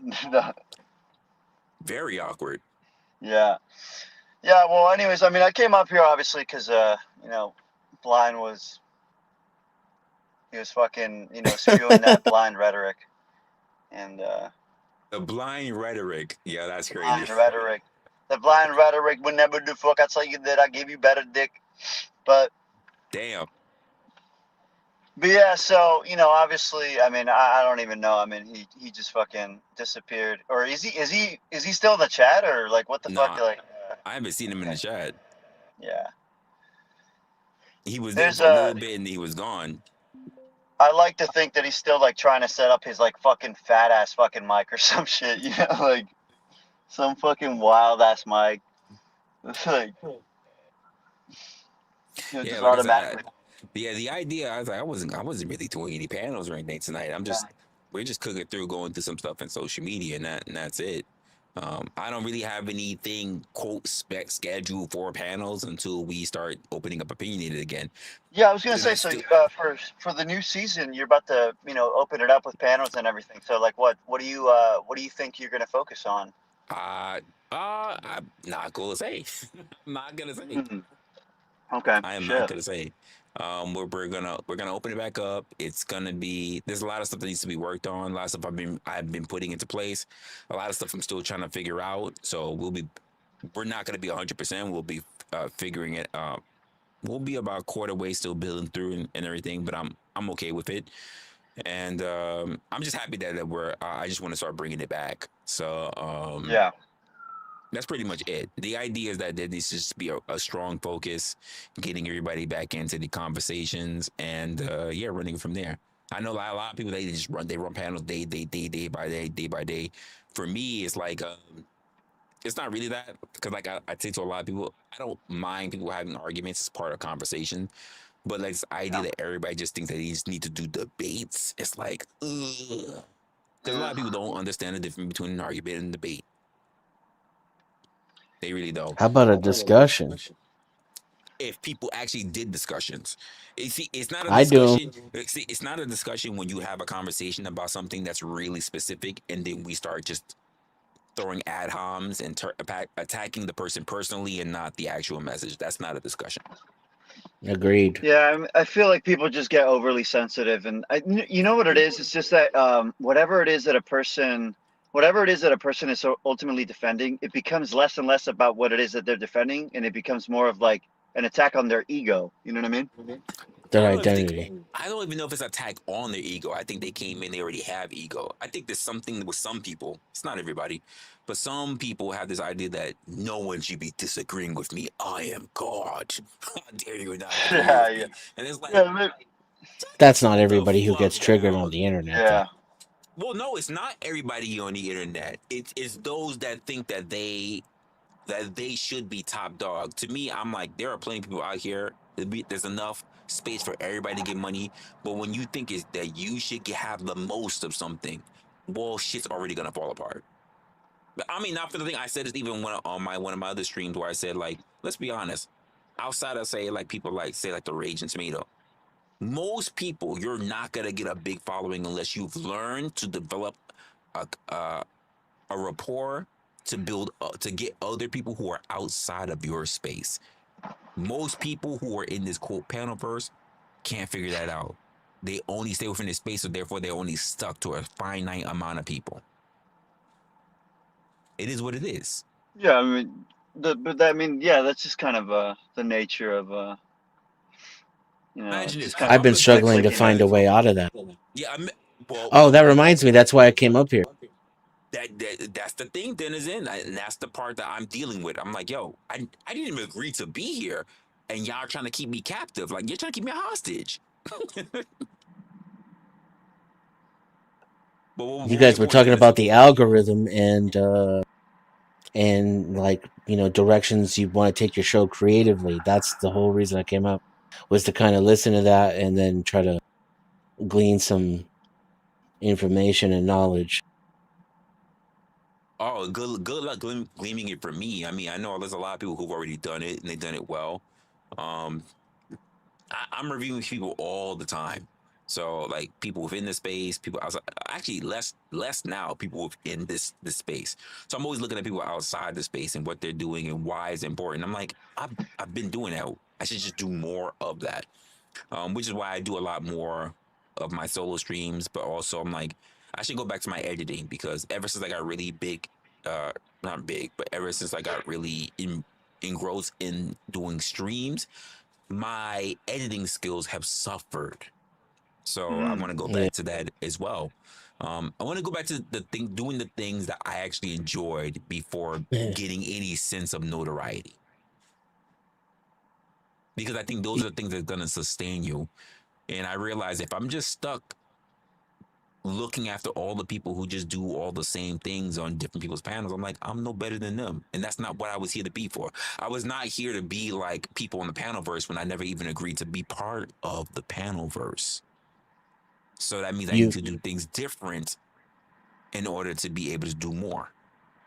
You might need a new and different channel for each of those things because of the algorithm. Don't think I don't already have that. Don't think I And then I think you can do, like, you can be eclectic, you know, if you acknowledge the reality of the algorithm and kind of. You see, Crab? You don't need to agree, which means that it doesn't matter what you think, nigga, we still gonna hold you down. That's what you're just saying right now. It doesn't What was matter that in response to? It doesn't matter what you classify, you will never get bigger than what we allow, which means that I can't be around y'all. I have to disassociate myself. I have to leave. Then you can say, well, Resla, how dare you get leave? isolated. Yeah, how dare you leave? You gave me no choice. You forced me out. You forced me to make a decision. And I do have a choice. I can just say goodbye. Start a new channel. Dennis has said himself, and I already got other things in Cooking place. with Resla. Like people, this is the funny part about people who don't even really support you. They just like watch you. Like, is that, especially if my thing is this: you watching and everything, but when people decide that they want to just keep you in a box, right? This is as far as we want you to go. Cool. I'm happy that we have this relationship. I might drop by once in a while to make sure that you get a little bit of, oh shit, look, there's Resla. But outside of that, I'm gonna do something different. Well, what else are you doing? Why would I tell you so that you can cripple that? And keep in mind, I've been saying that since Q2. Most people don't listen. Why would I do that so you can cripple me? You like cripples. You like wounded birds. That's all. I do like crippled women. That is true. Because they can't fight back? I got you. Precisely why. See? My homie Resla knows exactly what the fuck I'm talking about.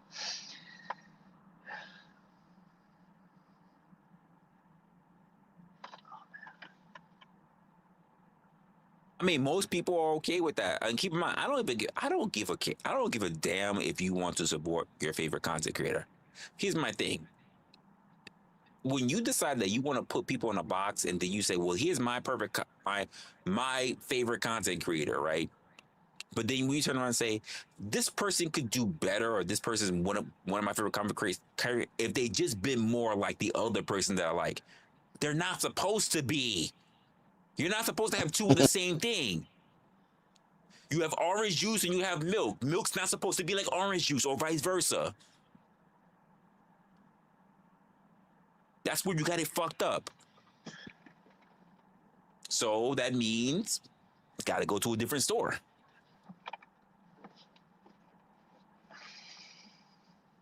Get your goat's milk up out of here. Yeah, I'm not mad at it. I'm not mad at it.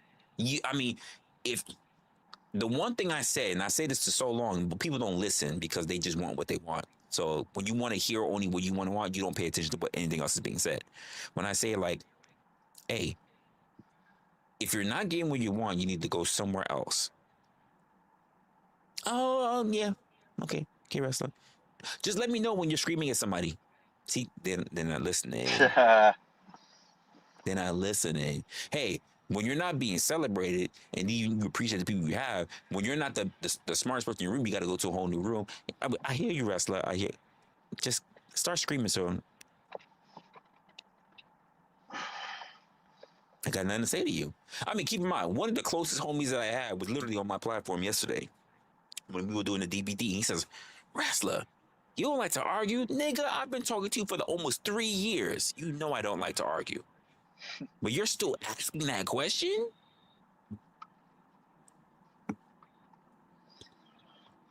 What more can I say to you?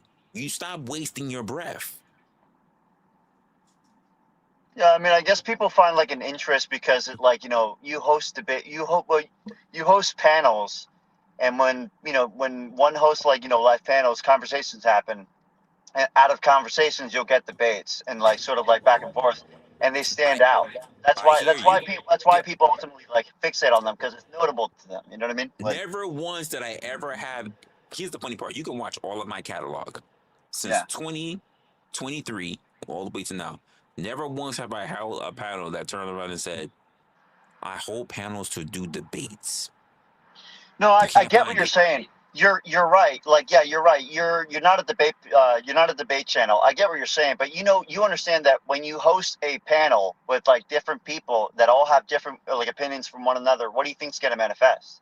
Of course, Depends on the people. Wait. Here's the problem. I'm happy that you said that because we've been talking about this. Yeah, go ahead. When because I see other channels outside of this space. That's the beautiful part that I'm talking about. Outside of this fucking space. Yes. The only space that They think it is. This is not kumbaya. This is. Sorry, Rick. No, you're cooking. Like, I agree with you. Like, this is not the only space that does panels. You guys think it's interview style panels. There is not. It's not just that. It's not. There are other places that do panels. There are people who do panels that want to do political. There are people who do panels that do relationships. There are people who do panels that do comedy. There are plenty of places that do panels.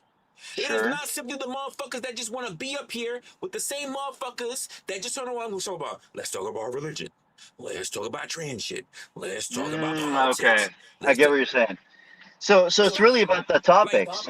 So it's really about the topics. You have a person that turns around and says, let's just have a discussion about this shit without someone has to come in and say, well, what you said on so-and-so's panel, that's why you and your child, and that's why you and your wife, and that's what... I'm done with you. Right, that's some like degenerate ass shit. Yeah. I'm fucking done with you. Yeah. Because you're not there to be effective, you're there to be right. I've been saying this for well over a year. That is a regular moniker, a regular quote of mine. You sound traumatized, my friend. You sound traumatized. We all are. Because I had to fight several communities over a simple logic. Yeah, right. I mean, yeah, but Resla, you understand that? I mean, you know, what do you expect, man? I mean, people suck. Here's what I expect. I expect if I'm not like you, leave me the fuck alone. Don't try to convert Yeah, that used to be a thing. Yeah, I get what you're saying. But I mean, you know, people. What I mean by what do you expect is that people suck at communication. So it's like, you know, they're not going to be able to like convey these sort of things like clearly. You know what I mean? That's why sort of they They can't understand one another, and then a fight just happens because they're not like communicating clearly. You know what I mean? And we have an epidemic of negative energy seekers, it seems, that is more out of proportion than it's ever been since I've been alive. My stream even most recently said, it's about you, not about me. You want to put me somewhere. You want me to be like y'all. You want me to do this. You want me to do that. Instead of accepting and saying, he just want to do his own thing. He may never rise to the point where we want to look at him. He's okay with you not looking at him. No, we don't want that. We need to make sure we look at this nigga. We need to make sure that this is what I deal with. This is what I deal with. To the point where even Crab said, you don't get to decide. You here with us. I know you want to be alone. I know you're just trying to do your own thing, but we going to decide that you going to be just like us. You can't be alone. Hey, you don't do none of that conflict shit. We don't care. We gonna come fuck your shit up. That's what I'm hearing. Yeah, they'll literally come create the conflict. That is disrespectful. And then you get mad. If a motherfucker just says, "Hey, folks, I tried. I'm gonna quit YouTube." Resla, why are you leaving? No, don't do that. You just heard everybody else. Either you can be of your own, or we're gonna fucking assimilate you. So the only choice you have is to go. Don't do that, Resla. Who else is gonna give us this? What? This shit that you're not really interested in because you freely keep promoting to the other people that just want to absorb everybody else? Stop it. Stop being a hypocrite. It's just that simple. I get that feeling like, why are you doing this to yourself? I think you're gonna have to start like a fucking cooking channel or some shit, dude. Do you cook? Do you think I'm gonna start a cooking channel so that some fucker will be like, hey, you're gonna have to rebrand the way you whipping up those fucking eggs doesn't seem good for me. You know who will whip up eggs better? Gatsby. I got you with your fucking scrambled eggs, bitch. You whip eggs like a communist. Eggs. Gatsby making some fire fucking poached eggs. You need to go talk to Gatsby about getting some poached fucking eggs. That's actually a little funny because my last meal was actually fucking it was like scrambled eggs and bacon. So I got that dorm life fucking type of dinner. And by the way, I can cook. I just hate my kitchen.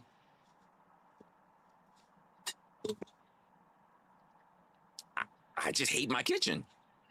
You can cook. Absolutely, abso-fucking-lutely. And okay? Here's my question. If let's say you had like a restaurant and Gordon Ramsay comes up and you have to give him like the dish that you feel most confident in, what are you gonna make him? I can tell you just based on my entire timeline and everything else, you know what I'm not gonna give him? A fucking beef Wellington. Hey, yo, Lindsay, right. real quick, Or Lindsay a Smith shepherd is a pie. fucking MILF. I'm not gonna give him a shepherd pie. I will never give him a beef Wellington. Actually, that's a good question.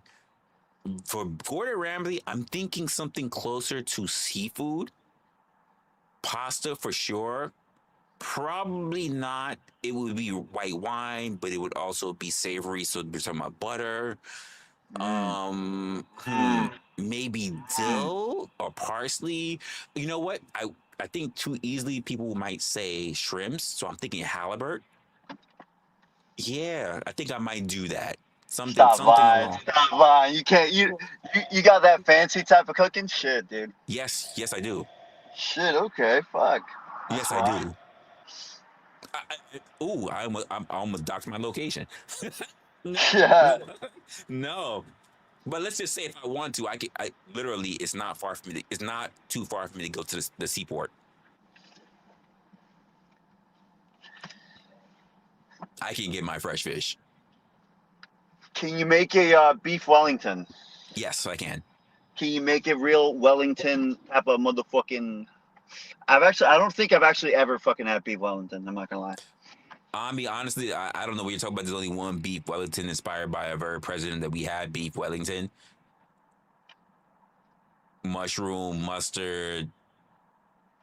Like, what are we talking about here? Like, it's only really one. I don't know. I've actually You can never. go all over the internet and get the same recipe for beef Wellington because there's so many creators that created that's used that as the standard because of Gordon Ramsay because that's one of his signature dishes. Yeah. I don't know. Like I said, I've never tried beef Wellington ever, so I don't really know. Just because so many people talked about it. Yeah. Honestly, it's nice, but I'm not crazy. I'm not crazy about it, to be honest with you. Probably because of the mushroom. I'm not really crazy about it. Yeah. What's the craziest drug you've ever tried, Rez? Craziest drug? I'm not really a drug person. You're not really a druggie. Yeah, you know, there's something about. I'm not a drug person. There's something about.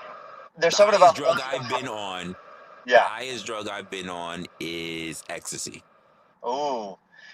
You know, I will say there's something about us, blacks and Hispanics, us blacks and Hispanics, we don't fuck around. The people that do all the drugs, it's the fucking white people. It's the white people that do all the fucking drugs. We're a little more conservative. Say what? We're a little more conservative in this sense.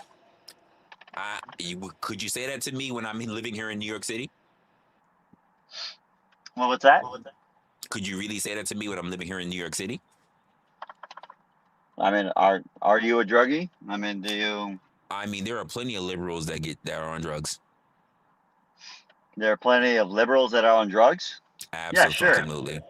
Yeah, I'd say the vast majority. Well, I'd say a really good chunk of liberals are on drugs, but I'm speaking about like culturally, like Hispanics, for instance. Hispanics, typically culturally speaking, they're not overly consuming like a bunch of drugs within their culture, as opposed to, for instance, I beg to differ. I had a lot of Hispanics in my life. So I can assure you this is the case, given the fact that I am fucking Hispanic. Given the fact that I am Hispanic, I mean, I can assure you that among our culture, you're really not going to find a lot of like drug consumption in that sort of a way. I mean, is that right? Yeah, that is right. Of course it is. Of course it is. Of course it is. Of course it is. Of course it is. All yeah. Right. I ain't gonna take it from you. All right. I have to express the irony I'm experiencing right now because as a white guy who's done every drug I could get my hands on, I was introduced to almost all of them. I was introduced by almost all of them by a Mexican dude who was my best friend for a long time. So that's actually hella funny. What are you talking about? I can't hear his mic at all. Like literally, what is that? I hear him just clearly. I literally can't hear him at all.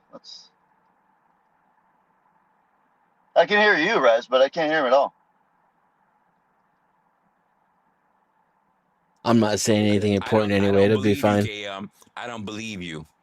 You're a liar.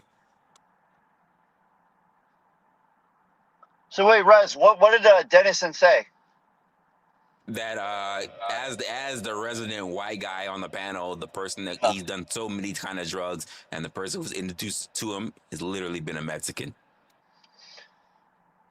So but you understand, like, we have empirical data on this. It's not a matter of opinion. Like, we have empirical data. Like, for instance, of course, when we measure what is it? There's a stat about this, a crime stat about this. It's not possession. It's not just possession, but it's also being caught under the influence of particular illicit type of like substances. Of course, whites are predominantly sort of represented in this particular stat and metric. That's objectively true. Objectively. I mean, you can say that, but I can say that also the same stats that you have a lot of blacks who are also arrested, but most of those blacks are also exonerated. Let go. Well, the stats of usage are in the opposite direction too. Wait, what? Like whites reportedly use drugs less. Yeah, a lot of people will lose shit, but the fact of the matter is that you're saying like basically this is not something for Hispanics, and I'm just like, No. Of course, you're going to find certain like Hispanics, of course, that like will do illicit substance. I'm not saying that there's zero. That's not what I'm saying. But that it's like a super common thing found upon like Hispanic culture. That you'll find a couple fucking like crackpot, fucking like nasty, disgusting type of fucking meth heads, sure. But when we speak about the vast majority of the culture, this is not something that you find commonly in. It's just simply not. I mean, by that statement by itself, you won't find the mass majority of any culture being the thing that's on drugs. There's no majority of any culture. It's not a matter, and you're correct. You're right. It's not a matter of saying that all of the 100% of fucking whites are all fucked up. No, that's not what we're saying. But of course, when we measure one among the other, we can easily tell which one does more. That's not to say that they all do. All whites do. No, but one could say that whites do more drugs than Hispanics. Wait. Are you saying that more? Wait. So I'm asking for clarification. Are you saying that more whites do drugs? Yeah. Based on drug usage or based on location? So for instance, if you turn around and say, well, more whites do drugs here in the U.S., that doesn't even. For instance. For instance. Whites outnumber anyone in the nation of the U.S. So that's not. Is that really fair? That's actually they are currently the majority, but in about 20 to 30 years, 20 to 30, 40 years. We're not talking about later 20 to 30 years. We're talking about today. Sure. That's correct. That's true. But you understand that ultimately we can measure per capita. We can measure per capita among these groups. That whole per capita argument, like when I hear things like even in 30 or something years versus per capita and 30 something years from now, okay, were most people drug addicts back in Pangea? Because back in Pangea everybody was black. Like I'm not gonna do that. No, but you understand what per capita is, right? Like what the metric is. Do you know what that is? Yes, because people keep using it as an argument all the time for stats. Yes, but it's a legitimate fucking metric. It's not a matter of people using it for that. No, it's a legitimate way to evaluate ultimately. Like, cause it's a perfect way to know. Because you're trying to tell me that whites should make up the majority in America. So obviously, there's more of them. So that's why they do more. Maybe it's like no, that's not how it works. Because we can measure per capita and ultimately get a sense of like the ratio. Fix for these ratios of population so that we can accurately compare them among one another. You get what I'm saying? Denizen, do you agree with that? It's you have to know what it is. Like I don't think it's. I literally can't hear him. So you might want to refresh your StreamYard then. You really can't hear me. He's saying if you can't hear, you might want to refresh your StreamYard because he's saying it depends, and he never really went off on that. But he said maybe you might want to refresh your StreamYard. Yeah, he's saying it's a perfect way to know exactly. I would say no. It's a deliberately skewed statistic. I wouldn't say it's a perfect way to know. It is the most convenient way that we know currently. I wouldn't say it's the most perfect way to know. Yeah, I mean, it gives you an idea, and you have to keep in mind what it is that the statistic you're getting. Like as long as you know it's skewed. Sorry, you guys are going both at the same time. Sorry. Okay, yeah. Denizen, what are you saying? It can be useful if you know what it is, right? You have to know that it's skewed, how it's skewed, and take that information accordingly, right? Like statistics don't prove anything anyway. They can be useful if you know what it is that you're looking at and how you're looking at it. And of course, the more multivariate the statistic, then the more useful it is, in my opinion. Okay, so what he's saying, Gatsby, is that I'm trying to make sure I get this together. Stats are used, and while we look at these things to try to determine the accuracy of it, we understand that there are stats that are very specific, and I think that it's more accurate the more multivariate that the actual stats are. I'm sorry, Denizen, am I okay with that? Yeah. Okay. Yes. I'm sorry. You're gonna have to. That statement doesn't really make any sense. Stats are made all the time, and especially when they're being specific to specific gender, specific. I'm about to say genders, specific ethnicities. you get more positive or more accurate statistics of what's happening with a particular people when you have variations. So it is more. It doesn't matter. They're still doing more. You said does it matter? Okay. No, He no. said still So doing more. Okay. here's He why. said. Here's why. Because the stat ultimately is simply measuring their consumption. That's it. That's all. By the way, just to let you know, Gatsby, he's also writing in the chat in case you need to see it. He's writing in the chat. Oh, okay, cool. Let's see. Yeah, I don't know what the fuck happened. I can't. Let's see. He literally has to restart his StreamYard. My audio He's stream thinking dropped you might out. need to restart your StreamYard so you can actually hear him. He thinks there might be something going on. You just refresh the page. Yeah, if you just refresh the page, maybe.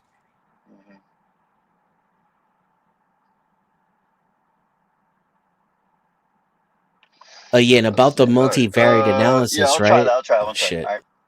Okay, cool. This is where I think we still can't prove things or know things, but real patterns start to emerge, right? If you don't just break up for race, but then you break up for age, and you break up for occupation, and you break up for income scale, and you break up for region, the more multivariate the analysis, the clearer the picture that the statistics tell becomes, right? Because then we might find out, well, what if it says more white people use drugs than black people, but black people die a lot younger, and more white people say they use drugs later in life? I'm not saying that's true. I'm just making something up in order to prove the point. And then we could say, well, let's look at older populations of black people and see if there's you see what I'm saying, right? And so when you start to do that shit, then you really get a clearer picture of what's going on. It turns out, older people use drugs more, et cetera, et cetera. And it's not so much a difference. As a matter of fact, if we account for all these other multivariates, then other variants start to eliminate themselves. So we might find out that it has nothing to do with race at all. I mean, I'm not against the logic of it. It's sound. I think he's partially correct. And that's why it's and that's why it's not race, is because I think that a lot of Latin Americans, immigrants, are more conservative socially than people who live here, whites and blacks, because we live here and we're liberal because of it. And then I think so, like, if you did a multivariate analysis, you would find out that second or third generation Mexicans or Latin Americans use drugs more than their parents or their grandparents, because, again, it's more about how long you've been in the United States than it is about what your skin tone is.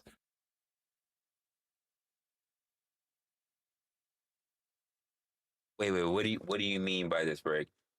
Are we able to statistically analyze denizens and Reslas? What do you mean by that?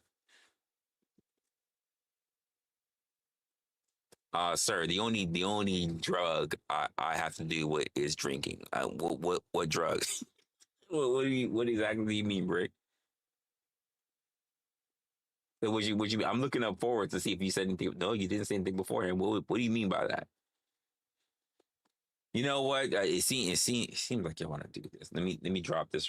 Let me drop this in the chat one more time, because this was not what the stream is about. Yeah. I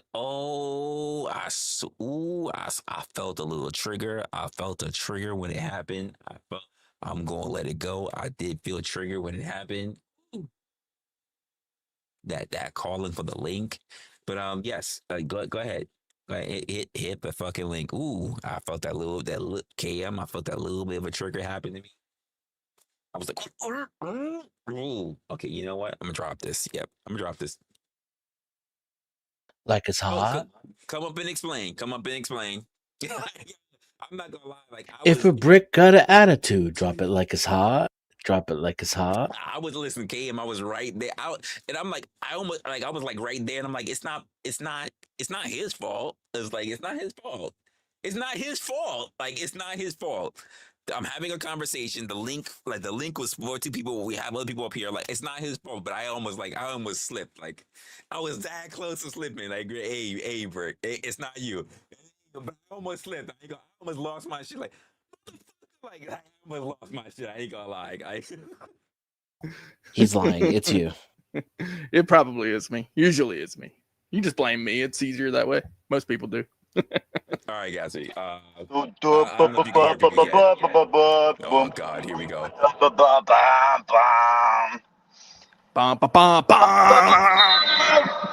Oh, is that fucking Brick? What's up, guy? What's up, Brick? Holy shit, dude. Okay, so yeah, I think okay, wait, Dennison, speak. Let's see if I can hear you now. Woof, woof. Oh, yo, perfect. Thanks Oh, for you got him. barking. Okay, cool. Bark for me, dude. I'm gonna step away for a quick moment. Yeah. Chop it up and get it together. He's gonna take a shit. So I'm not taking a shit. And don't you have any, Don't forget the wipe. Don't you have any imaginations of me being on the toilet, Denizen? Just get your mind clean. More than 2 shakes, you're playing with it. I love how me and Dennison were having... Don't tell me how to hold my cock. Don't you ever dare tell Yeah. me how to play. Take a picture. Did he? He Hey, didn't it's say okay not if you to sit down play. when you pee. He was just categorizing it. Take a clip. There's no instruction that I recall. I'm gonna cam down for this. Just because I have this avatar right Is now. that a fucking puppy, dude? Oh my god. Oh, that's No. a fucking llama? What the It's an fuck? alpaca. Oh my god. Yeah. It's good to hear you now. Dennison, What's up, bro? hear you. Hey, so you guys are talking about Brick. So what did you hear about at what point did you join the panel? Or wait, no. At what point did you join the live? How much of it did you hear me and Dennis more or less just now. I see that his actual stream was on social media, but this is precisely why I'm a Hispanic Nazi and why ultimately us Hispanics will take over your fucking country. Anyways, you were saying. Oh, shit. What was it? Okay, You tried that before, you know. Statistically analyzing denizens and Reslas. That was. Can you statistically analyze all denizens across the board and Reslas, compare them, or contrast them, I should say, or compare them, and come up with some data points that are useful? Towards what? Towards measuring what metric? Well, something that's useful, particularly. Is this a question you're asking, or what? I mean, it could be a question, or it could be a dumb question. It's just like a random ass question you just fucking post. Yeah. Everyone's like, what the fuck? Sorry? What? What is it? What are you talking about? What exactly is the question again? Rick just fucking mind-fucked everyone, dude. Well, so take all denizens across the board. I can hear an echo. Test. Better. Okay. So take all denizens across the board, all Reslas across the board. Yeah. Apply some type of statistical analysis. Whatever you want to. Fundamental analysis. Yeah. Yeah. And then do your comparison contrast. You can do that, right? Sure, but I mean, towards what? Towards what measurement? That's what I'm wondering. Something useful. Like Brick, you could theoretically do that with. Yeah, sure, you could theoretically use that system to measure anything. But the question is, what are you measuring? So this is kind of the point, actually, that because you guys were talking about statistics, and statistics can be a useful tool, which is what Denizen said. I did catch that part, and he's absolutely right. But how useful can the tool be? Well, it gives us, it ultimately quite literally gives us knowledge. In this case, towards usage of illicit drugs, it gives us knowledge towards compare and contrast which group does more. Well, it gives us a theory of which group does more. No, it's not. And how's that useful? No, it's not. It's not theory. It's ultimately just a. It's not theory. Like if we're literally objectively measuring it, it's like this is the measurement. You know what I mean? Like No, here's you're the. not. A survey is not objective measurement. Yeah. First of all, a So survey is based on their own self-reporting. But it's not like they're walking up and they're kicking in crack dens to get every single crackhead like a fucking census count. So Like, that's not the way that works. you are correct that ultimately, yeah, you're right that ultimately it's not encapsulating 100% of every single head in the group. That is true, but at the same time, it's like you understand that it's a pretty decent chunk. It's like it. But here's sort of the thing. You are correct that it's not. Hold on, 1 second. I can tell you're excited, but 1 second. So. I'm not. I'm just telling you it's not a decent chunk. Okay, so I'll go ahead and just finish my point and you can go ahead. But simply what I'm saying is that Anytime now. if you're able to ultimately get a sense of a representation among the group, it gives you somewhat of a sense of the entirety. That's what we're trying to get at. That's sort of the fundamental premise behind these metrics. It can, maybe, and that still doesn't make it useful. Yeah, not for nothing. Like even when we look at a lot of stuff, our percentage does not give you the whole. It doesn't. Well, let me give a better, a more actual reasonable example. Okay, let's say that there's enough gold coming out of a certain area that's being mined, or diamonds, or whatever, and you say, okay, there's enough product coming out of there that I can say, if I take a trip there, there's a good chance that I will find that same gold product, whatever. Yeah, exactly, precisely. That would be one way. You can hit the vein and say that because I hit the vein, there's a good chance I'm going to get a certain amount of product from the vein, but you can't say what percentage of the vein you're going to get. Yes. Yeah, and you could be at the last bit of it too. So you are It could correct stop that tomorrow. yeah, you're correct that it's not objective. I guess, yeah, in the case to say all of them, oh yeah, objectively speaking, this is the case. Yeah, you're right. That is true. But it does give us a pretty good idea. It gives us know that because my people have been fucking pretty good. digging up gold and shit for years and blood diamonds. No, I'm playing. I'm just I wouldn't go with pretty good, but pretty good seems really subjective. But here's the problem. No, it's a sense of direction. It's a sense of direction towards what it might be. Okay. There you go. I like that. Now, that's good. Yeah. But here's the problem that you run into. If you take one set of statistics, right? Let's say that we only take the set of denizens and we run our statistical analysis on that. You're fucked. And that's what we're exactly. But because we didn't factor in the Reslas. And I'll give you the real world example. Okay. Now, the statistical analysis of how many robberies and deaths occurred in that area, we didn't take into account for where we're getting that gold and that diamonds. So we might get it when we get there, but we ain't gonna make it out alive because we didn't factor in the other statistical analysis, which was actually never taken. Interesting. What does it have to do with ultimately just measuring the metric itself? I mean, what does that have to? Like, because there's a portion of statistics that's missing when we're doing statistics, right? But you understand that in the case of this particular statistics that we're measuring, the consumption of illicit drugs, that's not relevant. It's a pretty easy metric to measure.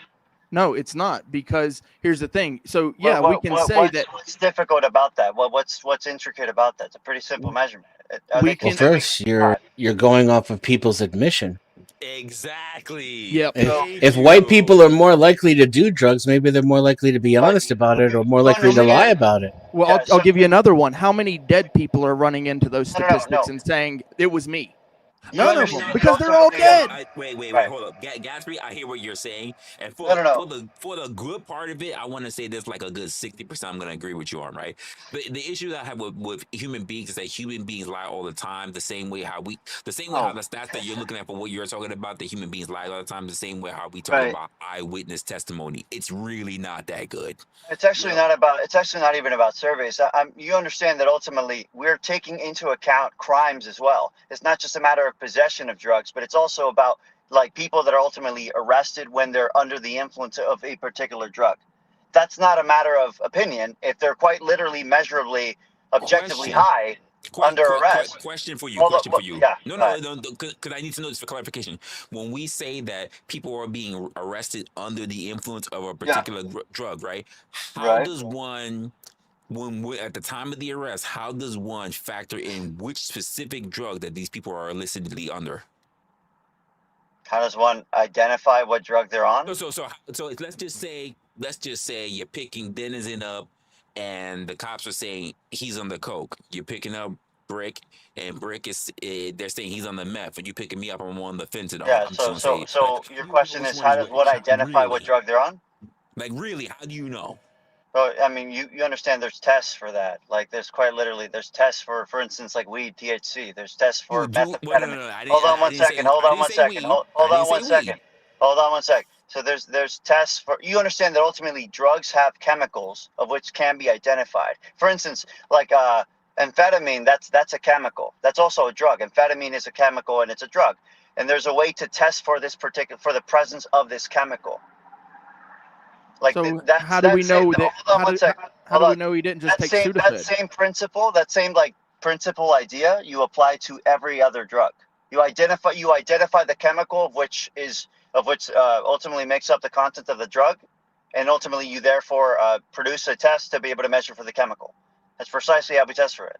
And that works great if you're on probation. No. But what if you're not on probation? What if you're not on probation? Again, we're talking about people being arrested under the influence. I did say arrested. Yes. Yeah, that's an objective metric. That's not. Well, you still don't have to submit to all the tests. No. Here's my thing. If there, you know what? I don't know this because I've never been tested under the law for that kind of stuff. But I imagine if you're getting Mike. Oh, my bad. So I'm like, I don't know too much about all this stuff, especially in terms of getting tested when you're being arrested. Oh, didn't mean to rhyme there. Sorry, that's the blackness in me. But the idea, he's a poet. He wrote it.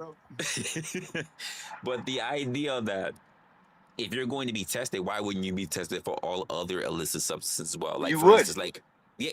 Right. So why would they only pick out one specific thing and they can pick out so many other things? Well, because ultimately the only one that's going to be relevant is the one that shows up in their system. What? Whoa, wait. Which one is relevant? So, for instance, if I'm on fentanyl, but let's just say I was doing coke or I was smoking weed, and we know fentanyl gets put into a whole lot of shit. Which one do you put me under? I'm sorry. Can you repeat your question? If I was thinking about sniffing coke and I was also smoking weed and I got fentanyl that was laced in both of those, which substance am I put under illicitly as the drug of choice? Whichever chemical is found in your body, that's what it was. I don't know. But it's all three. Then it's all three. I mean, if all three chemicals are in your body and they show up on the test, then all three they're in your body. They're in your system. You're under the influence of these drugs. You understand? It's not a complex procedure. It's a pretty simple notion, right? What's going on, man? Been a while. I didn't. Listen. This is random. I had no idea what I know, was right? gonna happen. This is really fucking random. Join the panel, motherfucker. Nah, all right.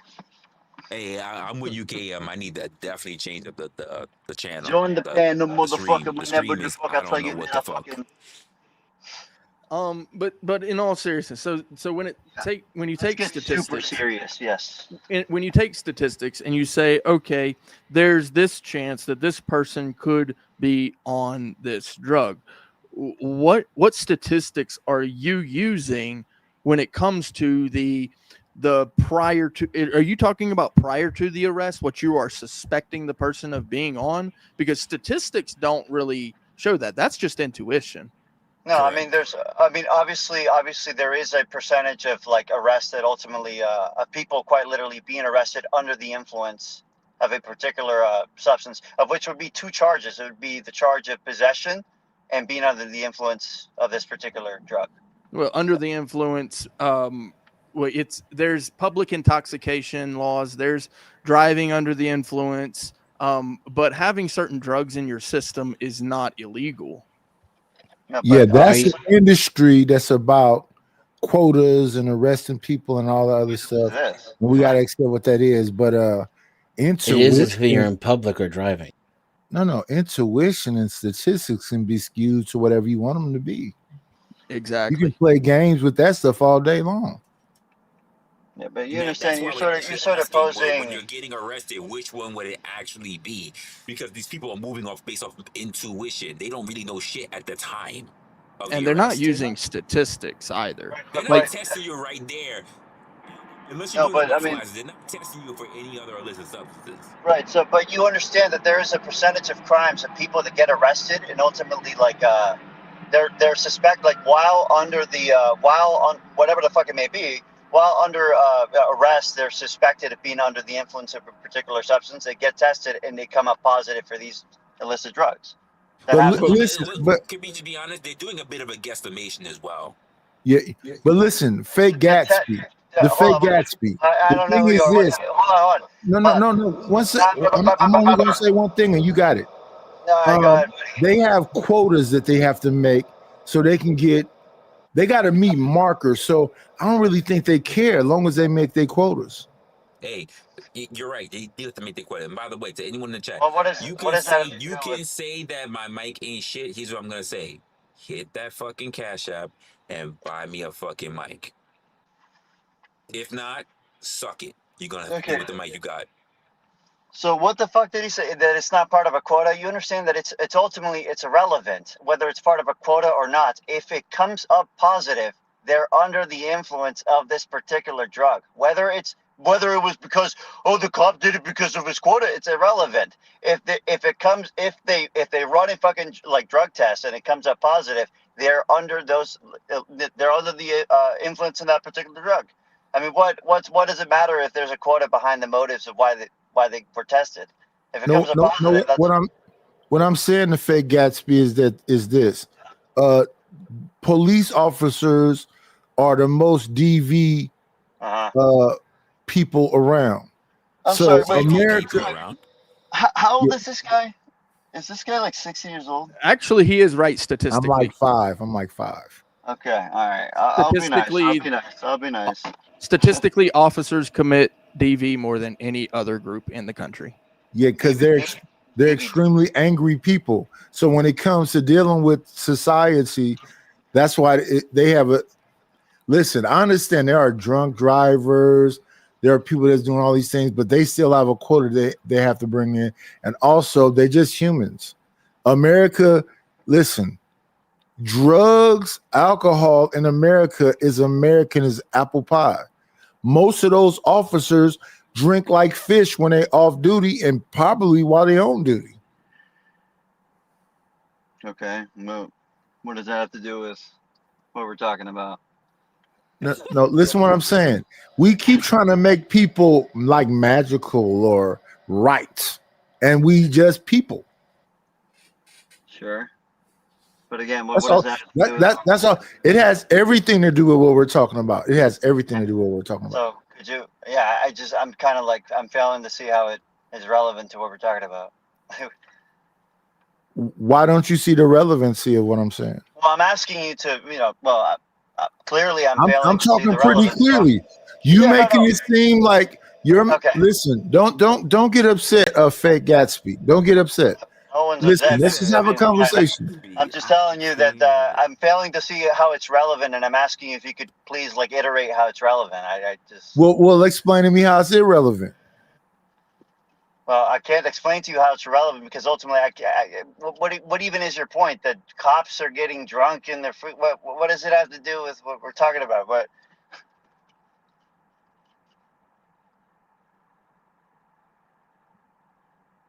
Could you explain to me in great detail the thing that you don't see?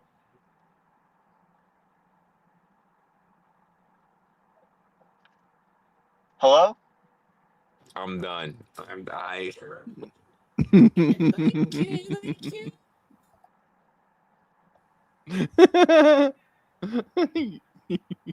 can't. It's too much.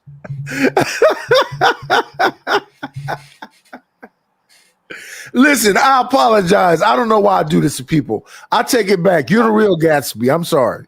Dude, you're like Santa Claus, bro. I fucking love you. Just know that. I think it comes from deep-seated insecurity myself, but what do I know? Yeah, you called it, bro. You called it.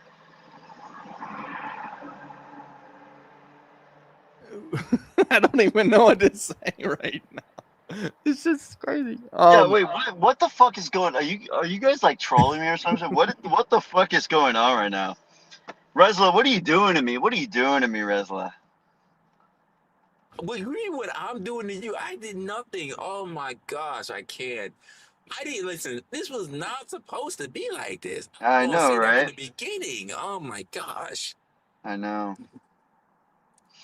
I did hear because I was rolling through before I Brick even was rolling. I was rolling through, the stream, and I did see Speakeasy came up, and you said that you were going to be doing some more opinionated soon, so that's really cool. Yeah, I'm glad you're getting that together, Brody. That's awesome.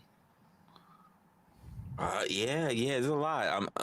I'm behind on some things, but we gonna work on it. And regardless of how late I am, the show must continue. So, however we are, the deadline's gonna be there. We gonna get it going through. So the opinionated will be next month. I'm not gonna lock an official date for you guys, but we will be dropping opinionated next month, and then we'll see what happens from there. It'll be officially a season 4. Peace. So, I know your topic was actually something about social media. You were actually doing a show on a walk through social media. It wasn't really. There's no topic. There's no topic. I know. Yeah. Media Yeah. It's not a topic. It's not a debate. But because that is the name of the stream, I did want to ask you. Did you see the cult stuff going around? I mean, listen. As I said earlier, the world of social media is big. I'm literally covering the things that are sitting on my feed. So there are new creators, there are new situations, there are some conversations I don't want to get into because I really don't know all the lore behind it. Because like I'm all over the place. So when I say when I'm on social media, I'm not just looking at YouTube. I'm looking at YouTube. I'm looking at TikTok. I'm looking at Kick. I'm looking at Twitch. I'm looking at I'm looking everywhere. That's what I said though. Yeah. There's so much that people don't understand. So if you bring me something new, I'm like, oh shit, maybe there's something I'm good. Maybe that's something I'm interested in. Maybe you're not. But I don't know. Like, no, I mean it's not big news. It's kind of in these spaces, but I'm not really gonna bore you with it. I'm sure some other people know about it. Yeah, don't bore us with it, Brick. Let me tell you this. Okay, let me tell you what's the most recent thing that I've heard in these spaces. That is basically the whole Raging Tomato / that's Rob it. That's Noor it. Wait, and I've only heard snippets. I don't look at the channels. I don't watch all the shit. I know people have gone live and done entire things on it. I don't do it. It's not me. But at this point, if you want to tell me about it, you're going to have to give me the most detailed sentiment of it because I'm no way in hell I'm going to watch it. I'm not. That whole thing. I just wanted to know if you knew. That whole thing with the Raging Tomato, though, I think she's gonna be perfectly fine. She's gonna be fine. Yeah, she'll be perfectly Absolutely. fine. They really tried to devastate her with the rhetoric that they was having for her. But no. I Am Gatsby. I just thought that the book is The Great Gatsby. So I thought if I call him the fake Gatsby, would he bite? And you bit. And it, no, I'm just trolling. I'm just up here joking. He didn't bite though. I'm a jolly man. I'm like Santa Claus. Yeah. He didn't bite Santa Claus. You are my Santa Claus. That is true. I'm under the influence of illicit substances, Gatsby. That's who I am. He's dark chocolate Santa Claus. Go sit on his lap. Tell him what you want. He tried to engage you. Honestly, he didn't bite. What's crazy? You know what's crazy? 90s. I just literally passed him a bottle. Who tried to engage me? Honestly, you did. You didn't bite. You engaged him honestly, and then he went off on a tangent that wasn't relevant to what we were talking about. You asked him how it was relevant, and he failed to demonstrate it. Yeah, we were waiting. It didn't happen. It's true. Oh, you want to save him? Was that Dennison? I mean, what you call him? Zach Galifianakis that was helping the fake Gatsby out. Disrespectful. Yes.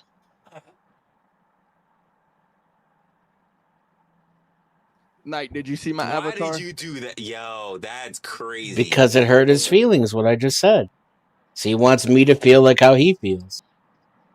You know, I have a strict rule when it comes to my elderlies like that. I can't conjure being mean or He anything. didn't even say so. my elder. He said my elderlies. My elderlies. I have a soft. I'm a softie when it comes to elders. So I just, even if this guy could be some like super nasty guy to me, I would remain a sweetie pie towards this guy. So. We'll go ahead. And Just sit on all his you have to lap. do is ignore him for 20 minutes and he'll be asleep. Yeah, just sit on his lap. Tell him what Shout you out want. to you, Zach. I appreciate you, Zach. You're out here sounding gay as fuck. Sitting on his lap and shit. Well, he's the dark chocolate Santa Claus, like you said. Get your fucking llama up on He's not dark though. I appreciate the darkness reference too. My people don't consider me to be dark, but shout out to Zach. Dude, is that a background? Is your background the fucking? Look at that! Look at his fingers. You see those fingers? Hold that hand up again. Hey, yo, that's my hand. That's not Resla's hand. Night, is your background the background of the fucking Last Supper? Oh no, that is two fancy cars on the city Oakland streets. That's downtown Oakland with a Jeep and a car. But now, if you want to have a conversation, Fake Gatsby, yes, I'm finna take a shot at Jack. Who's Jack? Why you take a shot at Jack? I'm gonna go to my circus, who says your mic ain't shit. Here's what you do: you buy me the mic that is shit. Thank you for contributing the $19.99. Next time, make it a full fucking 20 and give me a fucking better mic. All right, drop a few more. Yeah, his mic cuts out while he's ranting about it. He said the $19.99 for the mic. Do yourself a favor, give me the full 20, and then give me the full $19.99 more. And a couple more $19.99 so I can get a better fucking mic. Because here's my thing. I'm not an audio technician. I even said this earlier. Sorry that you're late to the game. He says this, but he sounds like fucking Hey, shout out to not my circus, but listen, brother, break bread or fake dead. Double that up. Yeah, put a 1 in front of it, really. Because for about 120, Resla could get a serious mic. Yeah, you know what? For an extra 1 in front of that, I can absolutely get a new mic. You're absolutely right, Dennison. Yes. Did I A tell nice you that mic, a good boom, and a good mixer for it. I use a rock band mic. Legit. This is literally Brick, you are a rock star.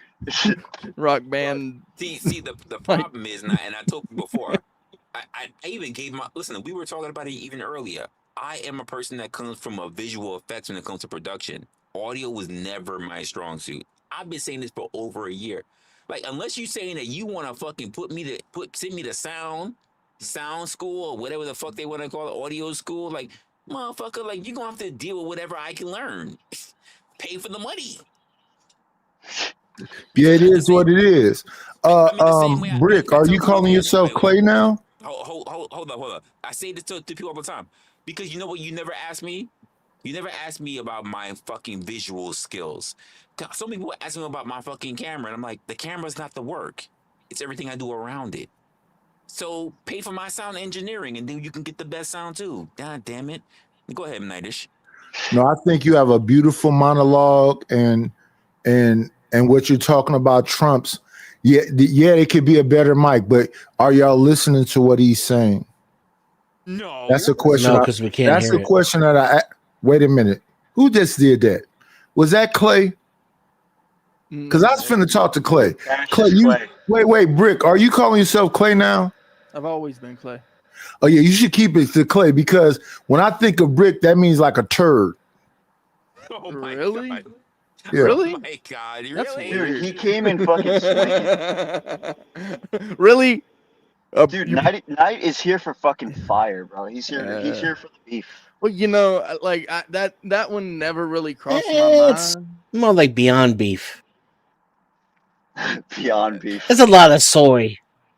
I always like when I looked at brick, I was like, okay, that's something that they use to, like, I don't know, pave roads or build walls with. That's No, when somebody say they drop a brick, they mean a turd.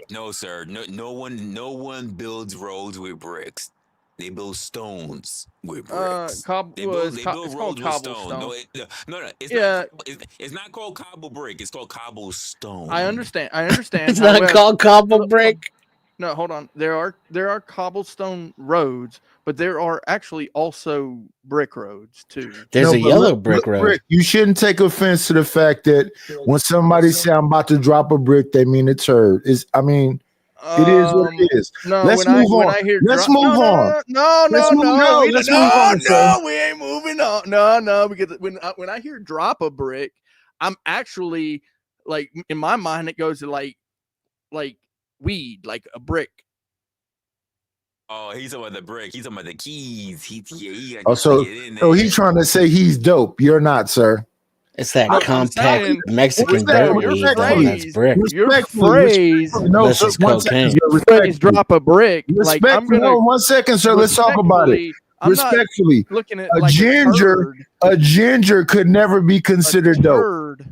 You're a ginger. You're a ginger. Like, drop a brick means I'm finna go. You're the N-words of your community. They don't respect gingers anywhere. To the guy because he wants a brick, right? That's that. Drop a brick. That would make sense to me. But, like, no, dropping a brick. What, a turd? I'm still trying to figure that one out. It's what happens when you eat too much cheese. No, that's constipation, my man. Oh, you my don't drop God. anything. It's got to come out eventually. Some people, I don't know, man. Some people have been constipated a long time. I mean, if you don't shit in a few days, you're gonna have to go to the hospital. Definitely dropping a brick. Why are we talking about turds, man? Come on. Because of Nightish. Yeah, respectfully, if it takes 2 days, it's gonna be firm. Bro, if you see the word brick and the first thing that comes to your mind is respectfully doo-doo. What? I don't think it was the first thing that came to his mind. It was the first thing that came. That's what he said. But it was the first thing that came to his mind that he thought was amusing and insulting to you at the same time. That's more accurate. Yeah, drop a brick. He kept thinking about it until he could find something insulting to say, and that was the first thing that came to mind. Cam, you better be lucky. I didn't look that far up in the damn chat. Yeah, you're right. You better shut up before I cuss you the hell out. I don't know what you said, but I ain't gonna look up either. She's talking shit about your mic. And shout out to Zach. I'm gonna tell her to pay for my fucking mic too. Fuck all y'all. I ain't gonna pay for my fucking. And you'll pay for audio school too. Yeah, I think I could fix it for you. I think I know what happened. Shout out to Zach Galifianakis for trying to instigate. I think the auto volume adjustment lowered you when you went on your rant earlier, and it never kicked the volume back up. Like it might be. You know what? Here's the funny part. I only have problems the moment I'm on StreamYard. When I'm not on StreamYard, I'm good. StreamYard is my biggest I did issue. snitch. You know what? Let me just say this. Shout out to StreamYard if you ever want to put a sponsorship on me, because we go live in these areas and we do panels. If you ever want to sponsor me, that's fine, StreamYard. But I want to let you know, as far as my system goes, y'all be sucking when it comes to my shit. Like, work with me. Let's build the best fucking StreamYard shit for actual streamers, because you're killing me right now. Yeah, shout out to the shout outs. Hey, Zach Galifianakis, are you a small hat? Oh shit! Why, Lord? Why? If you open the control panel and go to hardware, your mic should be under that, and then you can go to levels and bump it back up. Hey, I apologize to the fake Gatsby. I don't want you to leave.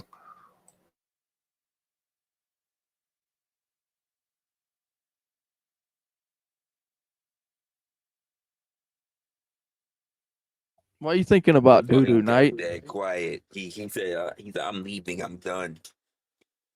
Why is doo-doo on your mind, Night? Damn. I blame the chat. I blame the chat. I blame Gatsby. I blame Blind. Cause I got shit I still gotta go through. Blind, yeah. Fuck. Y'all keeping me up. I got so much shit. Oh my goodness. Oh my days. This is crazy. This is crazy. I'm just trying to bring normal shit, and y'all want to bring it to some panel shit. Like I'm just trying to do regular content shit. Can I just be a content creator? Y'all just want me to be a fucking panel person. See, this is what I'm talking about. Crab. Fuck you guys. Fuck you guys and your three-way dances. Y'all just want me to be up in this panel shit. I've been said I'm just up here trying to do whatever. By the way, you know what? Hey, this is what we gonna do. Hey guys, since we're totally the fucking way off, I say shout out to you guys. Thank you for everybody that's been watching me. For those a couple people that actually talked on Kick. Wow, so fucking there. But yeah, I'm gonna end it here. I'm gonna end it here on Kick. We just gonna keep doing whatever we're gonna be doing here on YouTube. So if you haven't, be sure to actually go over to my platform. It is not I am Resla. It's just @Resla. Just be able to show over here. We're gonna be still kicking it here on YouTube for a bit, but I promise I'm gonna be giving you guys some more content in the future. All right. Galifianakis, are you a snitch? Because snitches get stitches. My understanding is that Galifianakis is a snitch. Are you a snitch? Galifianakis, because snitches get stitches.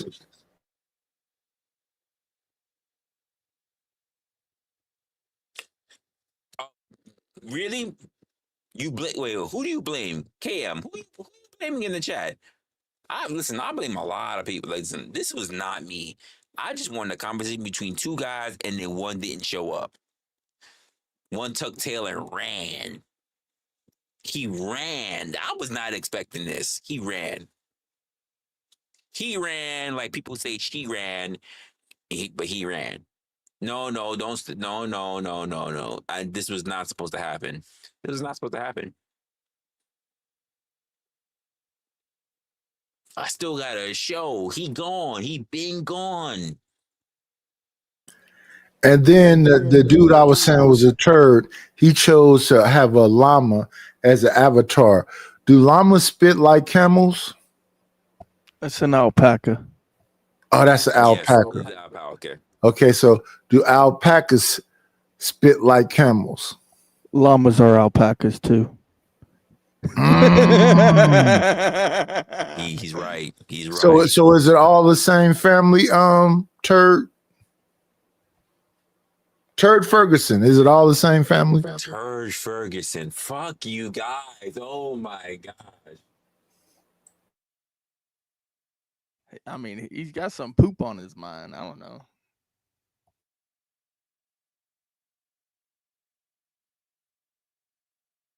It's weird, man.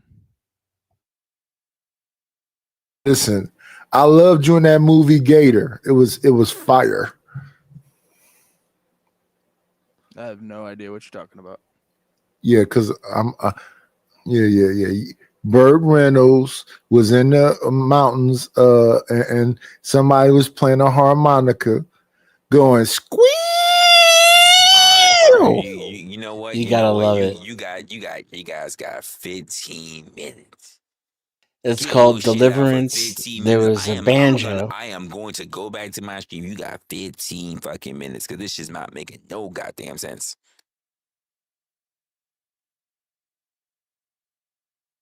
The small hat got it. He knew I'm talking about Deliverance. Can you say something intelligent? Though, Roman Catholic not by birth and all. atheist.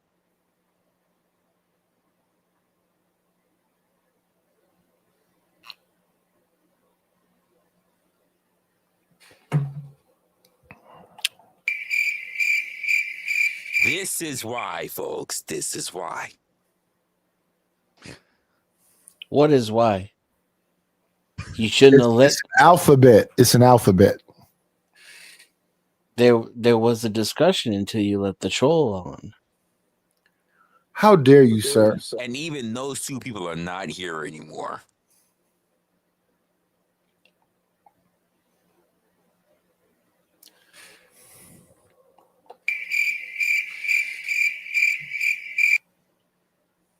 I mean, I'm waiting for something intelligent. I mean, you Showtime. There's no room for it make right the now. most of it. Come on, time ticking.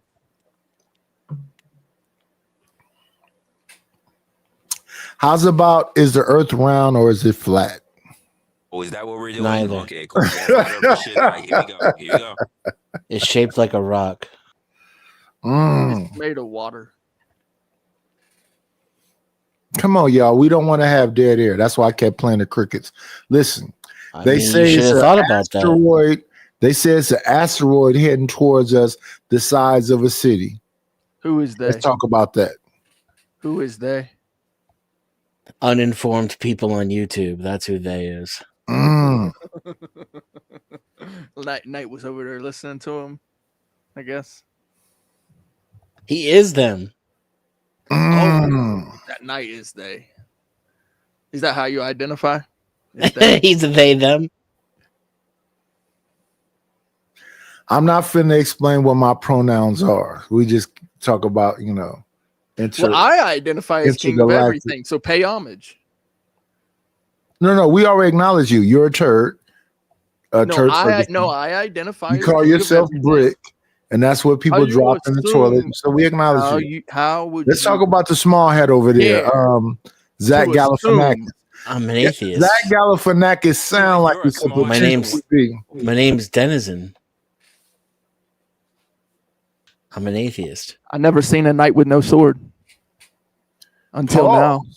You want to see my sword is crazy. Let me get off camera. Crazy work. They didn't even turn it into that.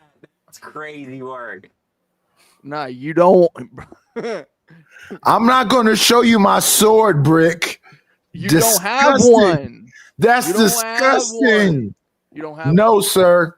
No. You don't have one. Sometimes you just got to tell people like no. No, Brick. No, see, Resla likes this shit. He's entertained. That is crazy. No, Brick. I am not ready for this.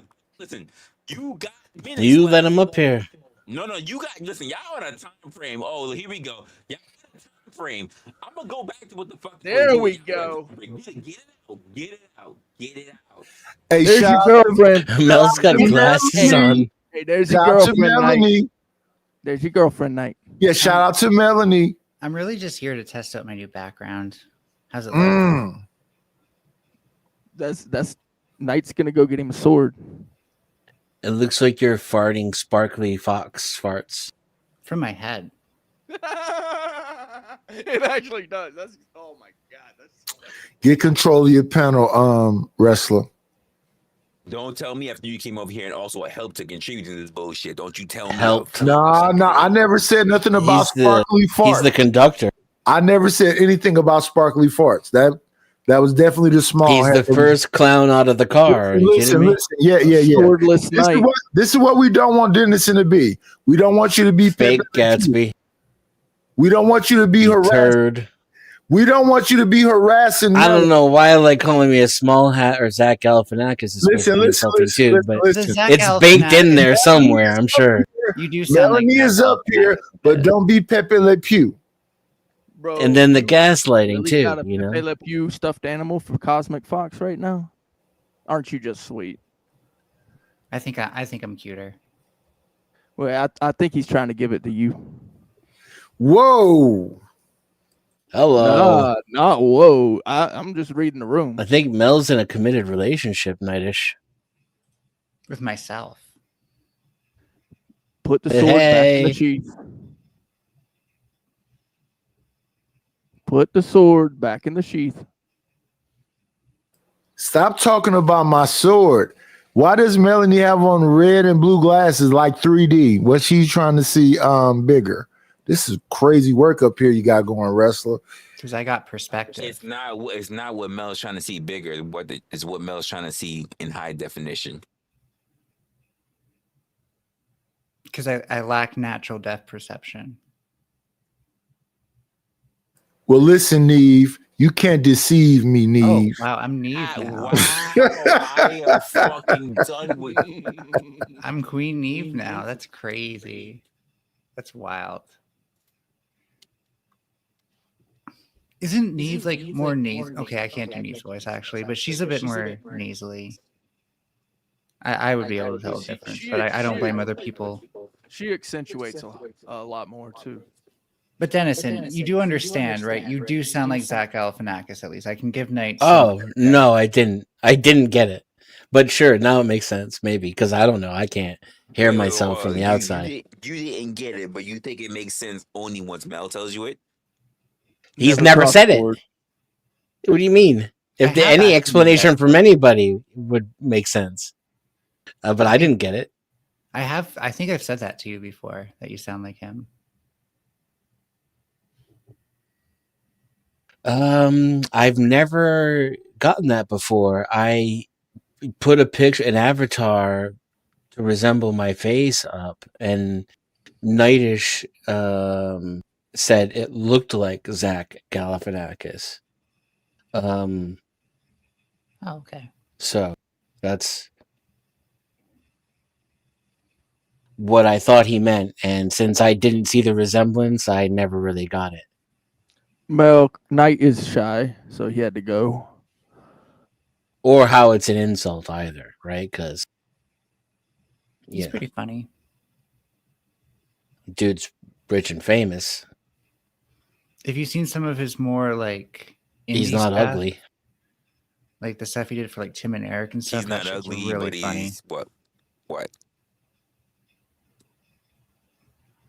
I just heard he's average. Not ugly. So he's average? Oh, wow. Okay. Yeah. Maybe like, I mean, I'm better looking than Zach Galifianakis, I think, but I'm always gonna picture you looking like Zach Galifianakis. I'm not gonna lie.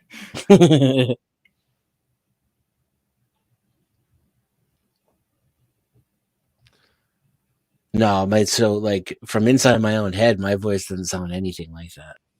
No. And we don't have like the same, rhythm or enunciation.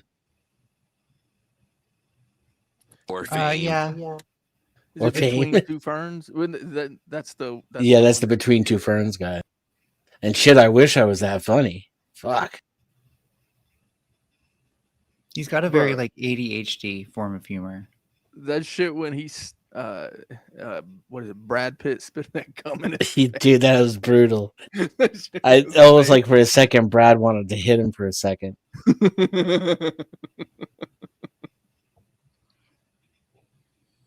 That's social media for you. That's definitely social media. That shit will never die.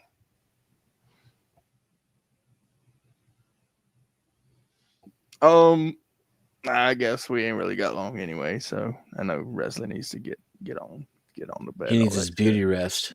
Yeah, I heard he's only accepting the chill fox tonight, so I'm trying to lay that on thick. Oh, is that what's going on? Okay, cool. Beautiful. Yeah. Anyway, appreciate you letting me up. I'm gonna head out, man. I only came up here to troll a little bit. Something I was doing. What I wasn't doing is opening up for people to just come up here and start ransacking shit. That was not it. I was literally doing a stream for two fucking people that was trying to get some shit on a fucking possibly wanted to do their own little debate. I didn't really give a fuck two sides to Sunday, but that's what they wanted. And then all of a sudden, you mofos saw the bat signal, the flare in the fucking air. You all fucking picked up on and said, "Left." That's what the fuck happened. Well, you know what you should have done was some statistical analysis, and then you would have known, bruh. You would have known. You're right. You're right. I'm gonna have to know for the future until next time. Get the fuck out of here. We're gonna continue with what we're going on here. for social media for tonight. I'm not gonna let it stop. I'm not gonna let it stop. We got huge derailment, but I'm not gonna let it stop because I need to get past all this fucking shit, and I got some energy for tonight. Listen, Gatsby, you did what you could do. Blind, I'm disappointed. I'm highly fucking disappointed. You was talking all that bullshit in the motherfucking chat. When you came up here like a gimp. You came up here with small dick energy. You should have came up here and held your shit down because you was in the chat once again talking all that riffraff, and Gatsby was still up here rocking with other people as well, and you still didn't show the fuck back up. You don't get the same respect. Now Gatsby I need to wonder if you even need to bother to. You know what? You asked me, who is Blind? What is he about? I don't even know, because right now it just shows me he ain't about really having that conversation with you guys. It just seemed like he was talking ish. You might have just won this one. You might have just won this one. I'm not even gonna lie to you. You might have just won this one. It is what it is. Anyway, I want to go over to checking out some of the other stuff that we got here. Let me go back to the screen. Go back here to see what we got going on, and because I'm gonna get past my shit, because if not, I got way too many topics, and I know shit keep popping up on my feed. So let's just keep going through. I got time tonight. All right, so I don't even know what. Damn, this is another. So this creator, that Jack 2. So I know I watch him a little bit because he covers a lot of stuff in the black spaces, and he's actually probably one of the people that keeps me in the know within the quote black manosphere space, because I really don't watch them no more. If you haven't seen him, he's a pretty phenomenal content creator. I'm not gonna lie, he's a pretty good, pretty funny the way he does his reviews and everything. I have no idea what he's doing, but this particular topic says, "You not a man," that's in quotations, "man rage quits in heated debate and it goes left." I have no idea what's going to happen here, so let's find out. We got ourselves a video. Hey, we got the smart guy, and this went left. Went left pretty fast too. They were first talking about the LGBTQIA plus community, and somehow they got onto religion and what being a man is and stuff like that. This was pretty chaotic. Not really, but one guy, aka Sir Marvelous, don't know how you even came up with that name, but then somehow he got upset with him talking about TD Jakes and what men should do. I think it was like what men should do. TJ should really just stop saying anything of what men should do, especially after this whole, "Have you ever been swallowed?" TD Jakes just needs to stop anything. Just keep talking about the Lord. Don't talk about no more men. Don't talk about no more about what the fuck men should do. No more. Just stick to the gospel, like, because everything else you sounded really tough. Listen, you give out really good motivational content. Do the motivational content shit, but your other shit is sounding wild right now. Just don't do it, because right now you might be on a DD registry. I'm not even gonna lie right now. Actually, the main one. But hold up, if you just hitting this video, I need you to hit the like button, hit subscribe, hit the notification bell. And in the comment section, I need you to give me a thumbs up or a heart, just to let me know that it's real. But let's waste no more time. Let's roll the clip. Oh, you know what that was? Oh, that dude, right? We're the new messiahs. We're the new prophets. We're the new chosen ones, right? So, a lot of times when I speak, it be God. I be feeling it, right? And I be like, yo, damn. But all right, so this young cat over here, he be speaking like he the new fucking messiah. I'm not gonna lie. I be seeing him. He been in a lot of space. He been on the rise for, like, I want to say at least close to a year. He been talking a whole lot of shit. It's a whole lot of masculinity, being a man shit, blah, blah, blah, blah. I have no idea what he's gonna talk about, but I know he's rubbed a lot of women the wrong way in a lot of different spaces, mainly black spaces. But this is what popped up in my feed, so let's just go through it.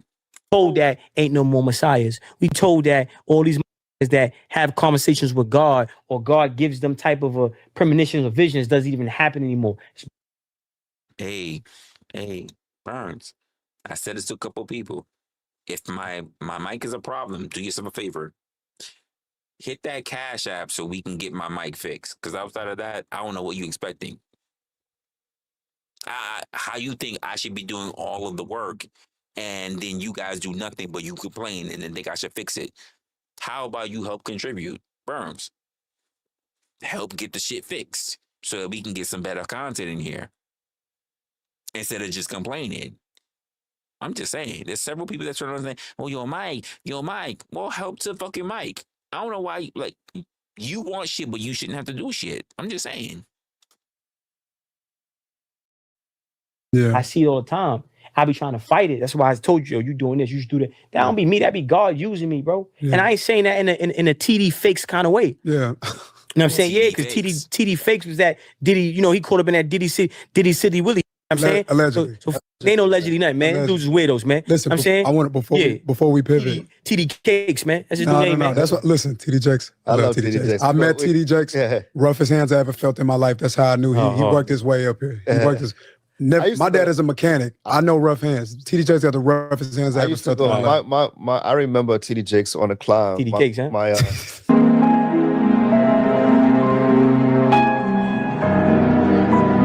So you're saying rough hands can't make you like a liar or a fake? Rough hands mean you work hard and you're an honest man. Is that what we're saying? I mean, hold up. I mean, not for nothing. If you have calluses on your hands, you're supposed to be someone who have been doing a lot of work.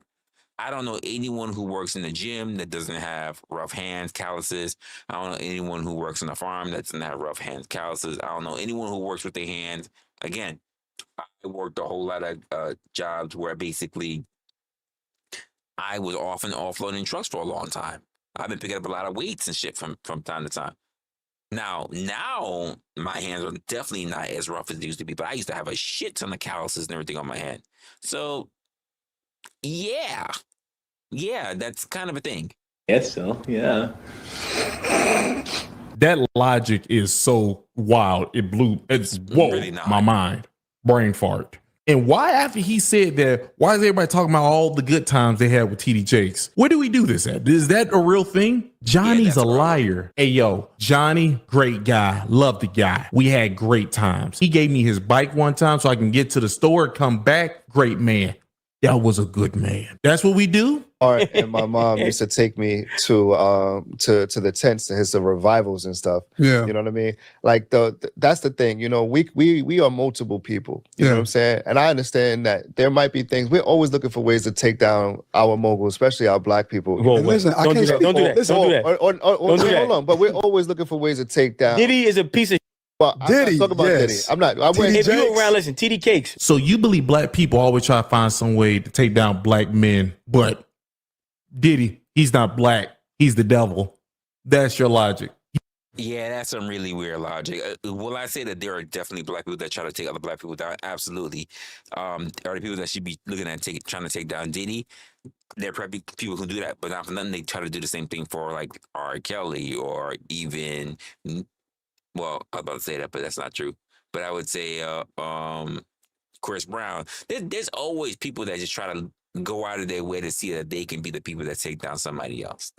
That's just really what it is. It's always been the case. It always will be the case, and it is what it is. There's always gonna be someone who's gonna be the supreme hater. You know what I mean? So.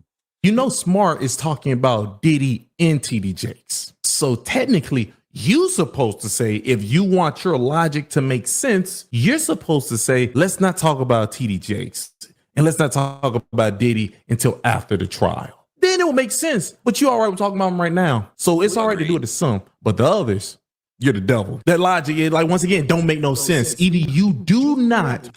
I 100% agree with this because I'm one of those people that says, like, I'm not going to say shit until all the evidence come out. And you say, no, Resla, make sure you should go live for every single thing that pops out. Do a reaction to everything that comes out. And I'm just like, nah, because if I start doing a reaction to a whole bunch of shit that sounds crazy and then all of a sudden the jury or the case or whatever flips and all of a sudden it's like, oh, it was wrong. I'm wrong as well. The fuck? Oh no, Resla, you're not wrong. You was just giving your reaction. Yeah, but I come off as a fucking stupid ass hypocrite. Listen, not everybody that you need to watch needs to be fucking TMZ. Get it through your fucking skull. Like, y'all be bugging the fuck out. Because you could just be doing it yourself. You don't need to watch nobody for this. Talk bad about black people to other people or like on public platforms, or you can. The only problem is the smart guy is pretty consistent. He's doing it to everybody. He talks. If he gets a camera, he will talk about you if he feel like it. Yep. His makes sense. Yours on you pick and choose. Listen, hold on. Let him finish. Let him finish. We got to pivot out this question. The reality is that let's get out of TD Cakes, man. The reality is that you can't undo the work that TD Jakes has put in as it relates to healing people, helping people, promoting positivity. Building businesses, helping women.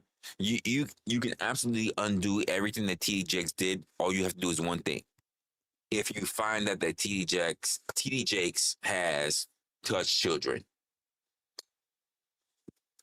that's enough to ruin everything else that TD Jakes has done, in my opinion. Now, if you're telling me as a gospel worshiper that's still not enough, we have to question what you think about your religion. Because as far as I know, regardless of what, there have been many pastors, not saying TD Jakes is one of them, but you can look at Creflo Dollar and a few other people who have done things like infidelity. Again, don't care. This is what they say in their laws, like the 10 Commandments that says that you shouldn't be doing things like infidelity and such. But if you come for children and you're an influential figure like TD Jakes, yeah, I think that will be enough to take you down. Me personally, I can't tell you what the other spiritual people that just feel like they really need him to be their leader. And this is why I say I have a problem with people who hold strong presence in congregations. And that were unheard of. Come on. There's so much. Better ask somebody. And that's the reality. Like the Bible teaches us that we're all humans. Maybe he did make some mistakes. Maybe he did do some I'm not even denying that, for real. I'm not telling you he's imperfect. For sure. I mean, he's perfect. I'm telling you the reality is that you can't undo the work that he's put in. Let me just say this, right? It's not about undoing. Quickly. Even for myself, right? I'm getting pushed into this position of leadership, right? Right. So there's things that I have to develop in terms of discipline, right? Right. Course. Oh yeah, no problem, Gatsby. I kind of figured that because I knew you had like 5% on, so I got you. Of discipline, standards that I have for myself. Mm-hmm. So the issue I have, and I would never tear a black man down, right? Even though I've said Dr. Umar Johnson is full of shit. I don't like 19 Keys, right? These guys are funny, right? That's interesting because I really do like 19. Listen, what I'm 19 saying, right? Keys, his views are his own. I'm just saying, for me, I'm just saying, listen, whatever. I'm just keeping it a stack, right? Like I feel like we have to have some type of a coalition of conscious guidance, right? So there shouldn't be, if you're saying that you want to fight this war, but when another soldier that you should be in the same army reaches out to you, you treat me worse than the opposition, how can I even respect you? And secondly, if you're saying that, if we're saying that we're leaders, Dr. Umar Johnson told me $5,000 for an Instagram live. Honestly, what he just said, that makes a lot of sense. Now, I'm not sure how many y'all agree with or how many y'all were listening to what he said, but that makes sense. That really, really makes sense. And there are a lot of people out there that turn around and say how much we need to lead and how much we need to do all this other stuff and how much we need to take care of our community. But then the moment you ask them something, it's like they're talking about how much. I thought if you're here to lead, if you're here to help, what do you mean how much? I thought the ultimate goal was to make sure that we're on top, not about how to line your pockets. So yeah, I'm kind of hearing what he's saying. Why would I pay you $5? What are you insane? Oh my Show God. me the money. That's how the disagreement started. But now this is when it went off the rail. We talking about black men now. We talking about, I'm gonna pull this because this is important for men, black men to understand. Stop saying you ain't gonna do. Yeah. You heard? Stop making excuses. You tell this woman the first time is the only time. I agree. Huh? Yo, babe, this is what I'm gonna do. That's it. 10 years from now, you still doing what you said. You only say what you're gonna do one time. Ain't no excuses. Ain't no justifications. Ain't no, hey, baby, you know, keep your word. Say something, keep your word. And listen, hold on, man. We be making this, we be making this too fluff. I hear what he's saying. I understand what he's saying. Now let's bring it to human behavior. Most people are not that rigid.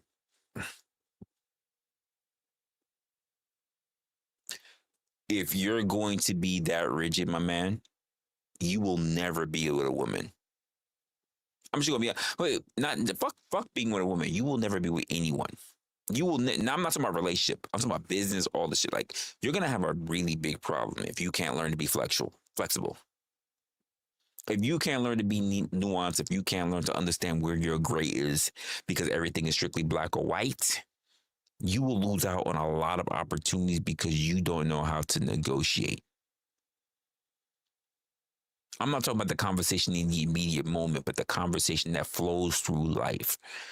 You don't get it. Because with that rigid sense of morality, you believe that at all times, regardless of who you come across, you are the top dog. And you're going to find out that you're not. And then you'll realize that you're the one that fucked up, not them. Just going to be honest with you. There are people who are ahead of you. There will always be people who are ahead of you. Older or younger, it doesn't matter. And you need to figure out what's best for you. But if you walk around believing that you are the best smelling shit on God's green earth with no actual evidence of that, you're going to be in trouble. I want us to be men.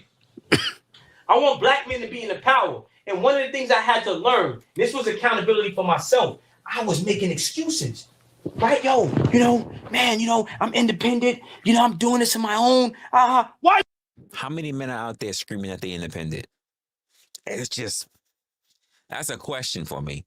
I don't really hear this. That's not something that really black men run around saying. And then if you say it, that's cool.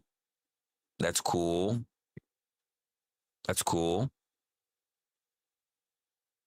I listen and I try to understand where people are coming from, but there are too many people that try to prescribe to everyone else when the truth of the matter is that, like, just being an adult, learning how to survive is you being independent, by the way. What do you mean I'm independent? You're an adult. You're an adult. What do you mean being independent? Do you pay your own bills? Do you make sure everything that do you make sure that you take care of you and your family and whatever? Cool. Do you make sure that you feed yourself? Do you make sure that you have a roof over your head? Yeah. You are independent by default. That's not a badge. Unless you are a piece of shit, you're doing what every other adult has to do. That's the only reason why they go into work. To get the compensation to be able to do that very thing that you're saying. How does that make you independent, though? Simple question. Simple question. You saying you're going to do it, then if you ain't going to do it. Right. That was the voice that God started. Oh, shit, damn. The little boy in me didn't want that. Man up. God telling me, A guy hit him on the back of his fucking neck and said, man up. Man up. Man, I ain't sell my soul like these other guys. So what? You going to have to work harder. That's what I said, dude. You a man, right? True indeed. You a man, right? You getting the milk, right? Your babies ain't going to eat tonight because you too much of a... Huh? Your babies ain't going to eat tonight because you too much of a coward? Your woman can't be protected. She can't trust that you going to say what you mean and mean what you say. You liar. You can't... You talking... So, not that he's saying this, but let me just point this out this far, right?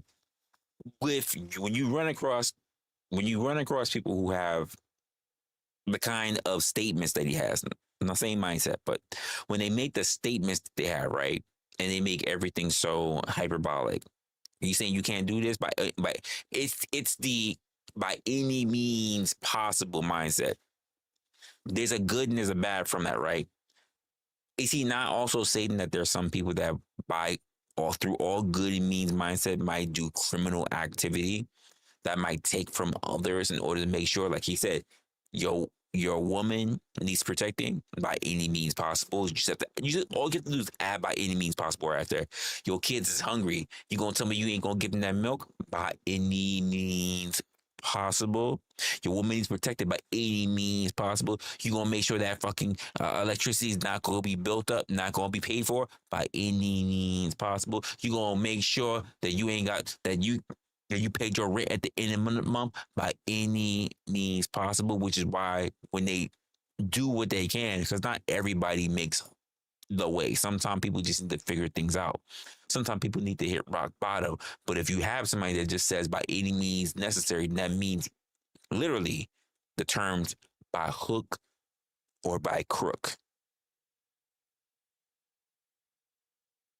I'm not judging someone for needing to be able to do what they got to do, but I do judge if it means they're going to leave someone else in ruin and in destitute in order to do so. I know people like to they like to be so hard and love so hard on this whole fucking masculinity shit, but not at the part of what he's saying, integrity. He's saying you can even forfeit integrity. Is that masculine shit, to forfeit integrity? Because you're basically saying by any means necessary. And by any means necessary means that you can even forsake your integrity. And I'm saying this because I've met plenty of people like him, older and young, that think on this mindset. And you know what happens? They fuck themselves over at the end of the day. Because what they're thinking is all about pride. It's not about preservation. It's about pride. Now, I could be wrong. You don't even have to agree. Fuck do I know? I'm just a content creator. He the motherfucker that be reviewing. I'm just saying, if it makes sense, it makes sense. If it doesn't, you don't need to agree. My thoughts only. Bro, why is we sitting there trying to act this easy? Be a man. Right. Have honor. Have honor, right? How do you get everything under? I don't know how honor makes it. I don't know how honor, by the way, folks, ensures that you guarantee that you take care of the things that you need to take care of. I have been very honorable. I have watched many men be very honorable. That doesn't mean that they don't get fucked over. See, this is what I'm talking about, people. I'm talking about that system of fairness. The world does not owe you or me understanding. Let me say it again. The world does not owe you or me understanding. The system that we are in tries to tell you that there is a standard of fairness. It does not exist. So if when you're saying honor, right, you're creating a standard of fairness that is considered to be honorable. Either you're going to get it by hook or by crook, or you're going to be honorable. Which one is it? You can't be both. You want to do whatever it takes, or you're going to be honorable. And they don't want to tell you that. Stop being a fucking liar. But it was a process. I understand that. Yes, it's a process. But don't act like you unmovable, but you movable. Mm-hmm. Don't act like you fear God, but you really fear man. Don't act like you yeah, I'm gonna just stop it because I'm not gonna sign off on this interview. I'm gonna be honest with you. I'm not gonna sign off on that because the energy of the whole entire conversation, a lot of what you're saying is very valid, but I can't say that I agree with the. You don't have to. I know. Him out, it's not about agreeing. Don't tell him that you can't have to. If he doesn't agree with it, he doesn't agree with it because you're being hyperbolic. This idea that you are the top, by the way, that you are Samsung, when even Samsung got his throat slit at the end. He got killed at the end. That you guys want to all pretend that you're all tough and you're all that guy, but at the end you can get clipped. Come on now. You gotta exercise a little bit more judgment. In my clips. Listen, bro, that's the point. I'm not afraid of that. I don't it's not about that, but it's still my likeness. And I can't allow that to edit them out. I got a lot of feelings. And you hurt damn near every one of them. Are you saying you now want to leave because he's saying, as a man, be honest, don't lie. This is when you want to leave? I agree in the fact that this is not where you should be leaving. You should hear the things that you don't want to hear. But the idea is saying that when people say you should not lie, sure, you can hear I should not lie, but everybody does. If I hear somebody says I don't lie, you're a liar for saying that. If you're saying to somebody I have not lied, you're also a liar for saying so. This is why when I say I talk to people, I'm like, can I lie? Absolutely. Have I omitted? All the time. Do I try to lie? I try not to. That doesn't mean that I don't. I'm being consistent with that too. You can catch that documented. I don't know why we need to be this all or nothing game. I want y'all to go watch the full interview. Like, he stayed there during all the other stuff, but as soon as this guy go on a long rant about men aren't being men no more, they're just lying. They say they'll do something, they won't do it. I have to ask you, Chad. This might be a bigger conversation, or maybe something to be in the community poll. But what do they mean by you need to be a man? Where's the leather-bound book? There are so many communities. There are so many ethnicities. There are so many cultures. What do they mean by being a man? Is it all 300? What is it all Roman? What does it mean when they say just being a man? What does it mean? Because I need something that's transcended all of history, not what we currently think. What does that mean to you? What does it mean to you? Well, your family. What if you don't have a family? How do you prove that you're a man if you don't have a family? Can we get what the leather-bound book, since we have the 10 Commandments that people like to write up, can we get a leather-bound book as to what it means to be a man? Can we? Thou shalt be this. Can we get that? Not what we think, not what we say, not like, can we get it in writing? Because here's the truth of the matter. A lot of people, especially black people, love to default to the Bible. But I say, can you tell me what that looked like? Because there are so many interpretations, even men, in the Bible. That's what he was talking about. And now you're saying, I can't sign off on this. You got to take me out. Please don't have me in this interview. That's when you want to leave. Yeah, I don't agree with that. Was you the dog that got hit and you hollered? Is that? Yeah, if you stood there for all that shit, you should be. This is not a man shit. As a critically thinking individual, you should be able to hear shit that you don't like and sit there and listen to it. Don't run away.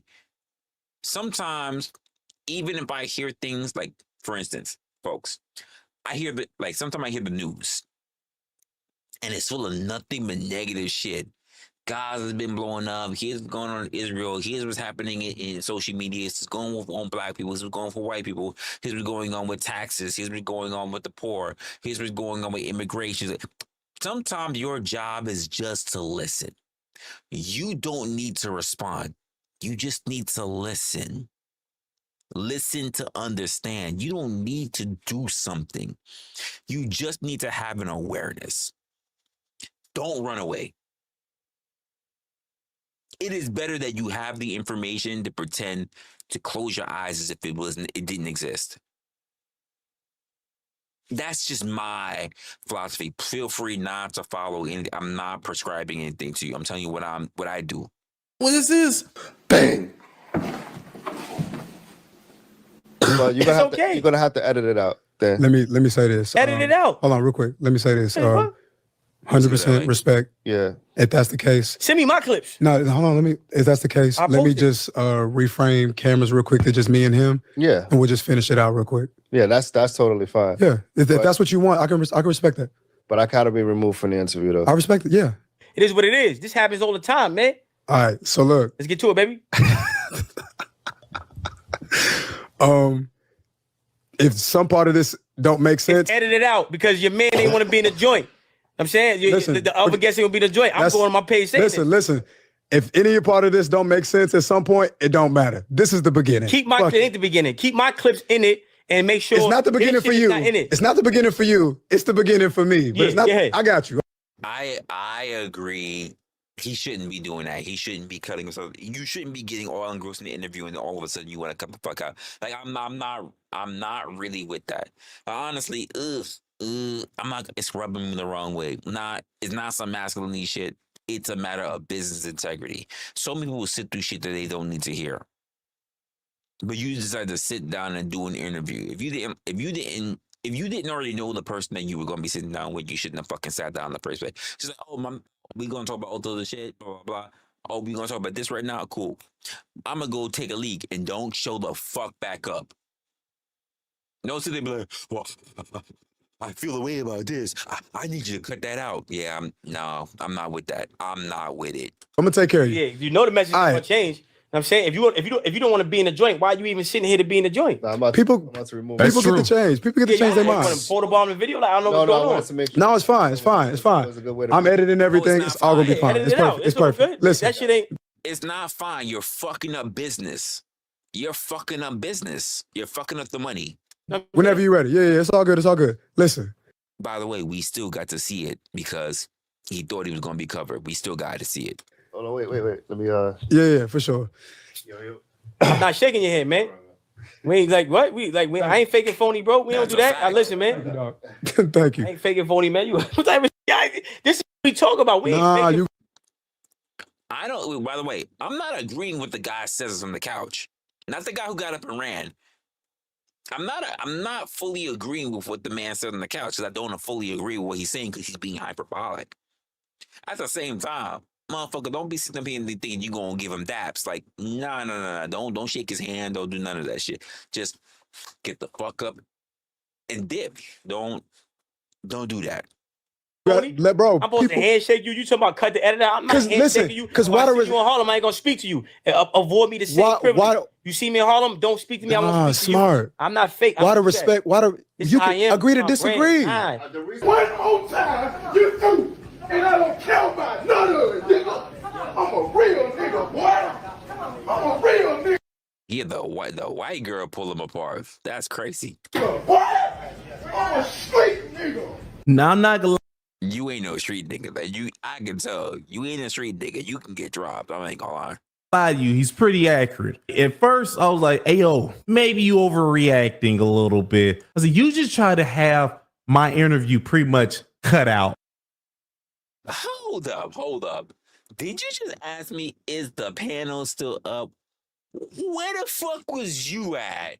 Wait, hold on. Fuck was you at, nigga? Where was you at? Don't say I had a thing with a thing. I had to go check out a thing. I had to go. It was date night. You know, I forgot last month it was date. Nigga, where was you at? I had a whole panel bombard me and do a whole bunch of different shit because your ass that said you wanted to be up there too, you dipped and you ain't come back. What happened? What happened? Gatsby done he didn't just have to take on what you was doing all that bullshit in the chat. This nigga done took on other people as well and then had the dip because he did say in the beginning he only had 5% on his fucking phone. Shutting down my birthday with my girl. Hey, we listen. We not trying to hear that. You shouldn't have been picking on fights with motherfuckers online and panels if you had to be with your girlfriend.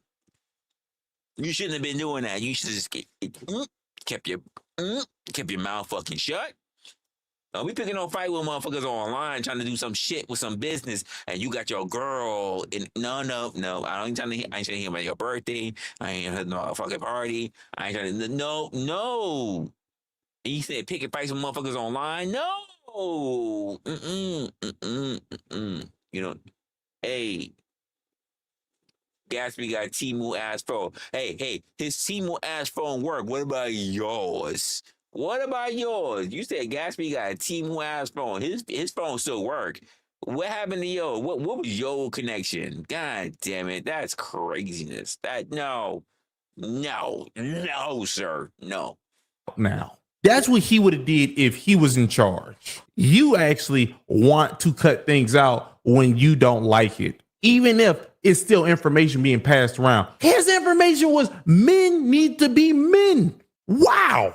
I don't even agree with you being a whole male, whatever you is, bro. Listen, I don't agree with you. Listen, hold on. Listen, I don't give a f about homie choice of work. Check it out. We sat down, we built. I don't give a f about your choice of work, bro. So I don't jack none of that. I didn't say, yo, bro, this ain't my brand. I don't care what you do, But you don't know exactly. That's ignorance. That's ignorance. I don't care what you do. Be smart, but you talking about you a dominatrix. Whatever the f it is. Know what that is. Wait, hold on, real quick. Who teach people about pleasure? I don't jack that though. Who teaches people about pleasure? I'm not jacking all right, that. you talking. I don't jack that. Let me do it your way. Let me do it your way. I don't jack that. Let me do it your way. You say don't. I ain't say, yo, listen, right? let's not do an interview because you women chaining it. But I can't be in an interview where people are talking when you're doing hate speech. You're literally saying hate yo, bro, listen.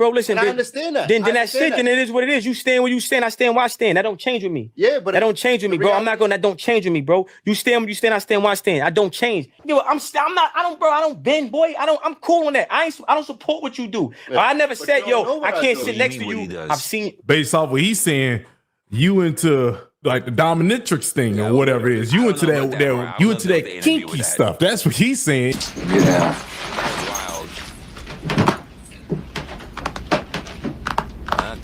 And he said, I don't agree with you on that, but you doing it. Let's sit down, let's build. That's what he's saying. You're saying you don't want to build with somebody who's not saying the things that you agree with. So you are still the problem in this because he's all right with your life and what you're doing.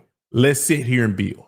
You don't want to have a problem. Don't know what I do. But why does it matter? Why does it matter? Listen, brother. Yeah, let's delusional or unaware, bro. Either way. No, listen. Let's just. I mean, if you got something less you want to say, but I'm like. Hey, he getting more and more relaxed. This nigga ready to go to sleep. He laying more and more down in that motherfucking sofa. Look. Did you see this shit? This nigga about ready to go to sleep. Just give this nigga a fucking blanket. He is ready to go to sleep. The fuck is going on here? Unaware, bro. Either way. No, listen. Let's just. I mean, if you got something less you want to say, but I'm like. You're delusional. It's okay, man. Listen, I forgive you for not understanding, man. I don't need your forgiveness. I'm just saying you don't know what I do, but you're quoting on it based on what you think you know. Exactly. The same way that you. So based upon what I think. Boxing, based upon what I think you know. A thing about boxing. I don't know. Right? Maybe not. I can't tell you. Maybe so. Maybe not. The reality is based on.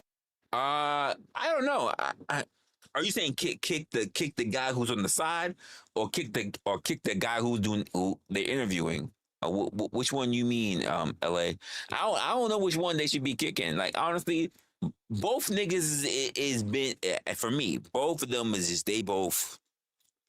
Listen, both of those guys are in a different space. I don't know what the full interview is. I think one is being. Come on, we know the young guy. He's way too hyperbolic, and the other guy, I'm not gonna lie, he being a little weird because he did the interview. He's doing the interview and then he want to renege on all this. Like I don't agree with that as well. Like I'm not cool with that as well. If you gonna open your mouth and you gonna tell this motherfucker shit that he might use against you, that's also your fucking problem. You know what I mean? Should have kept your motherfucking mouth shut. But I also think this motherfucker right here, and I know he been getting a lot of props from being a lot of different areas. He keep talking about masculine and shit. I think he be overdoing everything. And I don't agree with everything the motherfucker says, just because I don't agree with everything a lot of motherfucker says. But he's doing too much. He's doing too much. I don't know what makes him think that he's the epitome of shit, because he really think, according to other shit, he God. He God, nigga.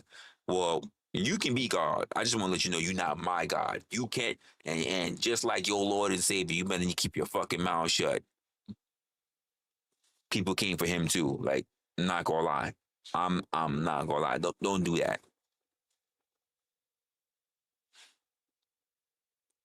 I'm not sitting here with a nigga who has his legs. I'm just saying. I just like to listen. Jesus Christ, now I can't unsee it. Now I can't unsee that. Yeah, no. Hey, like I said, give this nigga a blanket. He ready to go sleep. He ready to listen, give him a blanket. He ready to go to sleep. I hear you. Like he been crouching lower and lower and lower, and now the nigga got his whole. First of all, that's a small couch. That's like an IKEA couch. Like, this nigga got his whole head on the fucking back of it. Like my couch. By the way, folks, for those who don't know this, my couch back here is actually an IKEA couch. That shit is small. I don't know how short the people are in Sweden, but that shit is small. It don't cover half my fucking back. So he's all the way laid the fuck down for his head to be on that fucking backrest. So yeah, I hear you. Like, just get this nigga a blanket. He ready to go to sleep. It's just crazy. He's for real, a little relaxed. He a little too relaxed. He too relaxed. I agree. My knowledge and based on my expertise, I can't tell you about boxing. And you can't tell me about what it is that I do. I never tried to. I just don't support it. Yeah, I don't need you to support I never said, listen, I never said, yo, bro, you want to drink like this? Yo, bro, let's not do an interview. Yo, bro, listen, the way you whipping the I just said that I can't be on an interview where it's hate speech and it's going to mess up the collaborations that I have. That's the reality is. Bro, that's man. Understandable. Hold on. Give me a second. Oh, he's right. This dude be Dom Sir Marvelous and his sub. Wait.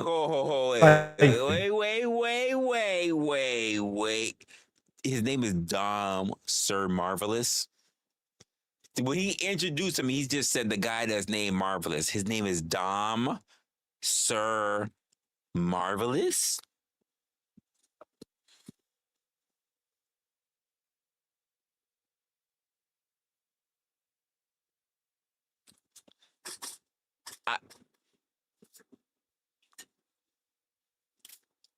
I don't have the words. Dom Sir Marvelous is the name you going by. Oh, look at the one down here. Look at the picture down here with the two little crotch rockets. Look.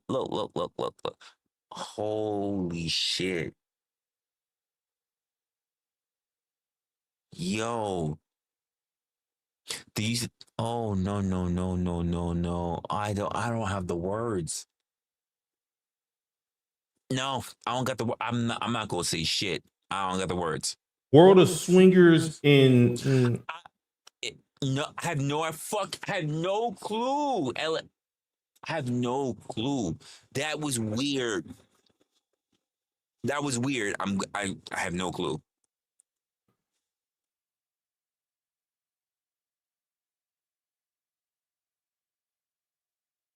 Oh. He's right. Smart wins again. Got another point. How you gonna talk about him and you all over YouTube with these people talking about swingers and you're a dom, you have a sub, like all this sodomy type stuff. You cool with TD Jakes, but you one of the people that will be in Sodom and Gomorrah. Listen to it. That's wild. But the same way you said people gotta feed their kids and this, I don't feed my kids like that.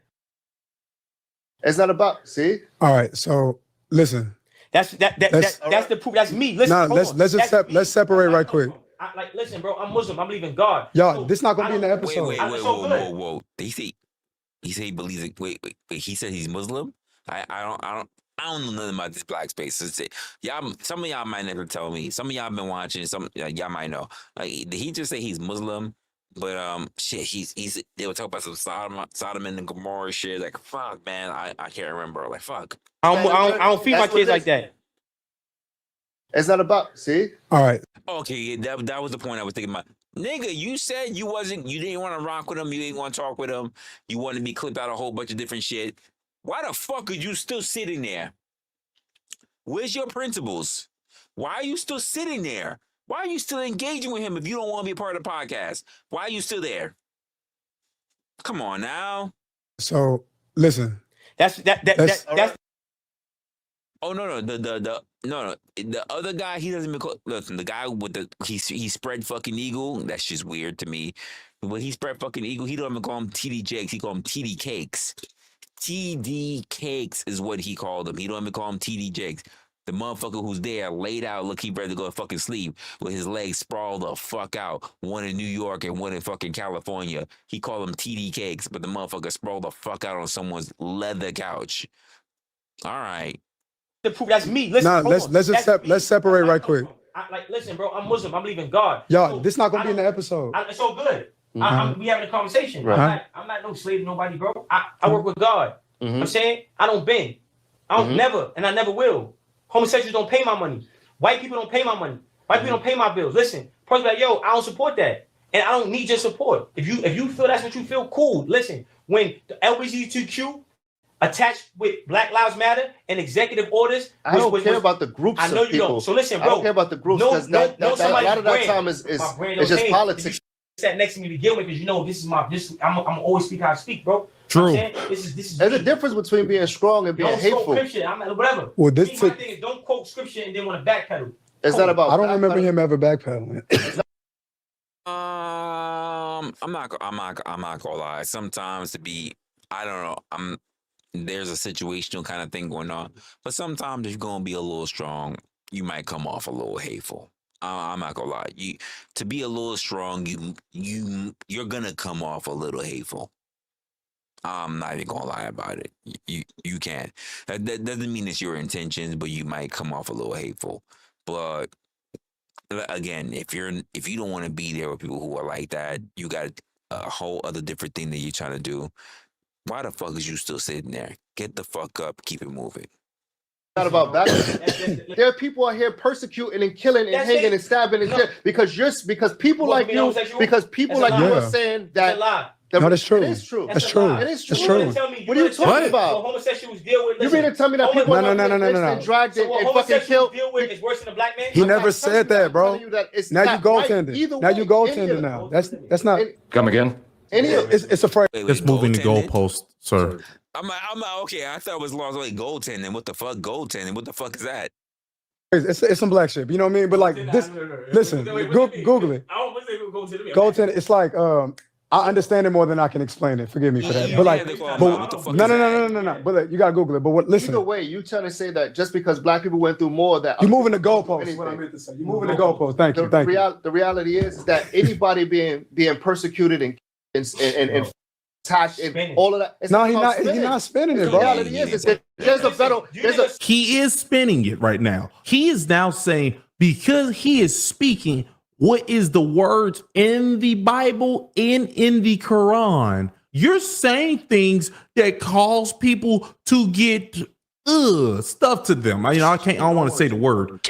Just say it. The words you say cause these things. It's like, bro, that's not my problem. I'm just speaking the truth. Like these things I'm saying are written in the book. And technically in the book, this is facts.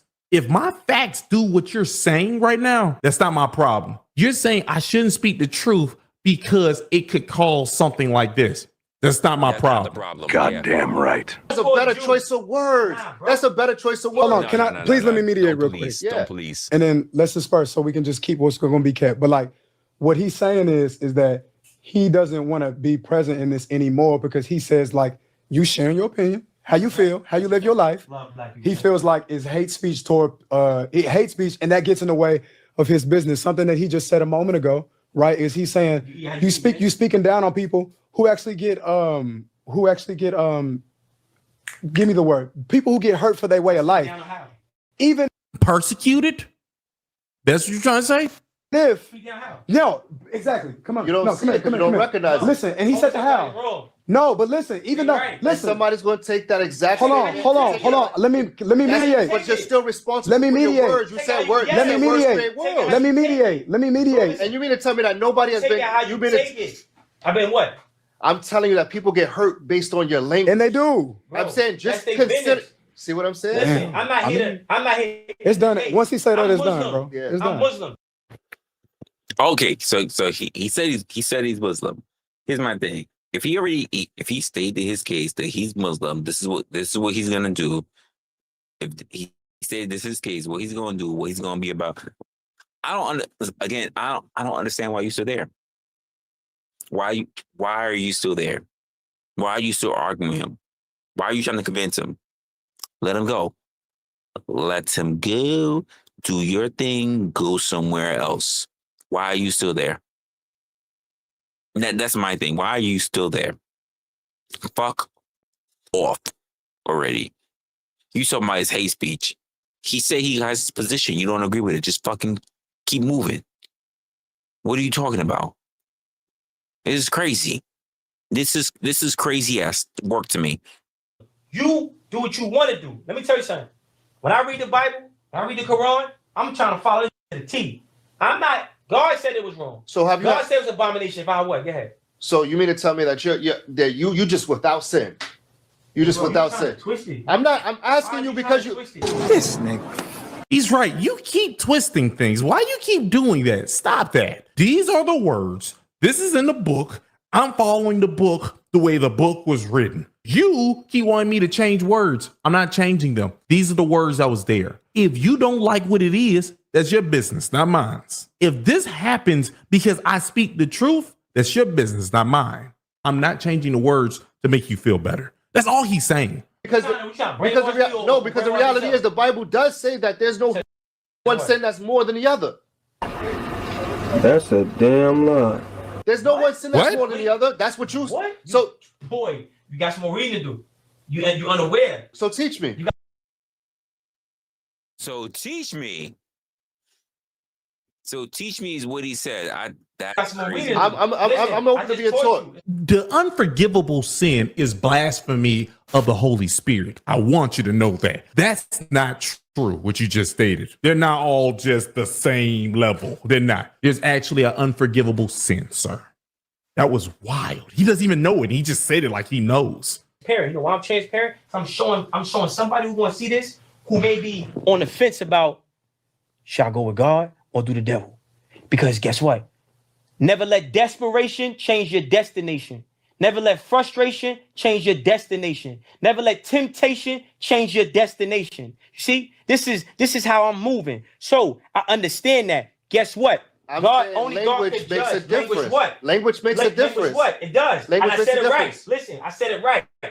If we're going to build, this is my stance. I'm on building a nation for my people. And I know the things that... How many people you have following you as far as like people that have changed their life? I got a lot.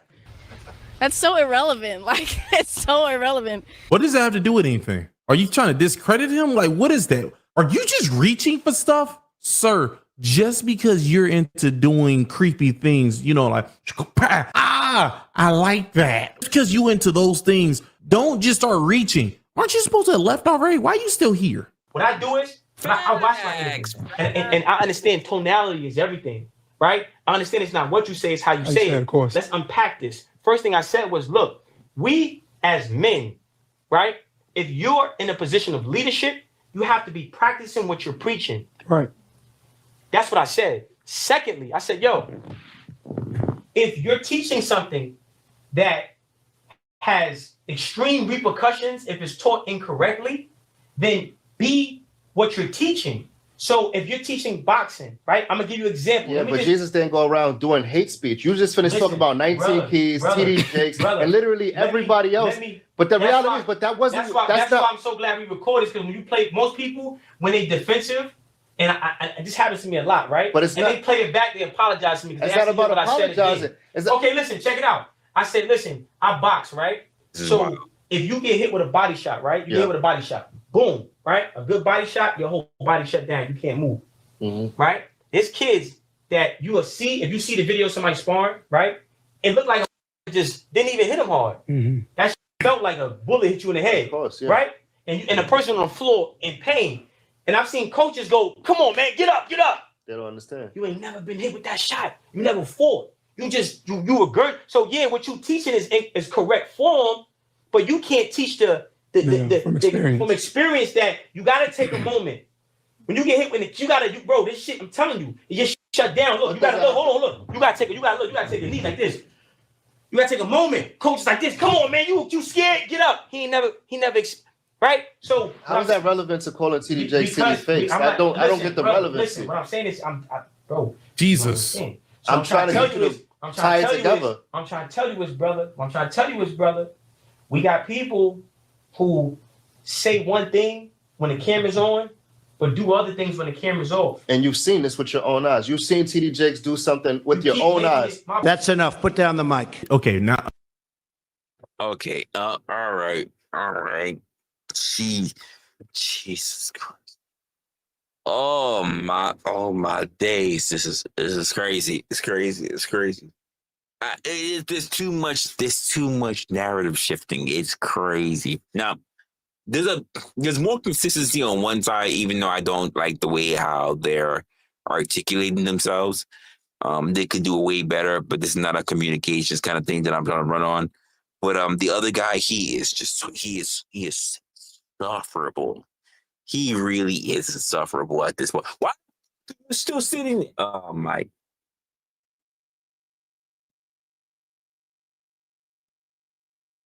I'm trying not to yell, folks. It's like I don't have like neighbors around me.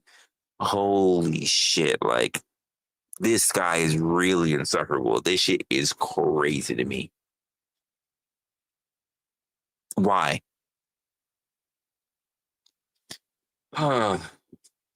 It just understand, y'all. I'm not defending it. Okay, you didn't see P. Diddy do any of these things, sir. Mr. Whips. You didn't see P. Diddy do any of those things, but you're gonna still condemn him. That's a ridiculous argument when you tell me that I have to see it. I have to be there and seen it for me to speak about it. That sounds wild. Mr. Whips and Chains over here just talking. If Smart get on this camera, but I'm also not gonna get on the camera and say Smart is gay because I don't have no proof of that. I don't have no proof of that. I can't say Smart is a scamist or a scam artist. I can't say that. Right. You understand what I'm saying? Nah, but to his point, like you said, that's literally defamation. If I go right now, you can sue me for everything I got. But you're saying TD Cakes, but you don't have the proof, and that's to his point. TD Cakes can't sue me. How was he TD Cakes? If you decide to do your due diligence, or not, that's on you. If you about sharing knowledge, I'm asking you what evidence, what proof, what reason do you have belief? Man, you keep trying to make about TD I'm Cakes, just saying that. Like but I'm just trying to show. You go to church or something? I do. Yes. I do. Yes. What I'm saying is, listen. What do we do? Smart. All I'm saying is, you know what you do, they will consider it a sin, right? But you just go into church, as Mr. TD Jakes told you that. If he hasn't, he's already doing something he ain't supposed to do. It's just language. It's language. It's a better way to say. No, it ain't. There's a better. Listen, he's not gonna hear you. Listen, you can say something. I can say something. Well, look, if you quoted TD Jakes, and I'm him, I'm from his position. I might say something along the lines. I understand why you might respect that, but I know X, Y, Z, and that's the reason why I can't respect what he says. That would be way more credible than my eyes. Way more credible. Yes. Way more credible. But to just he don't get about none of that. People out of their names with no. Why off camera? Why off camera? Because I'm not here to sensationalize things. Okay, listen, fine. Sometimes, listen, let me tell you something, right? And that's what I'm saying. So I went viral. First time I went viral. You so focused on going viral, like that's going to be your demise as well. Like because everything is about going viral. You talking and not listening. He didn't say everything was about going viral. That was your words. But he did mention going viral, like not for nothing. I get it. Listen, can we just keep it up? The reason why people even know your fucking name, young guy, is because you went viral. Like you don't need to put that out there. I went viral. Like not for nothing. The Hawk to a girl went viral. That doesn't mean that she's the next fucking Messiah. Let's just chill the fuck down. Just make your point. Make your point. But I'm not hearing this other guy talking about all this other shit because not for nothing. Based on the shit that you're doing, you would be condemned for what you're doing. Like, come on, like, what the fuck is that? What is happening here? You're not listening. I went viral years ago on Matt Fafa's show. Listen, I went viral years ago on Matt Fafa's show, right? Because they said something, and I called it out for what it was, and I didn't go. Oh, it's so late. I don't even know if they up here. You said where the YouTube women at? They so late. It's so late. I don't even know if they gonna be here in my chat. They probably all, I don't know. It was putting kids to bed. I don't know what the fuck. It's early in the mornings. They getting their little beauty sleep. They're going to be up in like 2 hours. Shit. The detail, because I'm not here to, and I said that, I'm not here to sensationalize it. If you want to do your research, I gave you the context. I remember I'm not here to do your job. Listen to what I said. And I had the tea.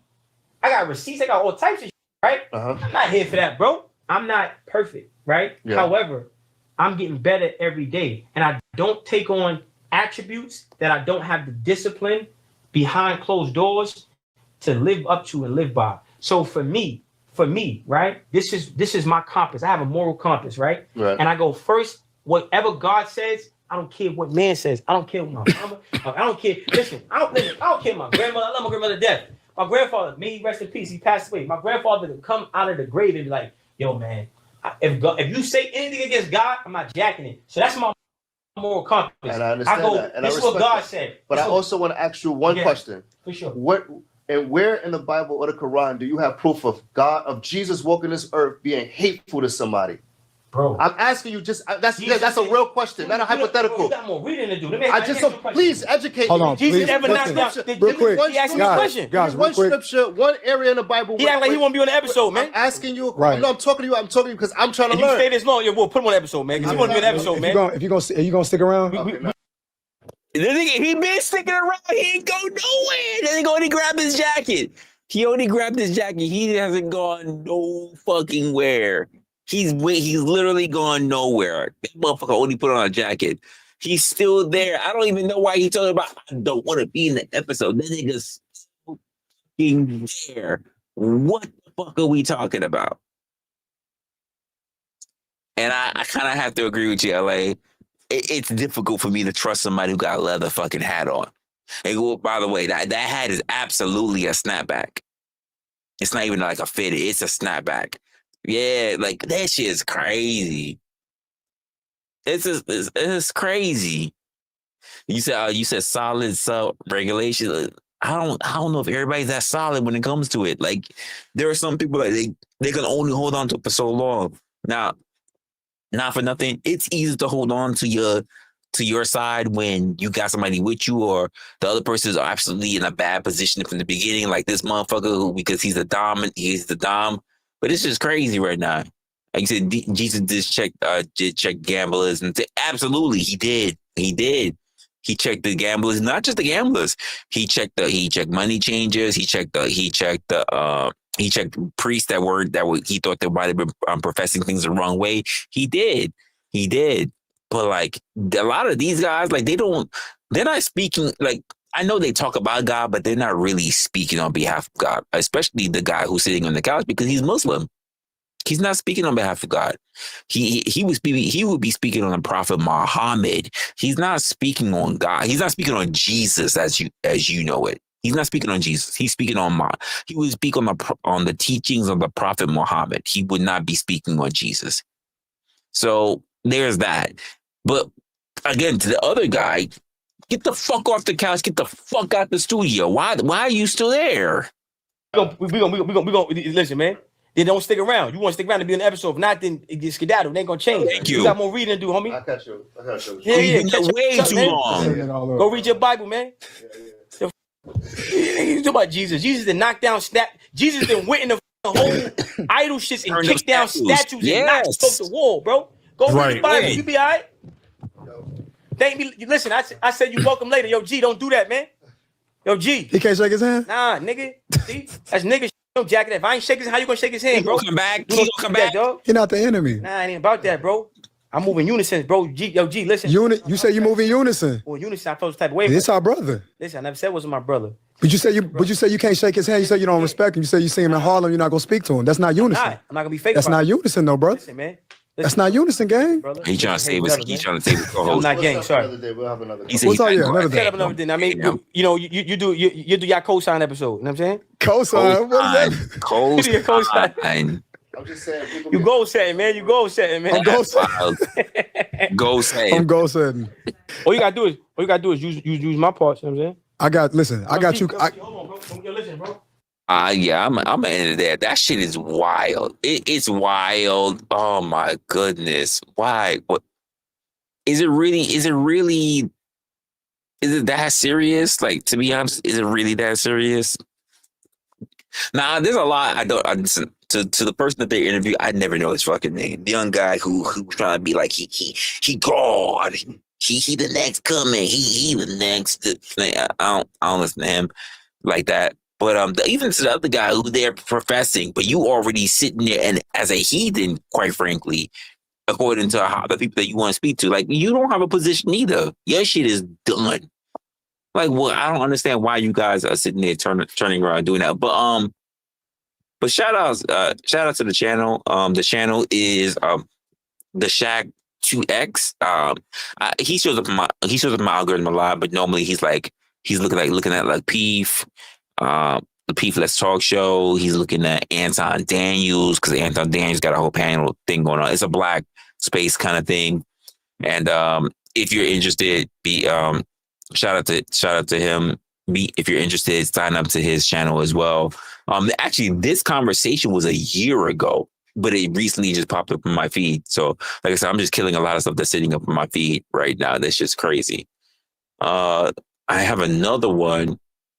This was more close to New York. I got my cooking stuff. I'm not going to pull up the cooking stuff because why you get? Ooh, here goes one. Oh, I got two. I got one that's recent too. All right. Let me ask you guys real quick. I got two I want to get into. One, I don't want to tell you the name. I don't want to tell you the name of it because then you're definitely going to want to say yes. So I'm going to give you three of them, right? 3 clips. Number one, we going to talk about, if you don't know who Zohran Madani is, I'm here in New York, so obviously I know who he is. But Zohran Madani is a person who's trying to run to be the next New York City mayor. And the most recent thing they popped up on him is that they're coming after him for many different ways. They're trying to discredit him. Cuomo is trying to come after him. Not Adams anymore because he dropped up the race. There's a few people though, and one of the most recent things that he did that people were trying to come for him on is the whole eating rice with your hands. That's not necessarily the entire premise of this, but if you want to go through that, we can go through that real quick. The other clip that we can go through is a particular content creator who's been showing up on my feed of late, and the title of it says "The Problem with Streaming." I have no idea what he's gonna say. But there goes that one. And then the third one is Myron from Fresh and Fit. Talk about he's crashing out on the mat. He must be crashing out on Abba and Preach. I don't know why. I don't think Abba and Preach has been doing anything towards him because they got a whole new thing coming up. I think they streamed yesterday. They streamed yesterday, so I don't even know what his problem is. So we're gonna do a quick pick. We're gonna do quick. Well, which one? We're gonna talk about The Problem with Streaming by Antonio Talks. The Myron one, I mean, it's just Myron. Let's be honest, he's Fresh and Fit's not even. Fresh and Fit. I don't even know if Abba and Preach is talking about them because it's whatever. But you said the corniest dude in the world. Yeah. I mean, yeah. And you said do the most spicy. Well, which one's we know if it's Myron, he's gonna be talking shit about Abba and Preach. So I don't know how spicy it is. Zohran Madani, if you're more political, it's gonna be more New York based. So it may not mean much to you guys. And then the problem with streaming, I don't know if it's gonna be spicy or not. But Antonio Talk, he pulls a lot of thought provoking shit. So you know what? Let's just do this. Since it's not really New York, since my New York base is only for me, we'll do this. Either we gonna cover Myron shit, or we can cover problem with streaming. Which one? Did they stop shows together? No. They didn't stop shows together. They went bigger, by the way. Abba moved out of that. He moved out of the apartment, but they took portions of the apartment with them. So like they still got the squeaky floor. But now they're no longer just doing videos, LA. They're doing live stream. They're doing whole live stream. They're doing segments. The same way how you do segments and I do segments. They do shows with different topics. They do that shit. They do streaming now. So now we really got to worry about this in the world of streaming. Abba and Preach has gone from content creation to streamers. So yeah, they about to cook. They're about to cook now. They did a stream when they announced it, and I think it was like 2 hours, and now they did a stream yesterday. I haven't even covered it yet. I haven't looked at it. So that means there's several segments of what they would normally do, but now they're streaming. I don't know what Myron. They didn't talk about Myron as far as I know. So apparently this might be something like Myron's trying to make himself relevant. So you said that. So you pretty much said those cornball. No, this is not. This is not Myron and Fresh. It's just Myron. Myron has his own show. Fresh got his own show, and then there's Fresh and Fit. This is just Myron talking shit. Apparently, Myron is talking shit about ABBA and Preach again. So I don't know what it is. And then you said the problem with streaming that's on theme. Ooh, you're right. It is on theme. You know what? If we got time, I'm getting kind of hungry. But if we got time, we're gonna do both of them. Fuck it. You know what? We're gonna do both of them. Fuck it. So let's start with the problem with streaming, and then we gonna end it with the Myron shit, because we know it's gonna be a little bit more salacious. So here we go. Content creator he's been recent on my streams. Antonio talks. He gets more into like a lot of black stuff or whatever, but apparently he's talking about the problem with streaming. And let's get into it. You know what? Just a shout out to him. I'm going to give him a like automatically. Streaming in 2025 is huge right now. Now, me personally, I've never really been a fan of live streams, but if you do watch live streams, of course, there's nothing wrong with that. Now, I have multiple problems with the current day of live streaming because it's bad. I came across a tweet and it states, watching these live streams all day is 6,000% worse for children than violent video games and movies. And here's the video. Oh shit. Oh shit. I mean, fuck, look at Speed's face. Damn, I can't even zoom in. Listen, folks, look at Speed's face. Look at Speed's face. Look at the ninja's face. God. Look at his face. She got a body. Oh, I didn't even know that's Aiden. That's Aiden back there. I didn't even know it was Aiden's face. She got a body. She got it. Damn. All right.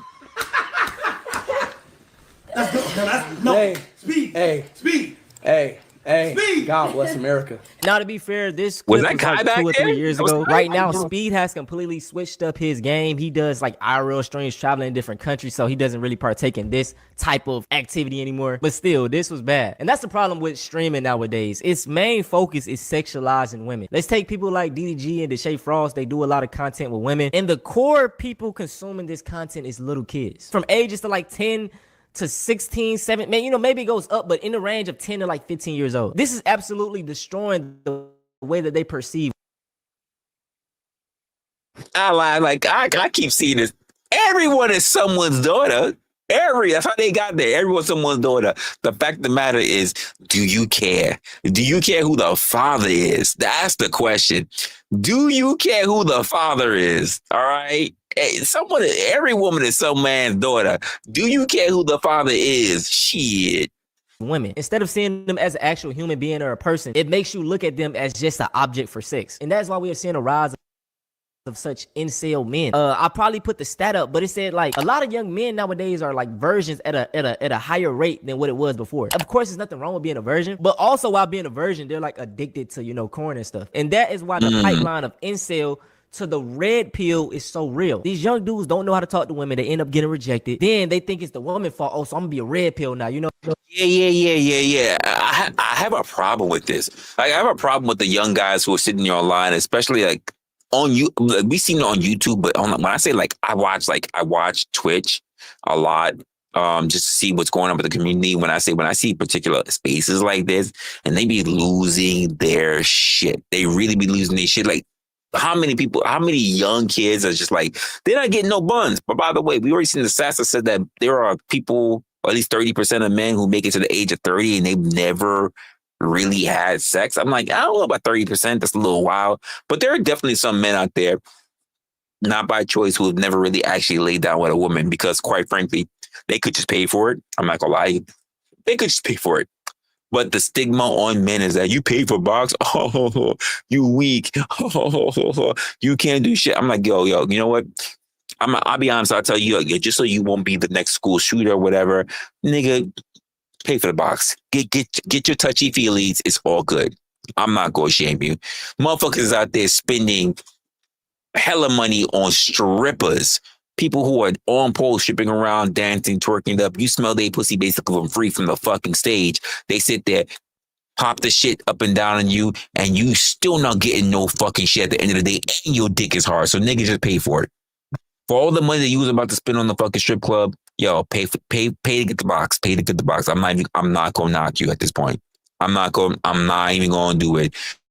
What you said, Blind? You said, bruh, God, the tragedy. Yo, listen. No. Life is difficult. To get what you got to get out of it. If women want to monetize their bodies in order, then pay for it. Pay for it. I'm not at this point, like the world and the concept of mating and dating is only getting worse. You need to adapt. You need to adapt. That's all I'm going to say. You need to adapt. The same way I'm going to tell some of these people like who listen to these people like fucking Fresh Fit, this stupid ass shit. You're not going to find, it's very rare that you're going to find a girl who's even a virgin these days. Unless you're the guy that gets rid of her virginity. So do what you got to do. I'm not knocking you for it. Shit is, the world is rough out here. Bills is rough out here. Living is rough out here. Trying to become a top guy out here is rough out here. Trying to be an average guy is tough out here. Getting a job and holding on to it is tough out here. Trying to make sure you maintain a particular lifestyle is tough out here. Like you have to do whatever you got to do. I'm not going to knock young guys because it's a different age. Us millennials, LA, you a millennial, I'm a millennial, but that doesn't mean that all millennials are built the same. It's not the same as the Xers that were just before us, and it's damn for sure not the same as some of these damn Zers. Do what you got to do out here. At this point, it's the fucking Wild West again. You're going to have to do what you got to do. I'm an alpha male. This is how you got to treat women. Like, it's toxic, bro. Did you take? Fuck the woman. What? That shit is not funny. No, wait. We love women. Wait, what? Let's hear that again. Listen what the little young ninjas are saying. That's crazy. I'm an alpha male. This is how you got to treat women. Like, it's toxic, bro. Did you take? Fuck the woman. What? Yo, is that what we doing out here in the streets, guys? Is that what we see? Listen to how social media already got. Look how young this little motherfucker is. He ain't got no fucking fuzz on his motherfucking chin. No dirt up on his upper lip, and he already out here. Fuck these women. And he ain't talking about fuck these women, like take these hoes down, like bust them out, like the old manosphere fucking alpha male strategies. Fuck these hoes and leave them on the side of the road type shit. He's talking about fuck these women, like, yeah, fuck these bitches, like, fuck, like, damn, fuck, get rid of women, like, I don't care about women. That's the shit that he talking about. That's why he's entertain. It's just crazy. No. That shit is not funny. No, wait. We love women. We love women. But not like transgenders. Yes, sir. We love everybody. Transgenders. No. Okay, That's how young they look. What have I done? Yeah. Fucking talk. That's wild. Yeah. Talk to him. Yo, what's up? That was brutal to watch, bro. That's These crazy. are young children saying F women, being It must hateful have been like towards 12. transgenders. They probably never even met one. Like, this stuff is. And then he says, "What have I done?" This is what you preach. These streamers don't realize the influence and the power that they I have. agree. It's not just fun and games, bro. And that's the thing. Most of these people audience are young children. Grown adults don't have time to watch your live streams. So why do you think that is who you're talking to? No, it's young kids like Connor right here who's That's heading fucked up. down a very dangerous road. He's probably racist. You know what you say? Probably racist. Cool. You know, we'll get into that. But you know what that reminds me of, y'all? That reminds me of was it Omega? I can't remember. But the young kid, the really young kid. I mean, he had to be younger than they were. And you see, and the scroll come by, and he goes, "Oh," and she's up there. He's like, "Me and Khalifa. Why would the kid die? Oh, you know what? I gotta find it. No, I gotta find it because some of y'all don't know what I'm talking about. Hold up. Let me go take a look right now. Search engine, YouTube, young kid sees Mia Khalifa. Let's see. Young kid finds me. Oh shit! No, this is like Mia Khalifa. Mia Khalifa. Oh, you said you've seen it before? Yeah. This little kid. He was on like it was like Omega or whatever it is. But he was like, oh my god, Mia Khalifa, and I was like, get the fuck. Oh wow, I didn't even know she had. Oh wow, her name is really out here. Shit, wow. Maybe it's Omega. Omega Mia Khalifa. Oh, wait, I might. Oh, wait, no, I found it. Hold up, we're gonna do quick segue. Nope. Here we go. Quick segue. All right, so here it is. Let me make sure I got the sound. Here we go. This shit blew my mind. Mia Khalifa! Look how young the ninja is.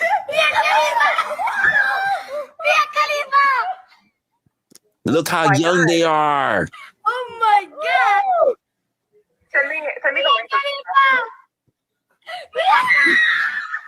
Look how young they are. And they know who Mia Khalifa is. And she is astonished. She is fucking ecstatic. They knew who she was. That is wild to me. And there's another one too. No, that's not another one. That's someone else. Someone else trying to grift off a bit. But that's crazy to me. That is absolutely wild that those young boys knew who the fuck Mia Khalifa was. We're not talking about the fact that porn is cheap, easy, and free to find now. We're not talking about that. But the fact that as young as they were, that they knew who one of the top, most prominent, still to this day, porn actress looked like immediately off rip. It's crazy. It's absolutely insane.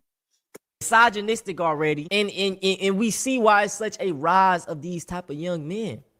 Look at the content they're consuming. And I can't put all the blame on the streamers because as a parent, you gotta be, you gotta be aware of what your children are consuming. And the crazy thing about it, bro, these young kids right here, when they actually grow up and their brains fully develop. If you didn't know, your brain don't fully develop as a male until you're 25. So shit, my brain right now is still developing. Even the way I was thinking right now at 24 versus when I was like 20 years old is completely different. Like I just see how I'm maturing. So these kids are probably like 13, 14 years old right now. In 10 years when they're, actual adults, they're going to look back and like, man, what the fuck what was I talking about? Now let's bring back up racism. Y'all know I love to talk about racism. One of the biggest reasons why racism is so normalized and it's funny, dark humor is because a lot of these streamers, they play into it. And I'm going to be honest, I'm a black man, but some of my brothers are the most cooned out individuals.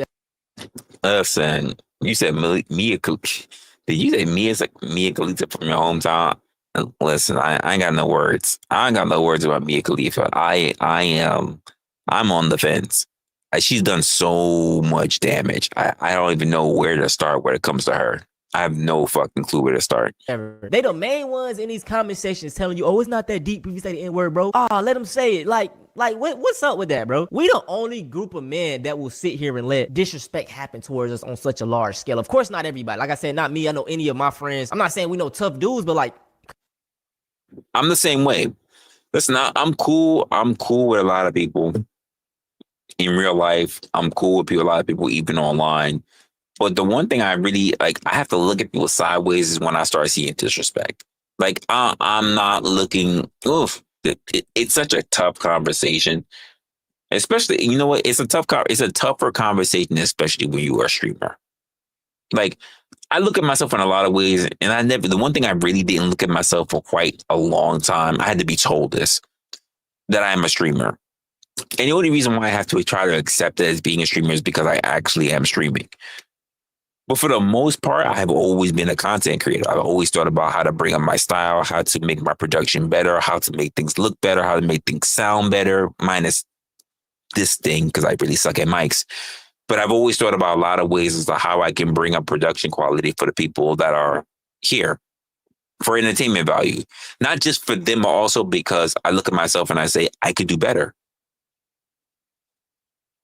So the idea of people just being able to disrespect you is just not something I'm cool with. When you sit there and you're trying to put your work out and people are watching you, especially if they're watching you try to build your shit up, I don't get it. Which is why I got a whole bunch of things where I talk about a whole bunch of other aspects of content creation where people should just be working together. But for some reason, that just doesn't seem to be the case. Do what you got to do. I just don't understand why you need to tear down everybody else's building rather than just making your building bigger. It's just really, really weird to me. It really fucking is. Now, when you have friends, it doesn't matter if it's real life or whether it's online. You should not be tolerating disrespect. It's one thing because as I've been preached, boys being boys. Like people will be cool with each other and do whatever. But like, there is a line that needs to be held. There's a line that needs to be held. Because at some point you have to look at when people are making fun of you because they're just clowning for the sake of clowning's sake, or when people are just using you. You have to be aware of that. And I don't think everybody tends to understand that. And also the fact that regardless of how long you know somebody, especially you come up with people in the sandbox, and I've had to do this as well, there comes a point where you still have to stand on your own principles and you have to probably cut people off. Don't think that because you shared this whole long length of timeline with them that you're stuck with them. You sometimes still need to drift off and walk a whole new path. I know that's a hard conversation and I should probably make content about it because I've had to do this before and it wasn't easy, but I have had to do this. Come on, bro. You just can't take disrespect like that. But let me just show you an example of people playing into a racist stereotype. The watermelon's warm, otherwise really sweet. Like, look at the juice, chat. This is what I'm talking about. You see the juice in that watermelon? That was from the squeezing. Hey, it is seeded watermelon, though. When you go to the store, you have watermelon with this much juice in that motherfucker? This is impossible, bro. This shit is, I'm telling you, it's so sweet. That's why you're not supposed to water that shit too much, bro, because it waters it down. This is why racism is so normalized, bro, because other black people play into it. They think everything is a fucking game when it's not. There is a time and a place. It's never a time to talk about your own self. You know what I'm saying? Like, come on, bro. Here go another clip. They not even black, eating fried chicken and watermelon.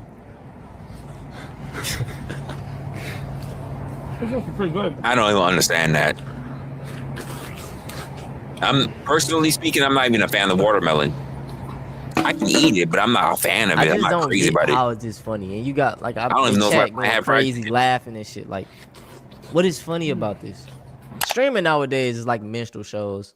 You know, like it's nothing. It's pretty much the same thing. Some of the biggest streamers, like Kai and Speed. Like I said, Speed has switched up, but in the earlier days, bro, it was just like they're degrading themselves for views. Fastest chicken eater.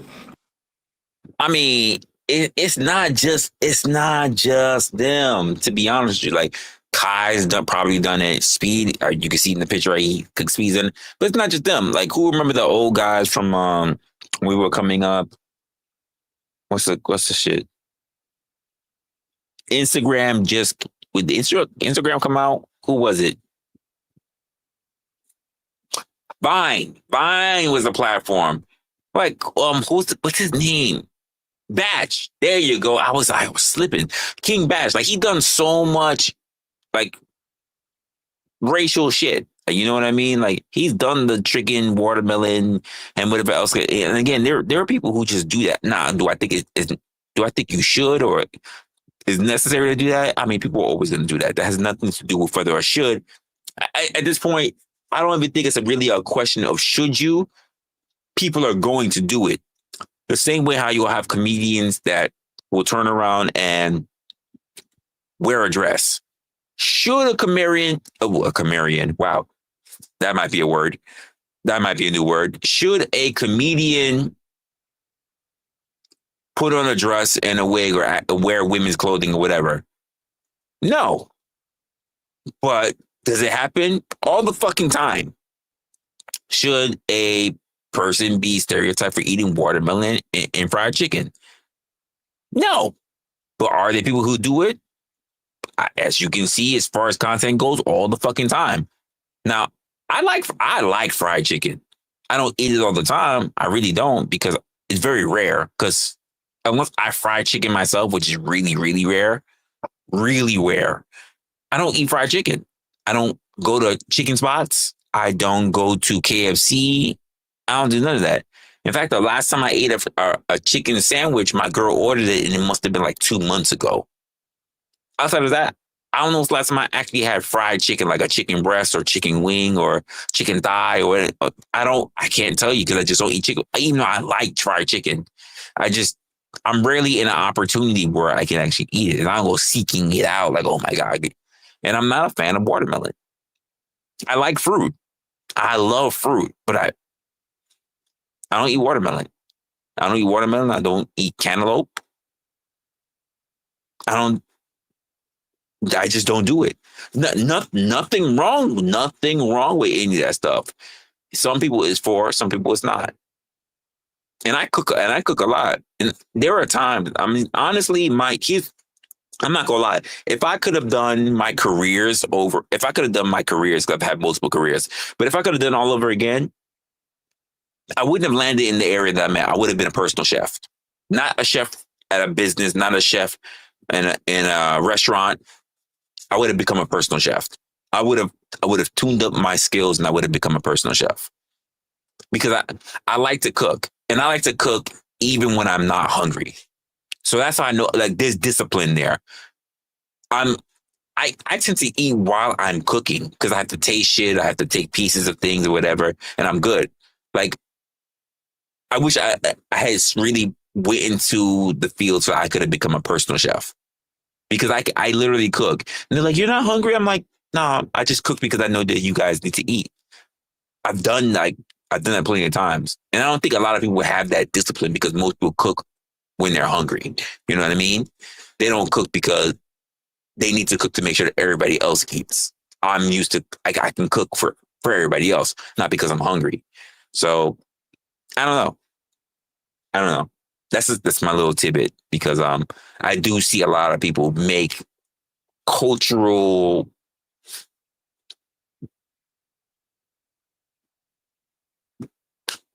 implications in order to sell their own personal brand.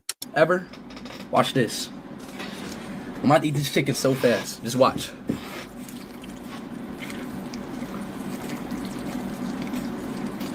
I mean, like, bro. I wouldn't have done it. We know the stereotype behind chicken in black people, so it's just like, to do this on your platform. And that's all, like, when he going on, like, I probably wouldn't have done that. This is recent, y'all. They saw Hero Chicken Wings. People are sitting out the window watching him eat chicken. Watching me eat chicken. What? Don't do it. What the? You're regardless. Hell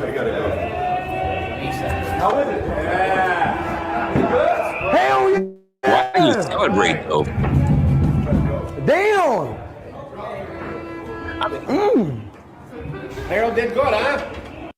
I mean, respectfully, at this point, I'm hearing what Antonio's saying, but also respectfully at this point, he's big. He's a big person. IShowSpeed is a big person at this point. So regardless of what he does, there's a lot of people that's going to celebrate it. So if they already came up to the point, look, by the way, take a look at when, I'm just going to make this, whether people want to agree with it or not, but let's just take a look at it. Look at the point at when this was the speed that was there before. Look how young that speed was. I know you're going to say speed is young in general, but look at this speed here versus the speed that's the speed that was still in his house, basically doing his thing with. And then this is the speed that's This is not the Speed that's just still in his house. This is a Speed that's like he travels, that he's known for being racing against fucking sports athletes and all kind of other stuff. This is that Speed. This is the Speed that's already blew up, not the Speed trying to blow up. This is the Speed that blew up already. That he's a worldwide thing. So people are they're gonna do this. It doesn't matter what he eats. Let's just say if it was chicken, he would. You think? Case in point, do you think that they're not going to have all the paparazzi and cameras in his face if he wasn't eating a burger? They would. I'm gonna say this. Antonio probably won't say this because it's a black image thing that he's talking about right now. I think that if he had a burger, it wouldn't have made a difference. There still would have been all over him like that. He still would have responded saying, "The shit is great." Like, that's my personal assessment. It's not about just the food. It's also about an image. You're not going to turn around and be in that person's restaurant and be like, this shit is garbage, trash. Because Speed's not really known to have that personality like that. Yeah, he said he's had things that he's done. I don't like it. Yeah, I'm not really cool with it, but he's never been so disrespectful. Like, if anybody knows Speed he's been a cool guy. He's not trying to really embarrass or fuck other people's shit up like that. Like I can say that Speed is one of the, like, I didn't see Kai blowing up, but I did see Speed blowing up. So I've seen Speed when he was hitting his milestones. I didn't see all of them, but I did see most of them when he was hitting his milestone. I didn't see Kai's. So I know a little bit more about Speed than I do about Kai. Yeah, the way he acted, he would have acted if it was a burger. He would have acted if it was a fucking pizza slice. Like, he would have acted the same way. Like, that, in my opinion. Okay.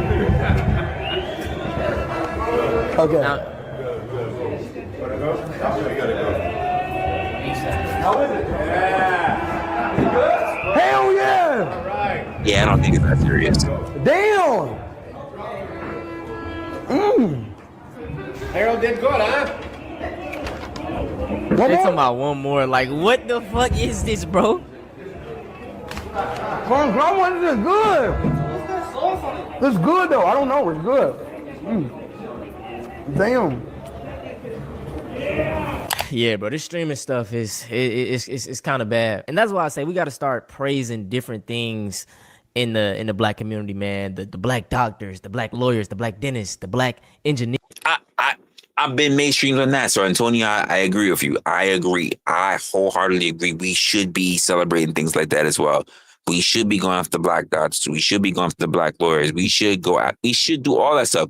But at the same time, I also said things like, those people are not the ones they want to be celebrated, because people either want to be a rapper or a fucking entertainer. I even said, like, Clarence Thomas, they don't want to go after him, but he's a fucking judge. Why is that not something we should be looking at to celebrate? Because you have some people, whether they're in liberal states, not that I really care, but people will say, I think he's a sellout. Let's just pull this shit. Let's pull the shit aside of what he voted for. Let's pull the shit aside of what he's been involved in. Let's pull the shit aside of what your political affiliations are. He's a black person that became a judge, a Supreme Court judge. Why wouldn't you celebrate him just on the fact that he became a Supreme Court judge? That's important. But no, it's not enough for some people. And I'm like, we need to do a little bit better on what the achievements are and not how we feel about the person who made the achievements. This is the same message I'm going to talk to you about. I will say about, why don't we talk about the actual message and not necessarily the messenger? It's very important. It's very important. And there are many examples besides Clarence Thomas. What's the other guy? The guy who ran for president, the black guy, surgeon. Fuck, why am I'm drawing a blank? Because I know I brought him up before. Fuck. I brought him up before, like, several times. I'm just drawing a blank. I'm tired. It's late at night. It's way early in the morning. What the fuck? But I can't think of his name right now. Fuck. Why can I not bring it? No, not Obama. Fuck. Obama's never been a surgeon. He's a black surgeon. Fuck, a Republican.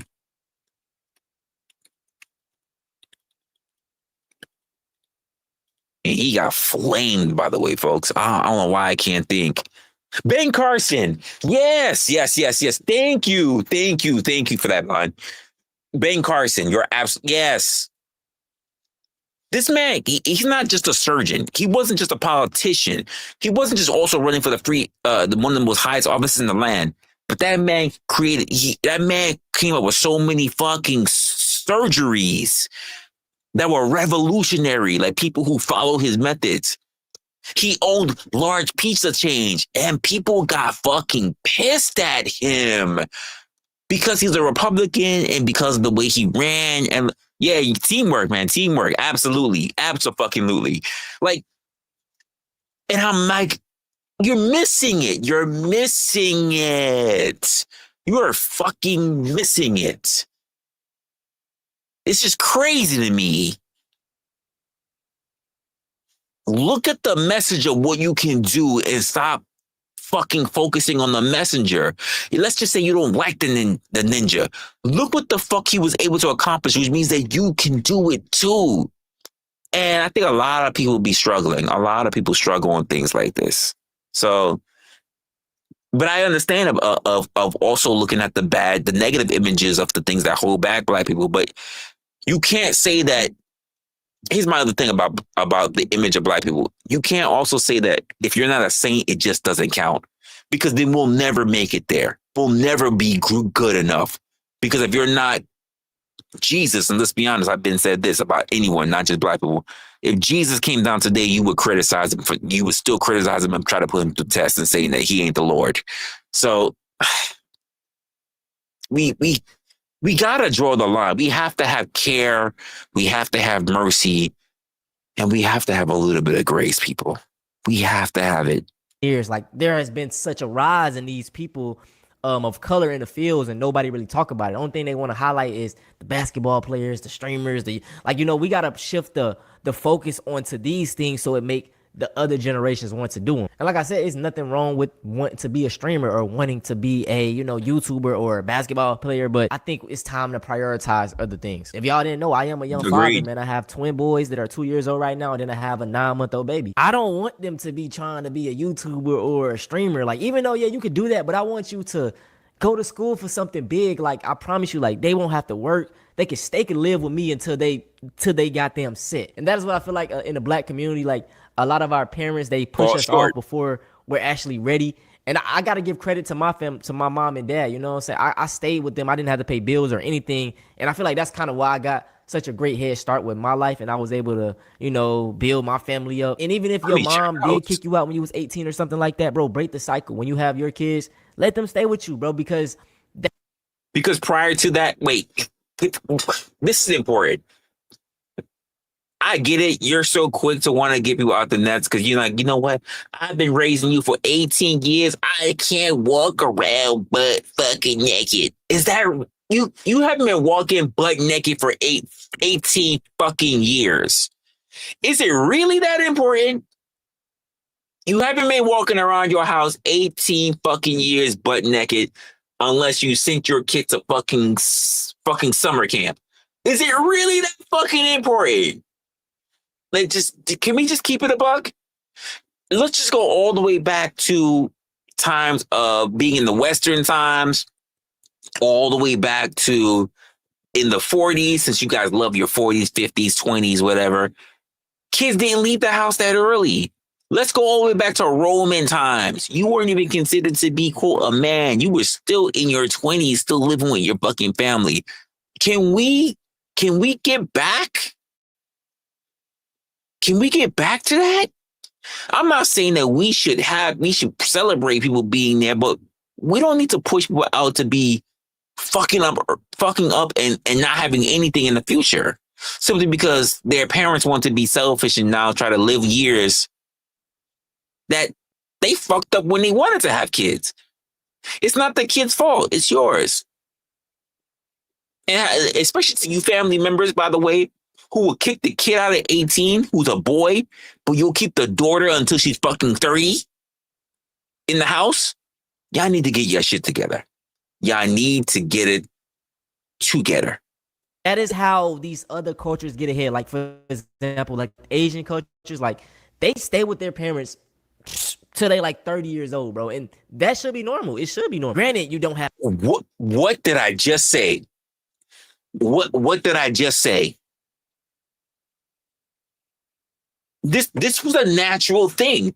This was normal. This was a normal thing. Come on. How about getting your lineage? Not your legacy, but getting your lineage in the right position to be able to be successful instead of just saying, I need you to build it up from scratch. Why not? I thought we were here to put our offsprings in the best position, to be in the best predicament to move forward, not put them in a position where they need to fuck it up. Because you fucked it up, you need to fuck it up too. No, put them in a better position. Hey, I understand you're going to college, but you don't need to leave early. You can be at college, you can build your shit up. Yo, you can get the job that you need to, you can get your money together. You know what? In fact, if I'm not going to leave this house to you, I want you in a position to be able to build up your income so that you can, when you leave here, when you leave the nest, you're going to leave the nest buying your first fucking house. How many parents do that? When you leave this house, I want you to leave this house having your first fucking nest, which means that when you're here, I need you to save up, help with the bills. Don't be a degenerate little fucking adult. Don't do that. But be here and save up enough money so that you could be able to get your own house, not an apartment, not be struggling with your little thought dot that you picked up throughout college. No.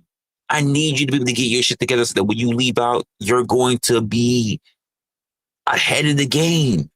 If you manage to have parents that have fucking businesses, you should be learning from your parents how to do the business. So when you get out and you have your fucking house, you also have all the knowledge to be able to run a business. Because the most people who are going to be most successful are those who are business minded, not those who are sitting there under someone else's company trying to thrive, being a worker slave. Like, this is what I'm talking about, people. Like, some of you parents, like, you be fucking your own legacy, not legacy, you fuck your own lineage up. Lineage, like legacy, I'm trying to get together. You fuck your own lineage up. You fuck up your future generations because it wasn't you. Because I wasn't the one to get it, I'm a fuck it up, so they gotta figure it out. You're selfish, even when you put people on this earth that didn't ask to be here. Come on, let's do better. Let's do better.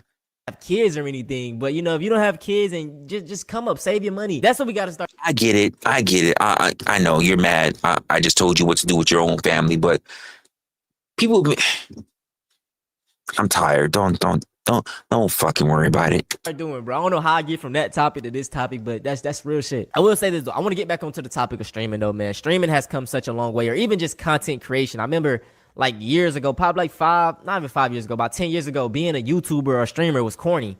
Now, they. I will agree with that. I can agree with that. If better than life insurance, by the way, even better than life insurance. If families did with, so what's one of my favorite books? It's Late at Night. There are like 12 people in here, but I don't think most of y'all will pay attention to it. Actually, I might have it. Here. No, these are communications. It's an investment book, so I have it over here.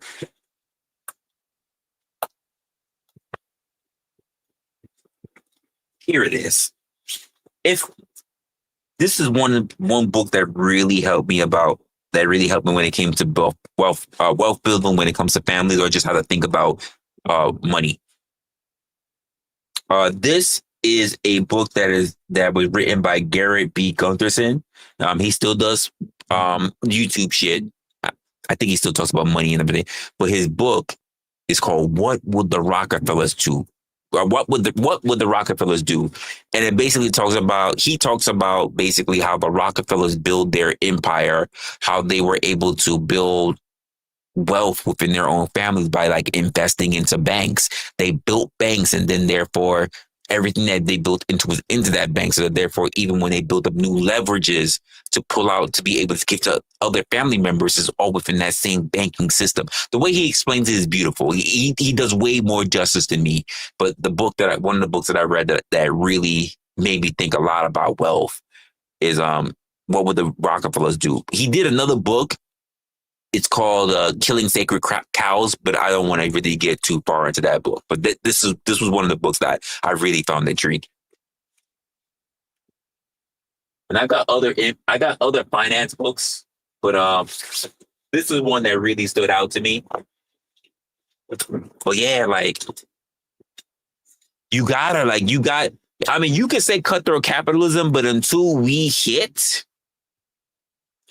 you are looking for someone, until you have a system that is better than communism, if you want to say socialism, capitalism is the way to go. You said you read Killing Sacred Cows. It's a good book, and it keeps getting updated. I think he's updated it recently this year. I think he made a new update. I haven't bought it, and if I do buy it, it probably will be audiobook. But like, I remember there was original that he made a 1.0. I think it might be 2.0 right now. I have to research and maybe Killing. Hold up, I know he's still doing shit. So I see him on social media. Killing Sacred Cows. Nope, that's Killing Sacred Deers. Killing Sacred Cows. That was 2008 when the original book came out. Let's see, Killing Sacred Cows. 2.0, yeah. Killing Sacred Cows 2.0 came out last year, 2024. Yep, 2024. So it came out last year. I mean, and the only reason why he's updating it is because the old verbiage and the words and everything. So who knows how it looks right now. But yeah, who knows? Like it might be a fire book. I like the original. There was a lot of jargon that you had to sort through because if you weren't really used to money and finance, like you really got lost. So I think he made the new book to be more appealing to people who don't really understand money jargon. So I might get it on. I'm not gonna buy the book. I might just get it on audio. But Killing Sacred Cows was a good one. But what would the Rockefellers do? It took me a while to get through it. I'm not gonna lie. I had to read it like twice. It's not a large book, but since it's like a concept book, what they did, like you have to really read it and you have to be intentional when you read it. Yeah. It's a good read if you're interested, but you have to be intentional reading the book. But it's a good read. Like there are other books that people say that it's a must read, but it's just too difficult. And I still try to go through it. And that is The Intelligent Investor. This book here. Thick ass book. I've gone through it. I've got a bookmark that's in here. But The Intelligent Investor by Benjamin Graham. This is a money book as well. Teaching you how to invest in banks and stocks and everything else. It's a big book. It's very like you got charts and everything. It's a tough read. I'm not going to intimidate you, but it is a tough read. It's but you do learn a lot in it. I'm not going to bullshit you. I have not finished this book. I have not finished it. I think I've only gotten about a quarter of the way in. I have not finished it. It's a tough book to get through because you get, like for me, at least for me, I've gotten it might not be for you, but for me, I've gotten very confused reading this book. There is that. So, but I have not finished that book. That's one of my books I have not finished on the side. And actually, it's the only investment book that I haven't finished. 48 Laws of Power is up there. The Psychology of Everything, I finished that book. The Understanding of Everything, which is part 2 of that book, I finished. The Intelligent Investor, like I said, I haven't. I got a couple of books up here, like the Tipping Point, Outliers, like I finished that. Like there's a few books up there. Like most of those books I've gone through and I dog ear or I highlight and I go through those books again. But that Intelligent Investors, it's a really difficult book to go through. It really is. I'm not even gonna lie. Completely off topic. but the only book I've ever read completely not understood, no matter what, was the Book of Enoch. I've heard of it. I have not gone through it. I'm not even gonna lie. I haven't gone through it. I've heard some people talk about it. I've heard passages from it, but I have not gone through the Book of Enoch. Making more money than the rappers, than making the same amount of money as the ball players, you know. So it's such a culture change, bro. Like I said, these streamers have the power and the influence in their hands, and I just want to see them use it in a positive way. Like, you know what I'm saying? Like, if you a black streamer and you're big, bro, prioritize your black people. You know what I'm saying? Do what you gotta do. That's what they do. You get what I'm saying? Like, you telling me, bro, I'm gonna have everybody black in my circle. I don't care. I'm gonna find a black person that can do everything. I'm not saying that they don't do these type of things, but that is what I would do if I was a streamer. Like I said, I never really cared to be a streamer. I could probably start streaming now, but I don't know. It's just not something for me. Yeah, but I'm gonna end the video off before I get on rambling. Shout out that again. That was Antonio. Antonio Talks. I think he's got another page too. I think it's Antonio Speaks. That was 2 weeks ago. I'm surprised he did that video in the way it came off as being the way it was. Cause I've seen a couple of his videos before. It's almost rather decent. But he's really into like black stuff. I'm gonna end the night out. We're gonna cover that last one, the Myron one, because I don't know what it is. No, not Antonio Banderas. No, that's not it. He has two channels. One is Antonio Talks. That was the one we were looking at, but also Antonio Speaks. I know he's very much like black centric. Not that I have a problem with that whatsoever, but he be cooking on a lot of stuff that apparently what I've heard, he's been cooking a lot of stuff. He's be having them titles, but I think he's been on an arc of like the whole black fatigue, white fatigue. Actually, that's a video I have to take. Damn, I didn't even think about that for tonight.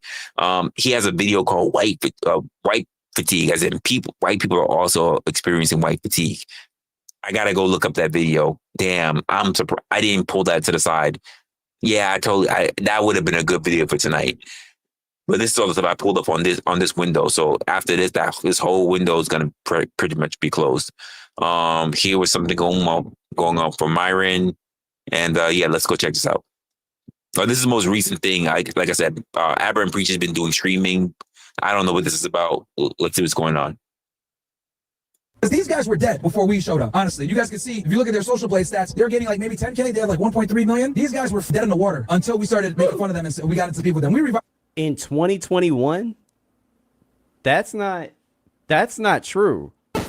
No. In 2021, I think Aberrant Preach was practically at a mill because they were both. I know during COVID they weren't at a mill yet. They blew up on their own. It had nothing to do with Fresh and Fit at all. They had a mill. I think they probably had a mill before. Probably had a mill before Fresh and Fit. So I'm not gonna follow that. He said go to their social blade. Okay, let's go to their social blade. You guys tried to make the situation look a lot worse than it really was, and you lied and kept up with the lie for a year plus after the fact to go ahead and try to paint us as assholes for making fun of your fat wife, knowing in the back of your mind the whole time it wasn't his wife. It wasn't even his wife. You attacked an innocent woman. It wasn't even his wife. Never your wife, and you used shock value to go ahead and get everyone to rally. What the? Wild.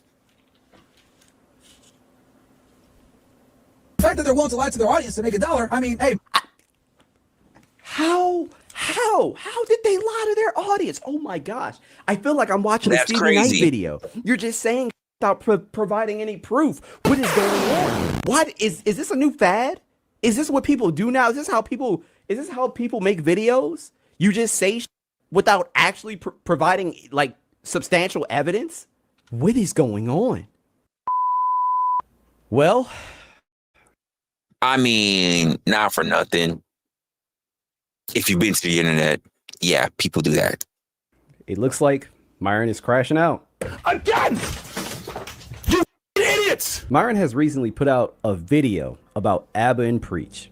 And this video is entitled Aberrant Preach Lied to You. Here's why. I just find it really funny that he claims that, you know, he lives rent-free in Aberrant Preach's head, but at the same time, here he is making a video about them for literally no other reason. But hey, say, brother, I'm not gonna complain because at the end of the day, you getting me paid. So appreciate you, dog. But before we get into it, please do me a favor. Do not forget to share, like, and subscribe. It really helps out with the channel. Lets me know that you are rocking with the content. And while you're at it, please do me a favor. Do not forget to join the Discord. Make sure that you follow me on Twitch at twitch.tv/Watts_TV94. I'll leave a link to all those in the description down below. But without further ado, let's see what proof Myron has that Abba and Preach lied to everyone, I guess. Let's get into it. These guys are supposed to be comedians. You need to box me. No, motherfucker. Preach can't fight all your battles. And we'll show you guys all the text messages. That's one of the biggest lies that they tell to this day, saying that we ran away from the boxing match. We lied to you guys. That was never a fucking lie. You ran with a lie. Before we get started in this one, because this is not Myra's official video. This video comes from Watts TV, WATTS TV. So he's covering this. And it says Myron from Fresh and Fit Miami crashes out and manufactures narratives about Abba and Preach. That's what the name. That's the video right now. We gonna give him a like. I'm gonna pull his video to check it out. To pull his channel to check it out later. He might have some fire content. I'll have to see. If he does, I'm gonna sub to him. Money. Got you fucking liar. Damn. Today, we're going to be exposing Anus and Reach. They sit here and talk about integrity, and we are so unbiased and nuanced. Let's go ahead and start this timeline right from the beginning. We're going to go back to 2021. April 26, 2021, as you guys know, Abba came down to Miami and did a podcast with us, and Preach called. He is talking about this again. Guys, this man is so long ago. He is hurt. He's talking about this again. And guess what? It's not going to be the last time that he talks about it either. Well, then, back from Canada. You guys can go and watch the interview. I can link it below if you guys want. But yeah, Preach was basically being a little bitch throughout the entire interview, acting as if he doesn't want to be there, whatever. And Abba was there in studio. Something always rubbed me the wrong way about Preach. He was really emotional and feminine and strange. But anyway, he's a window-licking retard, so what do we expect, right? So anyway, we have Abba down, did a collab. We had a couple of debates and discussions. One of the debates that we had was about paying for box, right? Our position was, we don't think guys should be paying for box because you're not going to get genuine burning desire. Their position was, hey, pay for box anyway, doesn't matter. Which, look, there's two different ways to skin a cat. Obviously, you could do it through, having game and getting her that way, but you can also pay for it. But the problem is that what we're trying to explain was, if you pay for it, you aren't going to get the genuine burning desire. Well, okay. Okay, so here's the thing, right? They weren't making the claim that you should pay for box. If I remember correctly, Abba was just basically saying, in certain situations, it's probably the better thing. It is probably better for you to pay for box. There are a lot of guys out here that deal with a whole lot of stuff that got. I feel like I just did this before we even watched this. Blind, am I crazy? Did I not just do this a moment ago? Like, get your shit done. If you gotta pay for box, pay for box. There are a lot of guys out here who are lonely. Not everybody's sitting at the same totem pole. Like, do what you gotta do. It is better. It is better that than, God forbid, whatever the other alternatives of all the other shit that people will be going through. Like, I'm not one to shame anybody, especially in this day and age, of them how to do it. You do what you have to do. Like, not for nothing, is better than you getting the whole clip of that brother starving. Like, do what you got to do. Shit.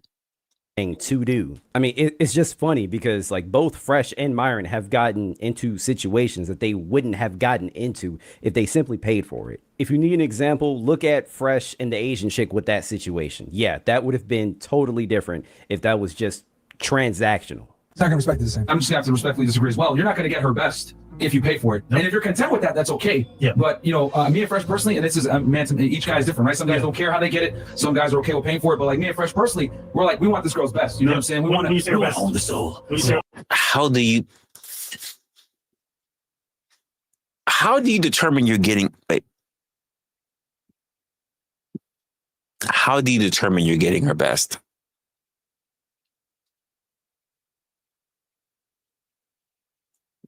Did Washington, did Benjamin prove that you're going to get her best? I've always been wondering about that. How does paying for it prove that you're getting her best?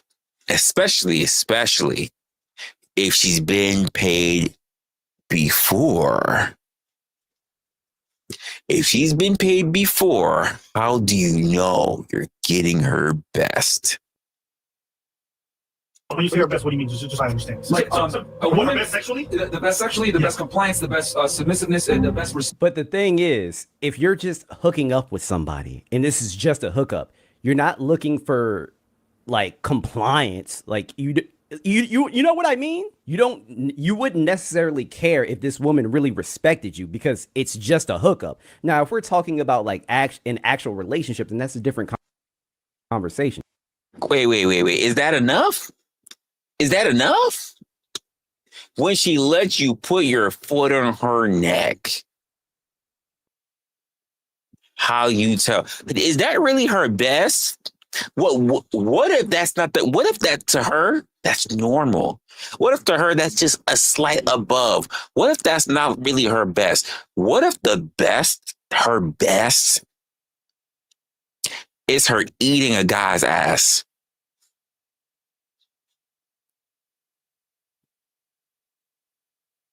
I'm going to let that simmer for a moment for you. What if the best for her is that she goes all out, is her eating ass?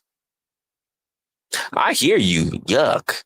But what if that is what if getting the foot on her neck is just not, it's not enough for her to say that, oh, you think, oh, this is your best. This is what you're paying for. It's not my best. What if that's she saying that? What if she said, it's not my best. It's not the furthest that I will go? Because both these guys said, yo, I want her best. No, you want the best that you've received. How do you know that she's giving you her best?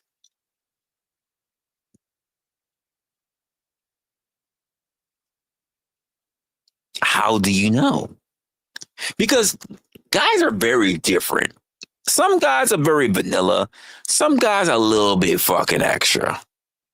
And listen, this is 2025.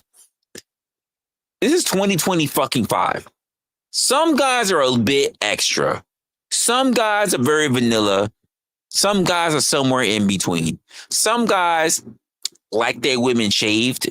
Some guys like their women with the full bush. Like, some guys say, I would have enjoyed her if she had a bush. Like, and I go, so she's beautiful? Yeah. She's cute? Yeah. She does everything she want to do? Yeah. She's got a great personality? Yeah. But you didn't enjoy it because she didn't have a bush? No. People are weird. What exactly is the best? And when you're paying for it, is it her best or is it your best? Because to her, if you're like, well, I just like to get my dick sucked because my wife don't suck my dick. And I just like a chick to take it from behind because my wife don't like to take it from behind. And I just like a chick that I could pull from the back of her hair, you know, because my wife says she doesn't like when I pull the back of her hair. To me, that's the best. And her thinking like, is that all? Well, that's nothing. But you get the other guy that said, you know what I want to do?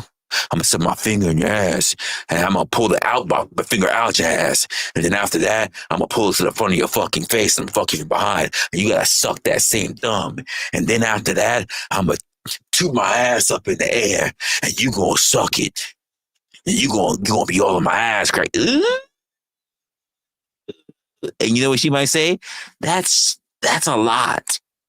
That's a lot. You paying for it? That's a lot. I'll do it. I just have to pay for it.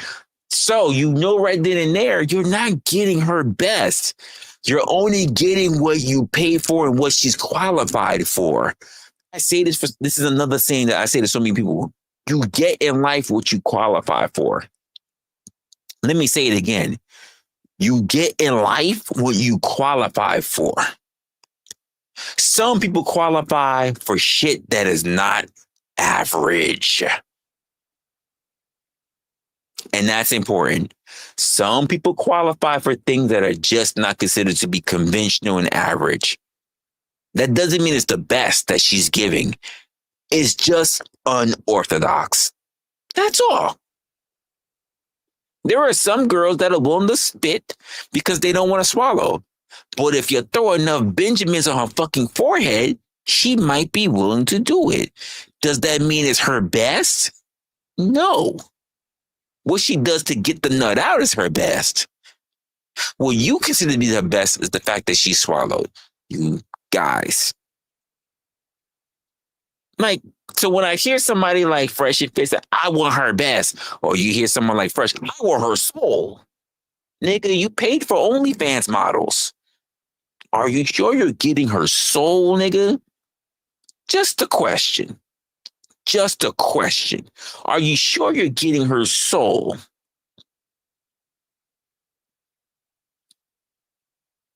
Let's continue. I'm just calling out what they have said over time. Sure. And more importantly for me, respect. We had a good discussion on it. Do you really? Oh my gosh, guys, all the men that are going to comment under this video, for when you guys just had like just simple hookups, right? You were probably never going to talk to this woman ever again. Did you give a if she respected you?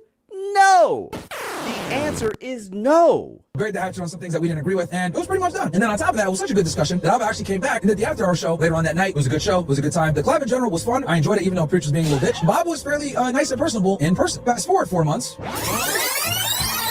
They come out with a video called Fresh and Fit Are Capping Hard. We debated on legalizing selling poom poom. Now, I thought this was weird because in my eyes, I was like, wait, you were just here 4 months ago. We already had a discussion on this. Why would you put a video out saying that we're liars and bring this back up after we had already had this discussion months ago? So I thought that was really weird and very sneaky, especially when we... Well, to be fair, I don't know if it was that one with the one with the Preach was on it. No, it probably was, because I don't think Abba did multiple streams with him. But he also called you out, specifically, Myron, for calling them out and saying that basically they might have been gay or they were soft or they were betas or whatever. Because you know what stream he did that on? See, they don't like to.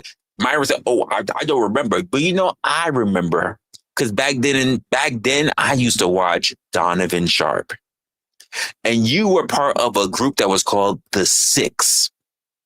I remember the stream, my guy. You were part of The Six. I remember. And you guys did a whole review on Abba and Preach, and you were trying to flame the shit out of them. I remember. It was on Donovan Sharp's channel. He had a fucking thing that was called The Six. And Kevin Samuels was a part of it too, by the way. And you guys were going in on that channel. Open up our studio to you. We had a good discussion. Here's the thing, man. Here's the thing. Okay. Here's the thing. And I've said this multiple times myself. Just because we did content together, it doesn't necessarily mean that you guys are best friends. True. Myron has this thing.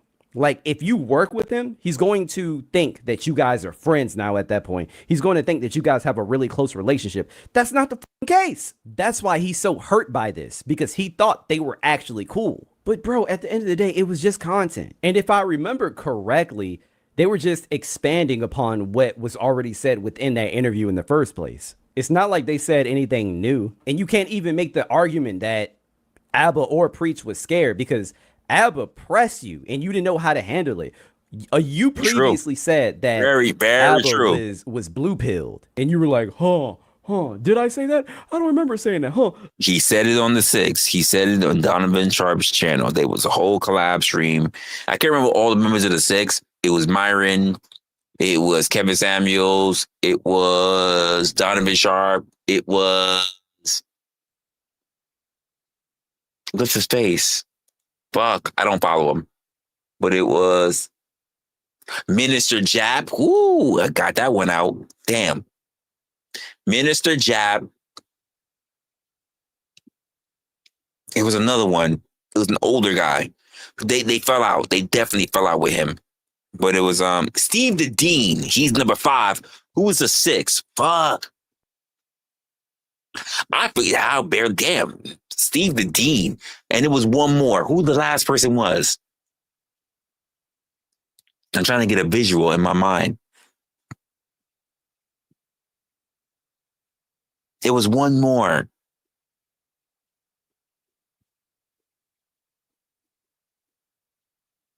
I don't remember. Fuck. I don't remember.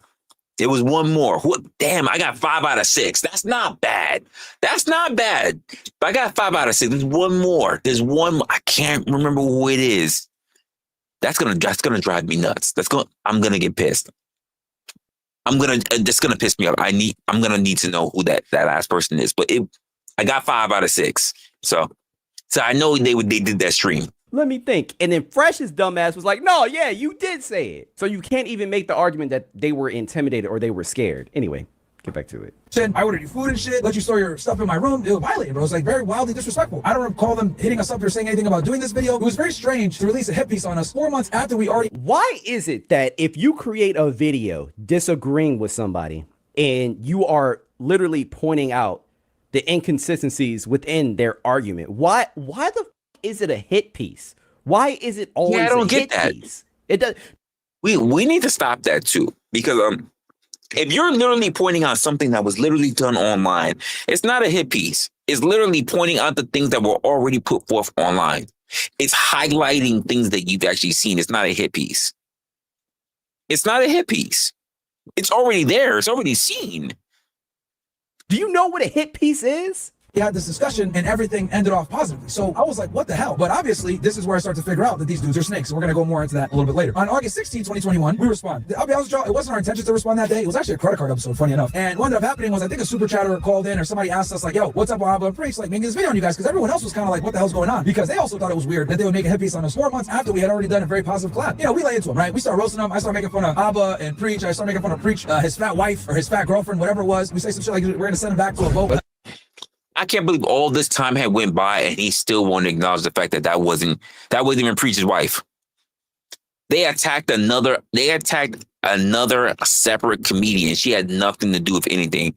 They literally tried to do a deep dive, saw that it was a comedian that was in the picture with Preach, and then they said that's Preach's wife, and because she's fat, big, they turned around and said that's your fat wife. That's not even his wife. It's 2025. We're at the end of 2025. We're almost in the fourth quarter, and he's still saying it. He's still saying it. This is crazy. The person that you were roasting, if you want to call it that, roasting, wasn't even his wife in the first place.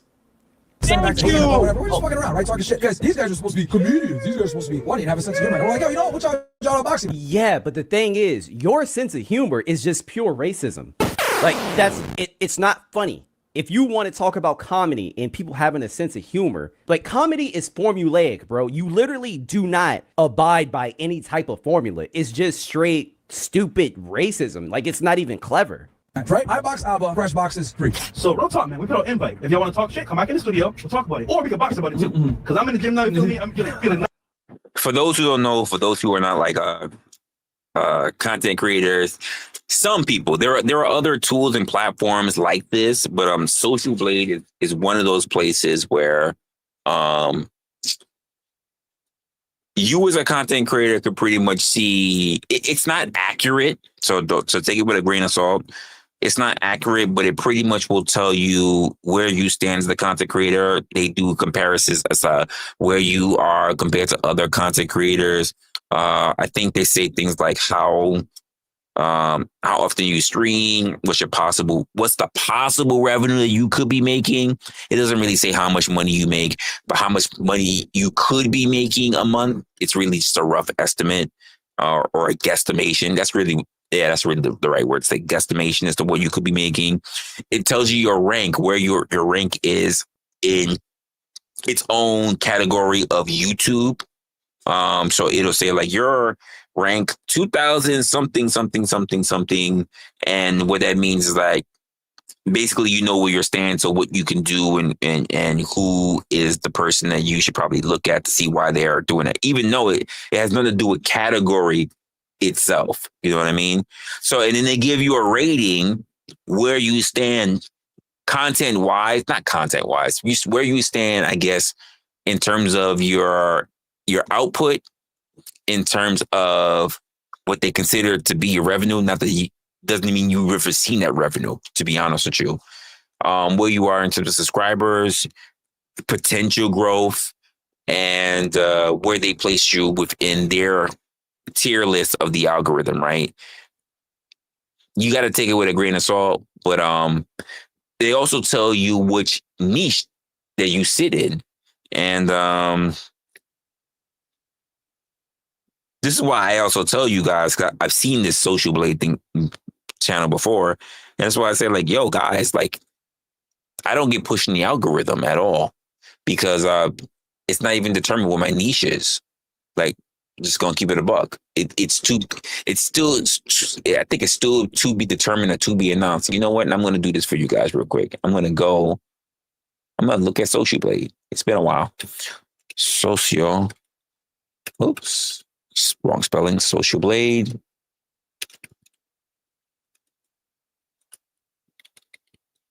Let's go look for Social Blade. It's been a long time since I've been here. So Social Blade. Let's see. It's loading up. Oof, they changed the channel quite a bit. They changed the website quite a bit. Oh, they got TikTok. They got everything. Okay, they growing. They changed it up. All right, so let's go look for my channel. Resla. Let's see. You can pull this out here, move it over here. You can get a good look. Come on. I know you got a lot to do. Hold up. Let me close this. I'm not using this application. All right, Social Blade. Let's see. Come on. Looking down. Social Blade. Nope, it still didn't show me. Okay, let's try again. Resla. I don't want to see the big top people like Mr. Beast and them. Okay, here we go. Okay, so I'm still the same. Look at this. All right, so I'm about to pull this over right now so you guys can see it. Like I said, I still don't get a lot of this, but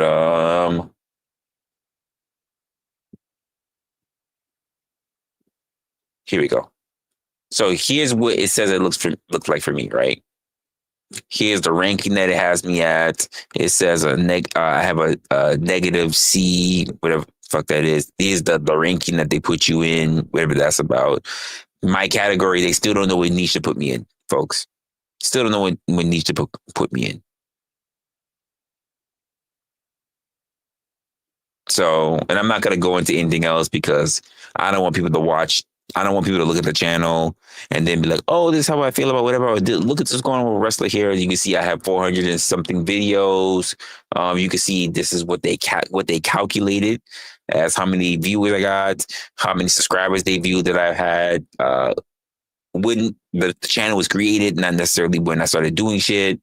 There are other stats as well. I'm not going to get into that and because I don't even know all of it, but you know, this is what they have. Again, one of the reasons why you don't get pushed on YouTube is because it needs to know where to put you what category to put you, so that therefore they know who to push you to. And I've been doing this for a while, and I still don't have a determination. So therefore, that's one of your reasons why your boy's not really getting pushed anywhere. It is what it is. This is why I don't really worry too much about shit. I'm just like, I'm going to just keep pushing. I'm just going to keep doing what I'm going to do. Or I'm going to just go to other networks and do other things, you know, because if YouTube's not going to push me, then I got to push myself by doing other things. It's really just that simple. But yeah, so that's what they're showing Social Blade. I haven't been there in so long. I'm going to have to go check it out to see what else has changed on the channel. Fresh said he was in the gym and he still looked like that. Fresh was never in no goddamn gym. Ever. I don't even know if he is now. Because he still looked the same. Bro, wants a box of preach, bro. Bro. He does come look back to Miami. Let's box it out. How about that? So they drop a video the next day, and it's called August 17, 2021, called They Talked About His Wife, Asked in a Box, so Preach Accepted. Because not only this, that's why I have a problem. Now you talk shit about my wife. This nigga Preach is married, probably to a fucking beluga whale somewhere. And y'all niggas talking shit. Next week, I'll be in the States. I'll drop by your fucking studios. You know where it is? Give me the address. I'll be right there. Note that, guy. And you ducked it. Both you and Fresh ducked that. You ducked it.